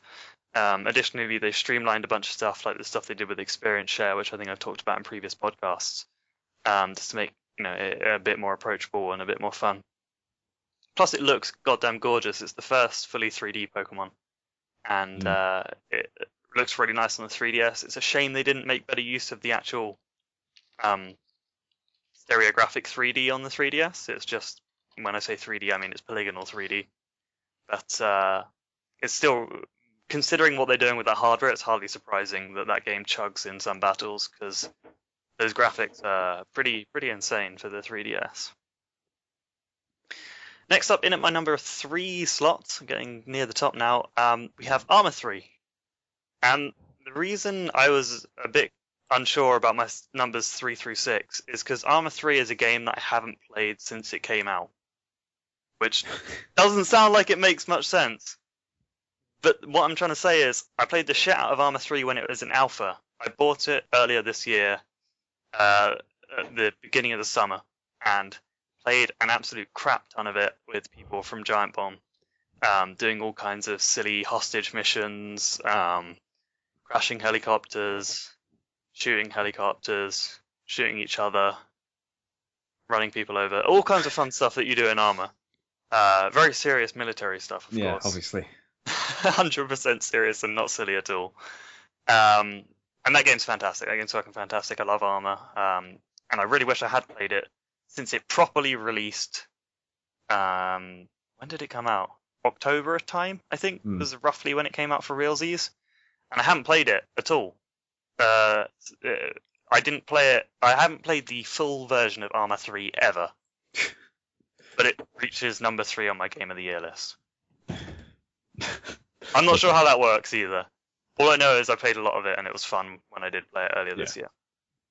In at number 2, StarCraft 2 Heart of the Swarm. I kind of forgot that came out this year, but considering I went all the way to Spain to watch people play StarCraft professionally and had a fucking great time doing it, it wouldn't make sense for this not to be on my Game of the Year list. I actually played quite a fair bit of Heart of the Swarm this year, and it's a pretty good expansion. I mean, it's largely still StarCraft 2, but all of the balance changes and all of that nonsense is neat if you're into the pro scene and checking that stuff out like I am. And then, of course, my number 1, in case you haven't guessed it already from our talk earlier on, is Anti-Chamber, which wins because it's fucking Baus. Yeah. But, man, I need to play that game. I actually just bought it while we were recording today. Fantastic. You did the right thing. Yeah. Seriously, that game's great. You're gonna go into it. Yeah, that's a list. That's a solid list. Indeed. More 3DS games than I expected. Well, actually, to be fair, this year the 3DS I think has come into its own. Yeah. There's a lot of strong games. I didn't play Fire Emblem. Yeah, Legend of Zelda. I would like to play Zelda. I've never played a Zelda game, so I'm wondering if that's the place to start. Which I don't.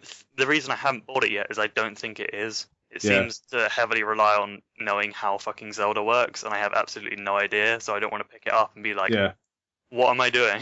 I mean, just going from Giant Bomb talk, like Drew has never played a Zelda game, I don't think, and he played that one, said he really enjoyed it. So okay, maybe I'll give it a go then. Just from the quick look I did, it looked like a fun game, like not really knowing much about Zelda. It just looked cool. I'm not sure about the whole 2D stick to the walls thing, but otherwise, I'm actually really interested in that game, and I think I'll end up picking it up off the eShop. Yeah, 3DS is coming into its own, which is nice to see. It's awesome. It's really good. Yeah. Joe. Yes. What you got? I've got nothing. You got nothing? Yeah. You didn't like any games that came out this year? No, every game sucked came out this year. Oh, okay. Fucking year of garbage. But no, I've got a top list. I have a top 5. I did play more than 10 games, but I really feel that 10 of them deserve the kind of the prosperity of a top 10 quote unquote list. So I have a top 5 list of games that do deserve top 5 treatment. These are in no particular order. Like, there are ones that I do like better than others in the list, but I just can't really be bothered to put them in order.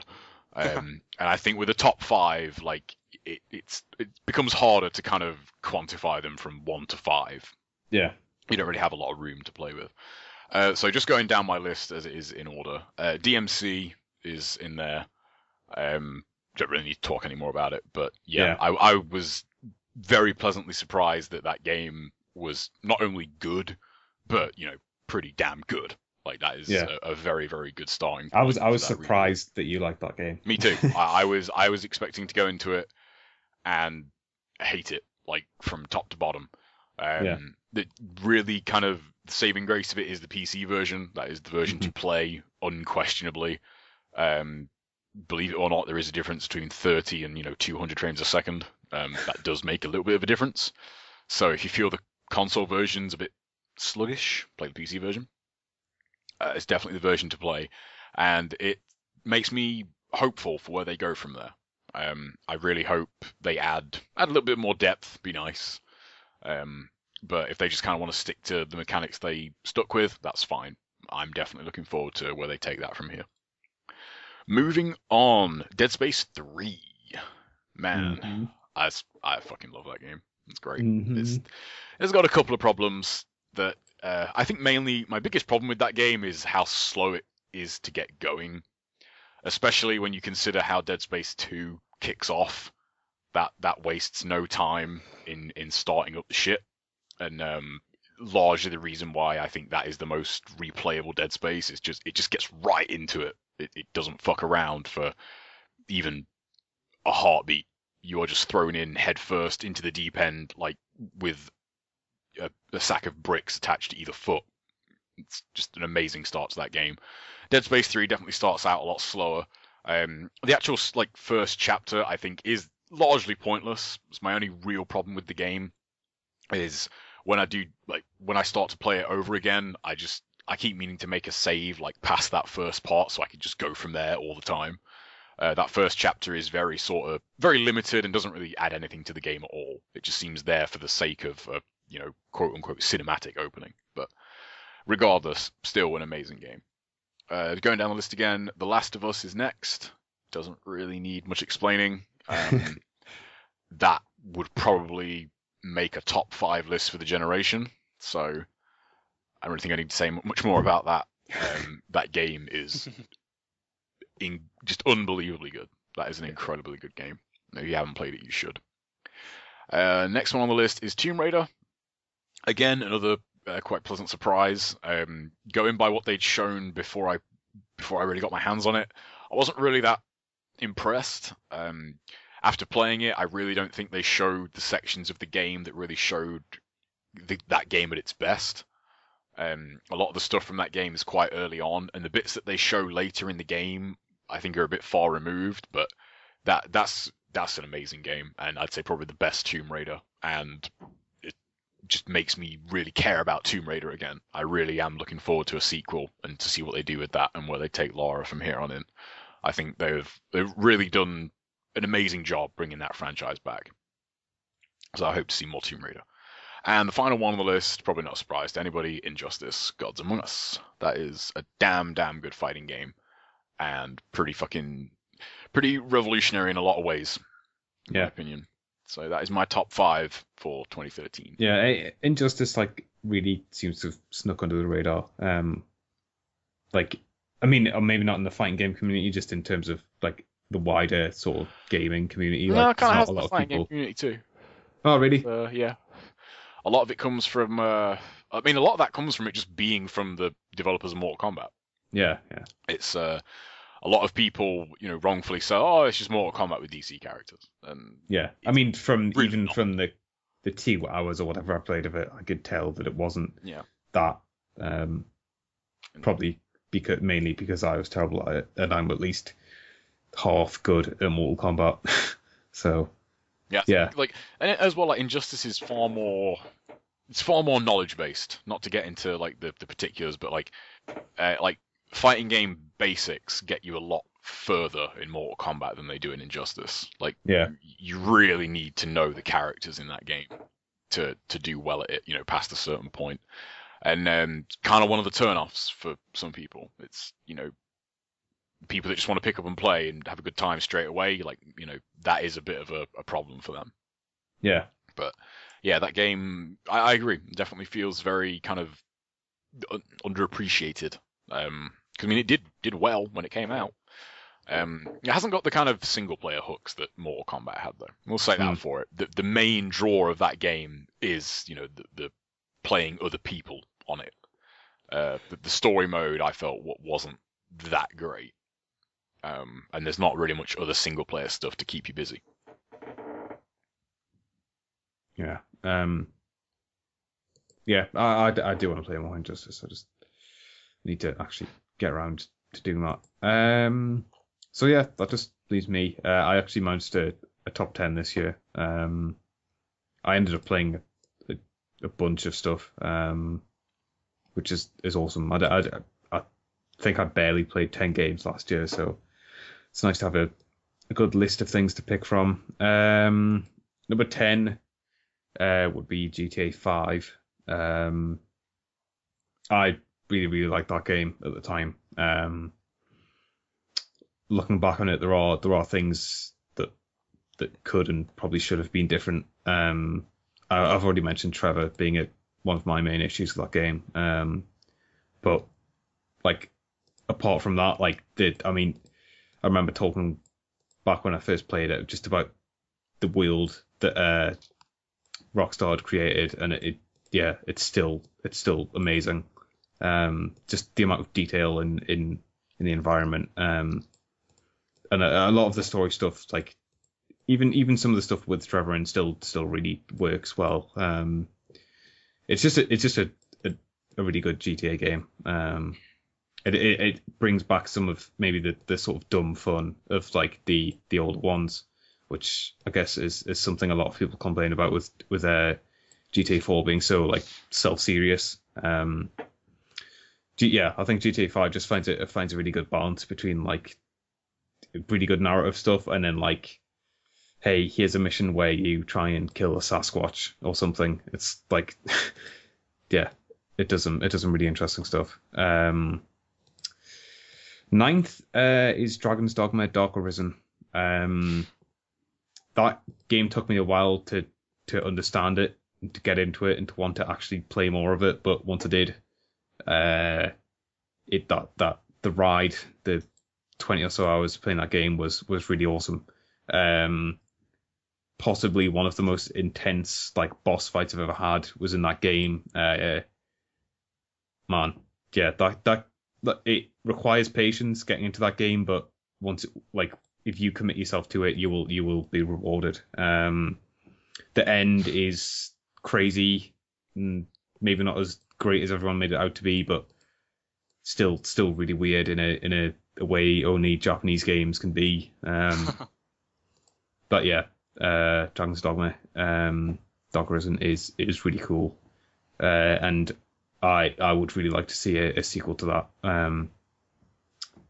Next gen, some crazy next gen stuff, because I think that sort of game could use a graphical overhaul, let's say, because it's not the prettiest of games, but it's still awesome. 8, Volgar the Viking. I think I was writing up my list. I was like, oh yeah, I played Volgar. Then I realized how awesome playing Volgar was. Yeah, that game is it. Like I said before, it is really good. Like version of one of those kinds of games, like a 2D sort of masochistic game. It's awesome. Really good music, really good like art style. Being a Viking is awesome. The boss battles are the boss battles. Winning a boss battle in that game is like nothing else. It's like I don't know, beating a boss in Demon Souls, or it's like Dark Souls. Well, both Souls games. Souls. Yeah, Souls. Just a really good one of those games, and like for a game that's hard to like sort of push you through and really reward you, I guess, for your persistence is awesome. And Volgar really does that. Number 7, BioShock. What? What is madness? Despite what Joe says, I enjoyed that game. It's a roller coaster. It doesn't really bear thinking about too hard because the plot sort of starts to fall apart. The combat is awesome. Yeah, it's just fun. I don't know. It's maybe a bit too sort of. I think the game thinks a bit highly of itself in a weird way. I don't know if that actually makes sense, but yeah, I would agree with that. Yeah, that's one of my just if you can sort of enjoy the ride, then you'll have a fun time. But if you try and like go crazy thinking about like the politics sort of side of things, all the weird time travel dimension swapping sort of side of things, yeah, I'll admit the game does fall apart a bit, but the time I spent playing it was awesome, which yeah is as good a thing you can say about any game really. It's true. Number 6, Rocksmith 2014. It's a game. Sort of. It's a game. You sure? Yeah, it's a game. Does it You don't sound like you've convinced yourself. It's totally a game. No, it's a game, I think. Yeah, like, man, I needed Rocksmith in a weird way that I didn't think I did. I need Rocksmith. Yeah, like like that game exposed a lot of flaws in my ability to play the guitar, which I wouldn't have known about otherwise. And it does it in a pretty good way. Shame about some of the bugs, but they're more of an annoyance than a like, oh my god, I never want to play this thing again because it's horrifically broken. I think I've already spent like 15 quid on DLC for that thing as well, so that's like more than I spend on DLC for a lot of games.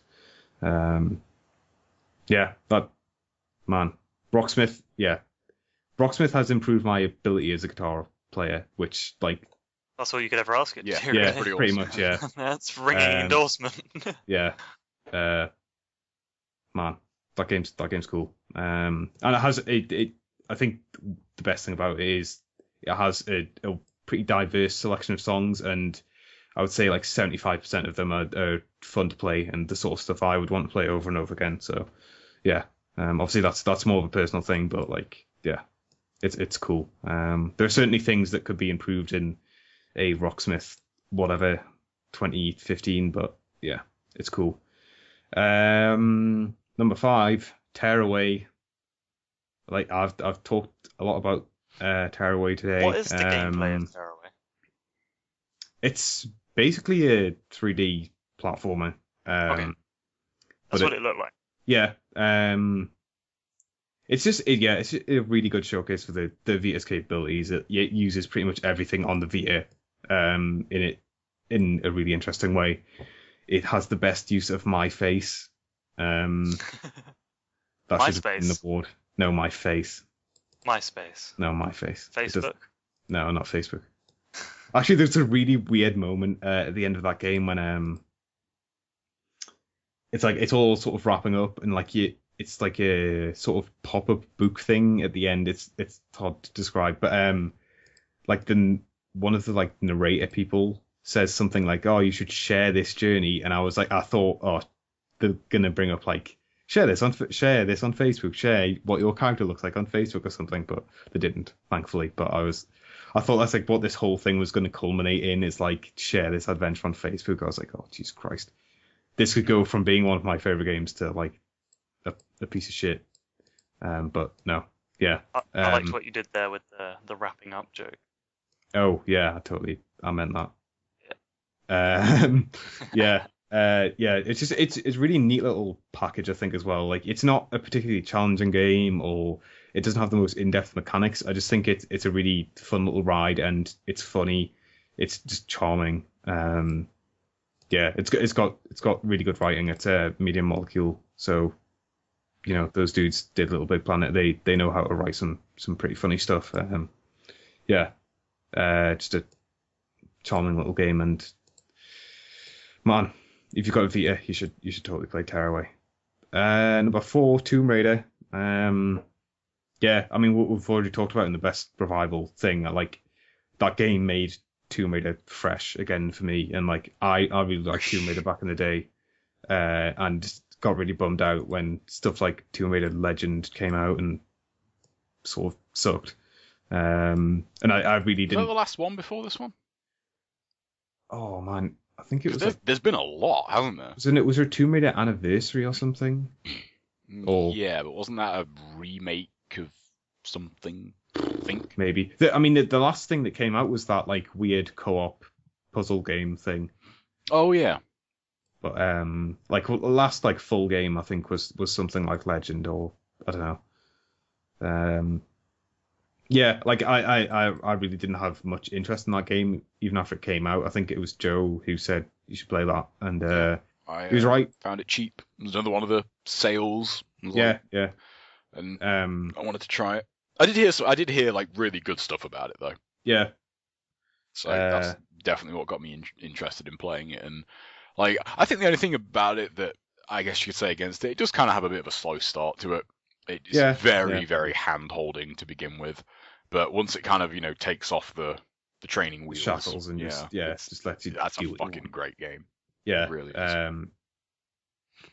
Yeah, and it's one of the few games where I've went through and done all the collectibles as well. Like I generally stay away from that stuff, but I actually had quite a lot of fun just jumping around that world and killing dudes. We need more tombs though in the next one. Yeah, come on, yeah, definitely. There needs to be way more tombs. Yeah, the tombs were one of the most interesting parts of that game, and they were a bit underused. But yeah, like the characterization of Lara as well, I think was really good. Heard like, I mean, it's a lot's been made of it. Like, oh, is it really realistic that she goes from like, a basically really innocent like young woman to like suddenly murder lady? But I think they do it fantastically in that. There's certain things in video games that you're just gonna have to accept, and like one of those is that just because of the nature of them, you're probably gonna end up killing a lot of dudes. Like, if you say that like about Tomb Raider, then you've got to start like pulling up like Uncharted and pretty much every game that involves. Yeah, but I think Tomb Raider handles it a lot better. Yeah, that's one of my biggest disconnects with Uncharted. Is it never addresses that. Tomb Raider at least tries to. Yeah, Tomb Raider does a good job of like there is a clear turning point in that game for that character. Like, it's not you don't start off that game just by murdering everybody left and right. Like, no. And when you do, like for the first point in that game, like it's addressed. Like the character, you get to see her reaction from it. She's not just, yep, fucking bodied that dumbass. Like, yeah, it's earned in that game, I think is probably the best way I can think to put it. It earns it, and it does it well. Yeah. Next would be Brothers, A Tale of Two Sons. Yeah, again, already talked about it, but it's not the content necessarily. I think it is purely in the execution, which makes that game what it is. It doesn't tell a particularly original or crazy new story, but the one it does tell and the way it's executed is amazing. And the use of the mechanics at the end of the game to sort of hammer home the emotional impact of what's going on is unparalleled this year, and almost in a lot of games I can think of. Just, man, it yeah, I couldn't really describe what happens. It's awesome. And it's one of the few times where game mechanics have been used that effectively to enhance sort of the narrative. Really, just really awesome game. Like, I don't know, I've heard a lot of people sort of saying, oh, they didn't like the way it controlled, but man, I really like very polarizing opinions. Yeah, and like that, that that game wouldn't work without that mechanic. And if you can't like handle it, then Brothers just isn't going to be for you, because the game doesn't compromise from that, and because it doesn't, the ending works so much better, I think. I really want to get Brothers, but every time I go to get it, I end up not. Like, yeah. Not get it. It's like, I mean, it's a fair. Right before it. It's certainly like a one sitting sort of game, so yeah. I mean, you should play it, but whatever. Like it took me a while to. I didn't buy it like initially. I think it was like as we came towards the end of the year, and it was like people were starting to talk about it again. I was like, yeah, maybe I should give this a go. Number 2 on the list here is Gunpoint. Man, I really like that game. I thought it was your number 1. No, it's good. Well, it's more than good. It's great, but unfortunately, it was pipped. But yeah, that game is fucking fantastic. Like, mechanics, the art style, the story, all the writing. Does comedy. It had a story. Yeah, does comedy really well. The soundtrack, like we've already mentioned, just, man, that is a good ass game. You should really play that if you haven't already.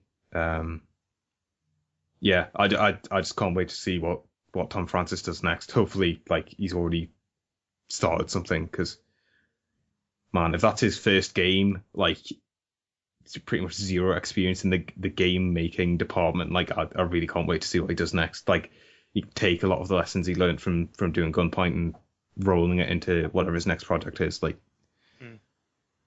man, I'm really excited to see whatever that is. You should totally play Gunpoint if you haven't already. I feel like that game. Another game I keep on nearly buying, but then yeah, not.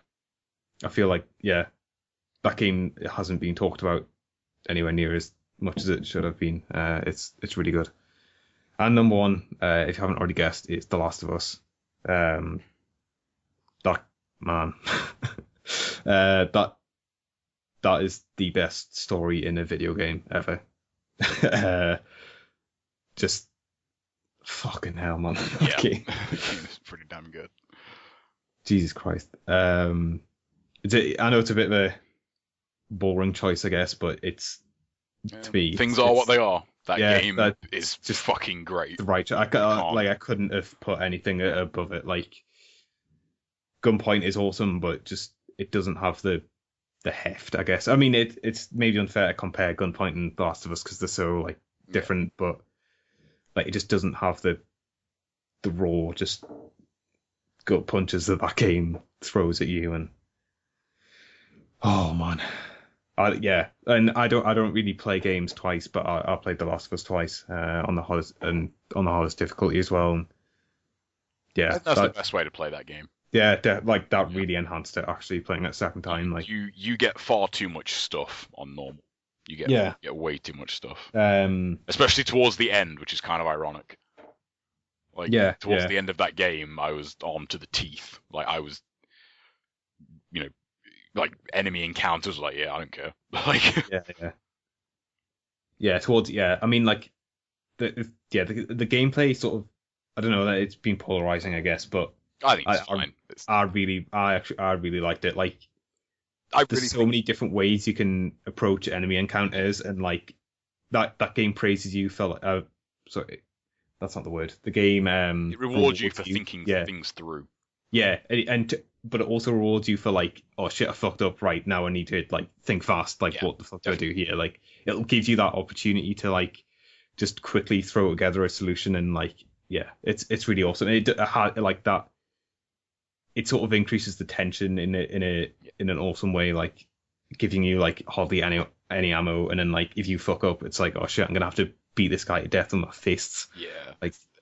I feel honestly like the criticism I've heard about gameplay, I can only assume. I think I've got to imagine like the people that have that problem like are trying to play it in a way that the mechanics are clearly not designed for it to be played. Yeah, like you can't just rush in to stuff in that game, and the tension. Like one of my most memorable moments from the survival playthrough. Do you remember the very when you first come across the clickers, like when you kind of first introduced to them? Yeah, and like at the end of that part where you have to go through like the abandoned ticket station that's like pitch black and full of clickers. Yeah, do you remember that bit? Like right off the bat, like it becomes pretty apparent on I think it's survival mode, isn't it? The hardest.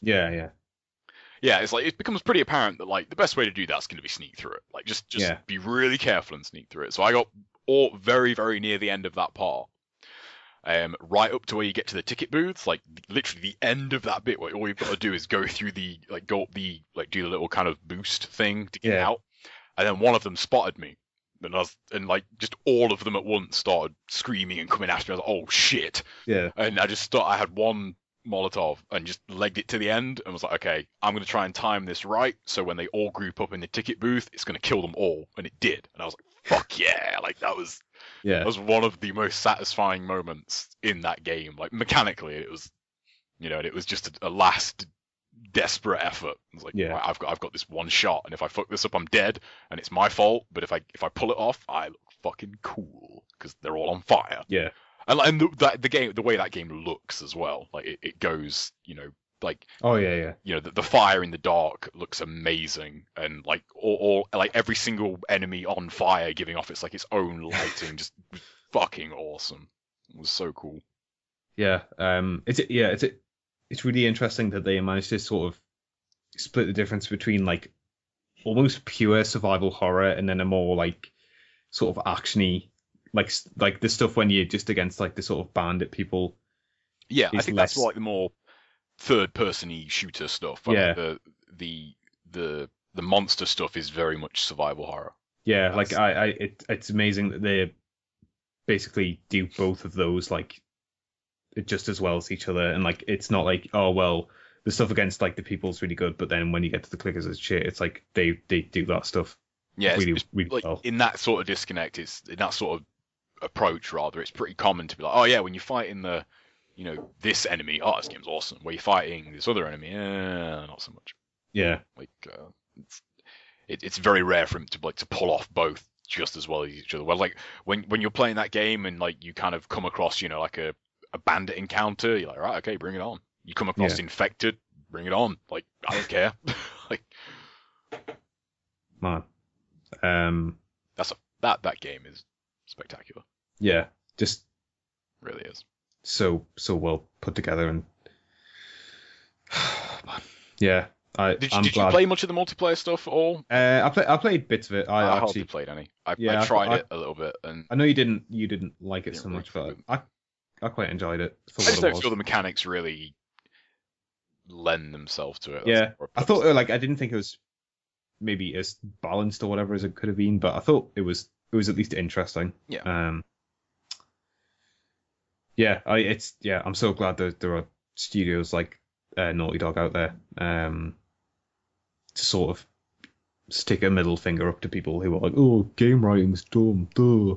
Like, yeah, in some cases, but so is like movie writing. Yeah, but so I was gonna say, but like some book writing. A lot of them opinions come from like also overrating movies and books. Yeah, totally, there are plenty of fucking garbage films out there. Like there are crap books too. Like The Last of Us is one of the best narratives I've seen in like not just games, like just in like any medium in like the past few years at least. Yeah, and I think it speaks more to not only the storytelling, because I mean we covered it earlier, like the actual content of the story is not that groundbreaking. There's been riskier stuff, I guess, done in games. I mean, but it's, you know, your execution is important. Execution can override content a lot of the time. So it's unfortunate that not often it does, but when it does, like, I mean, The Last of Us is a good example of that. It's not about it's not about like your content, like how you do it is also very, very important. Yeah. And to end in the way that game does, like without being like, oh, and here's the setup for the sequel. That's nice. That's not something you see very often. Yeah. I won't want a sequel. I just want like the exact same kind of thing again, but like, you know, different. You know, but whether or not that can be done, I don't know. The exact same kind of thing, but different. Yeah. Like, I don't want another, you know, sequel in that environment. I just want like what that game did, you know, just with a different setting or whatever. It's kind of why I'm not that fussed about The Walking Dead next season, because it's following on from it. You know, like I wanted like that same experience, but you know, different characters, different setting or whatever, however you want to phrase it. That's how I feel like after finishing The Last of Us. Like I'd like that experience again, but not by means of just a direct sequel. No. So that wraps up my list and pretty much everything this year. We'll be back next year. Maybe. And we still have our generation shit to do. Yeah, we're gonna maybe try and figure out some way of approaching that without. We'll tell you crazy. What the best game of the generation was. Yeah. That's much easier. It's Metal Gear Solid 4.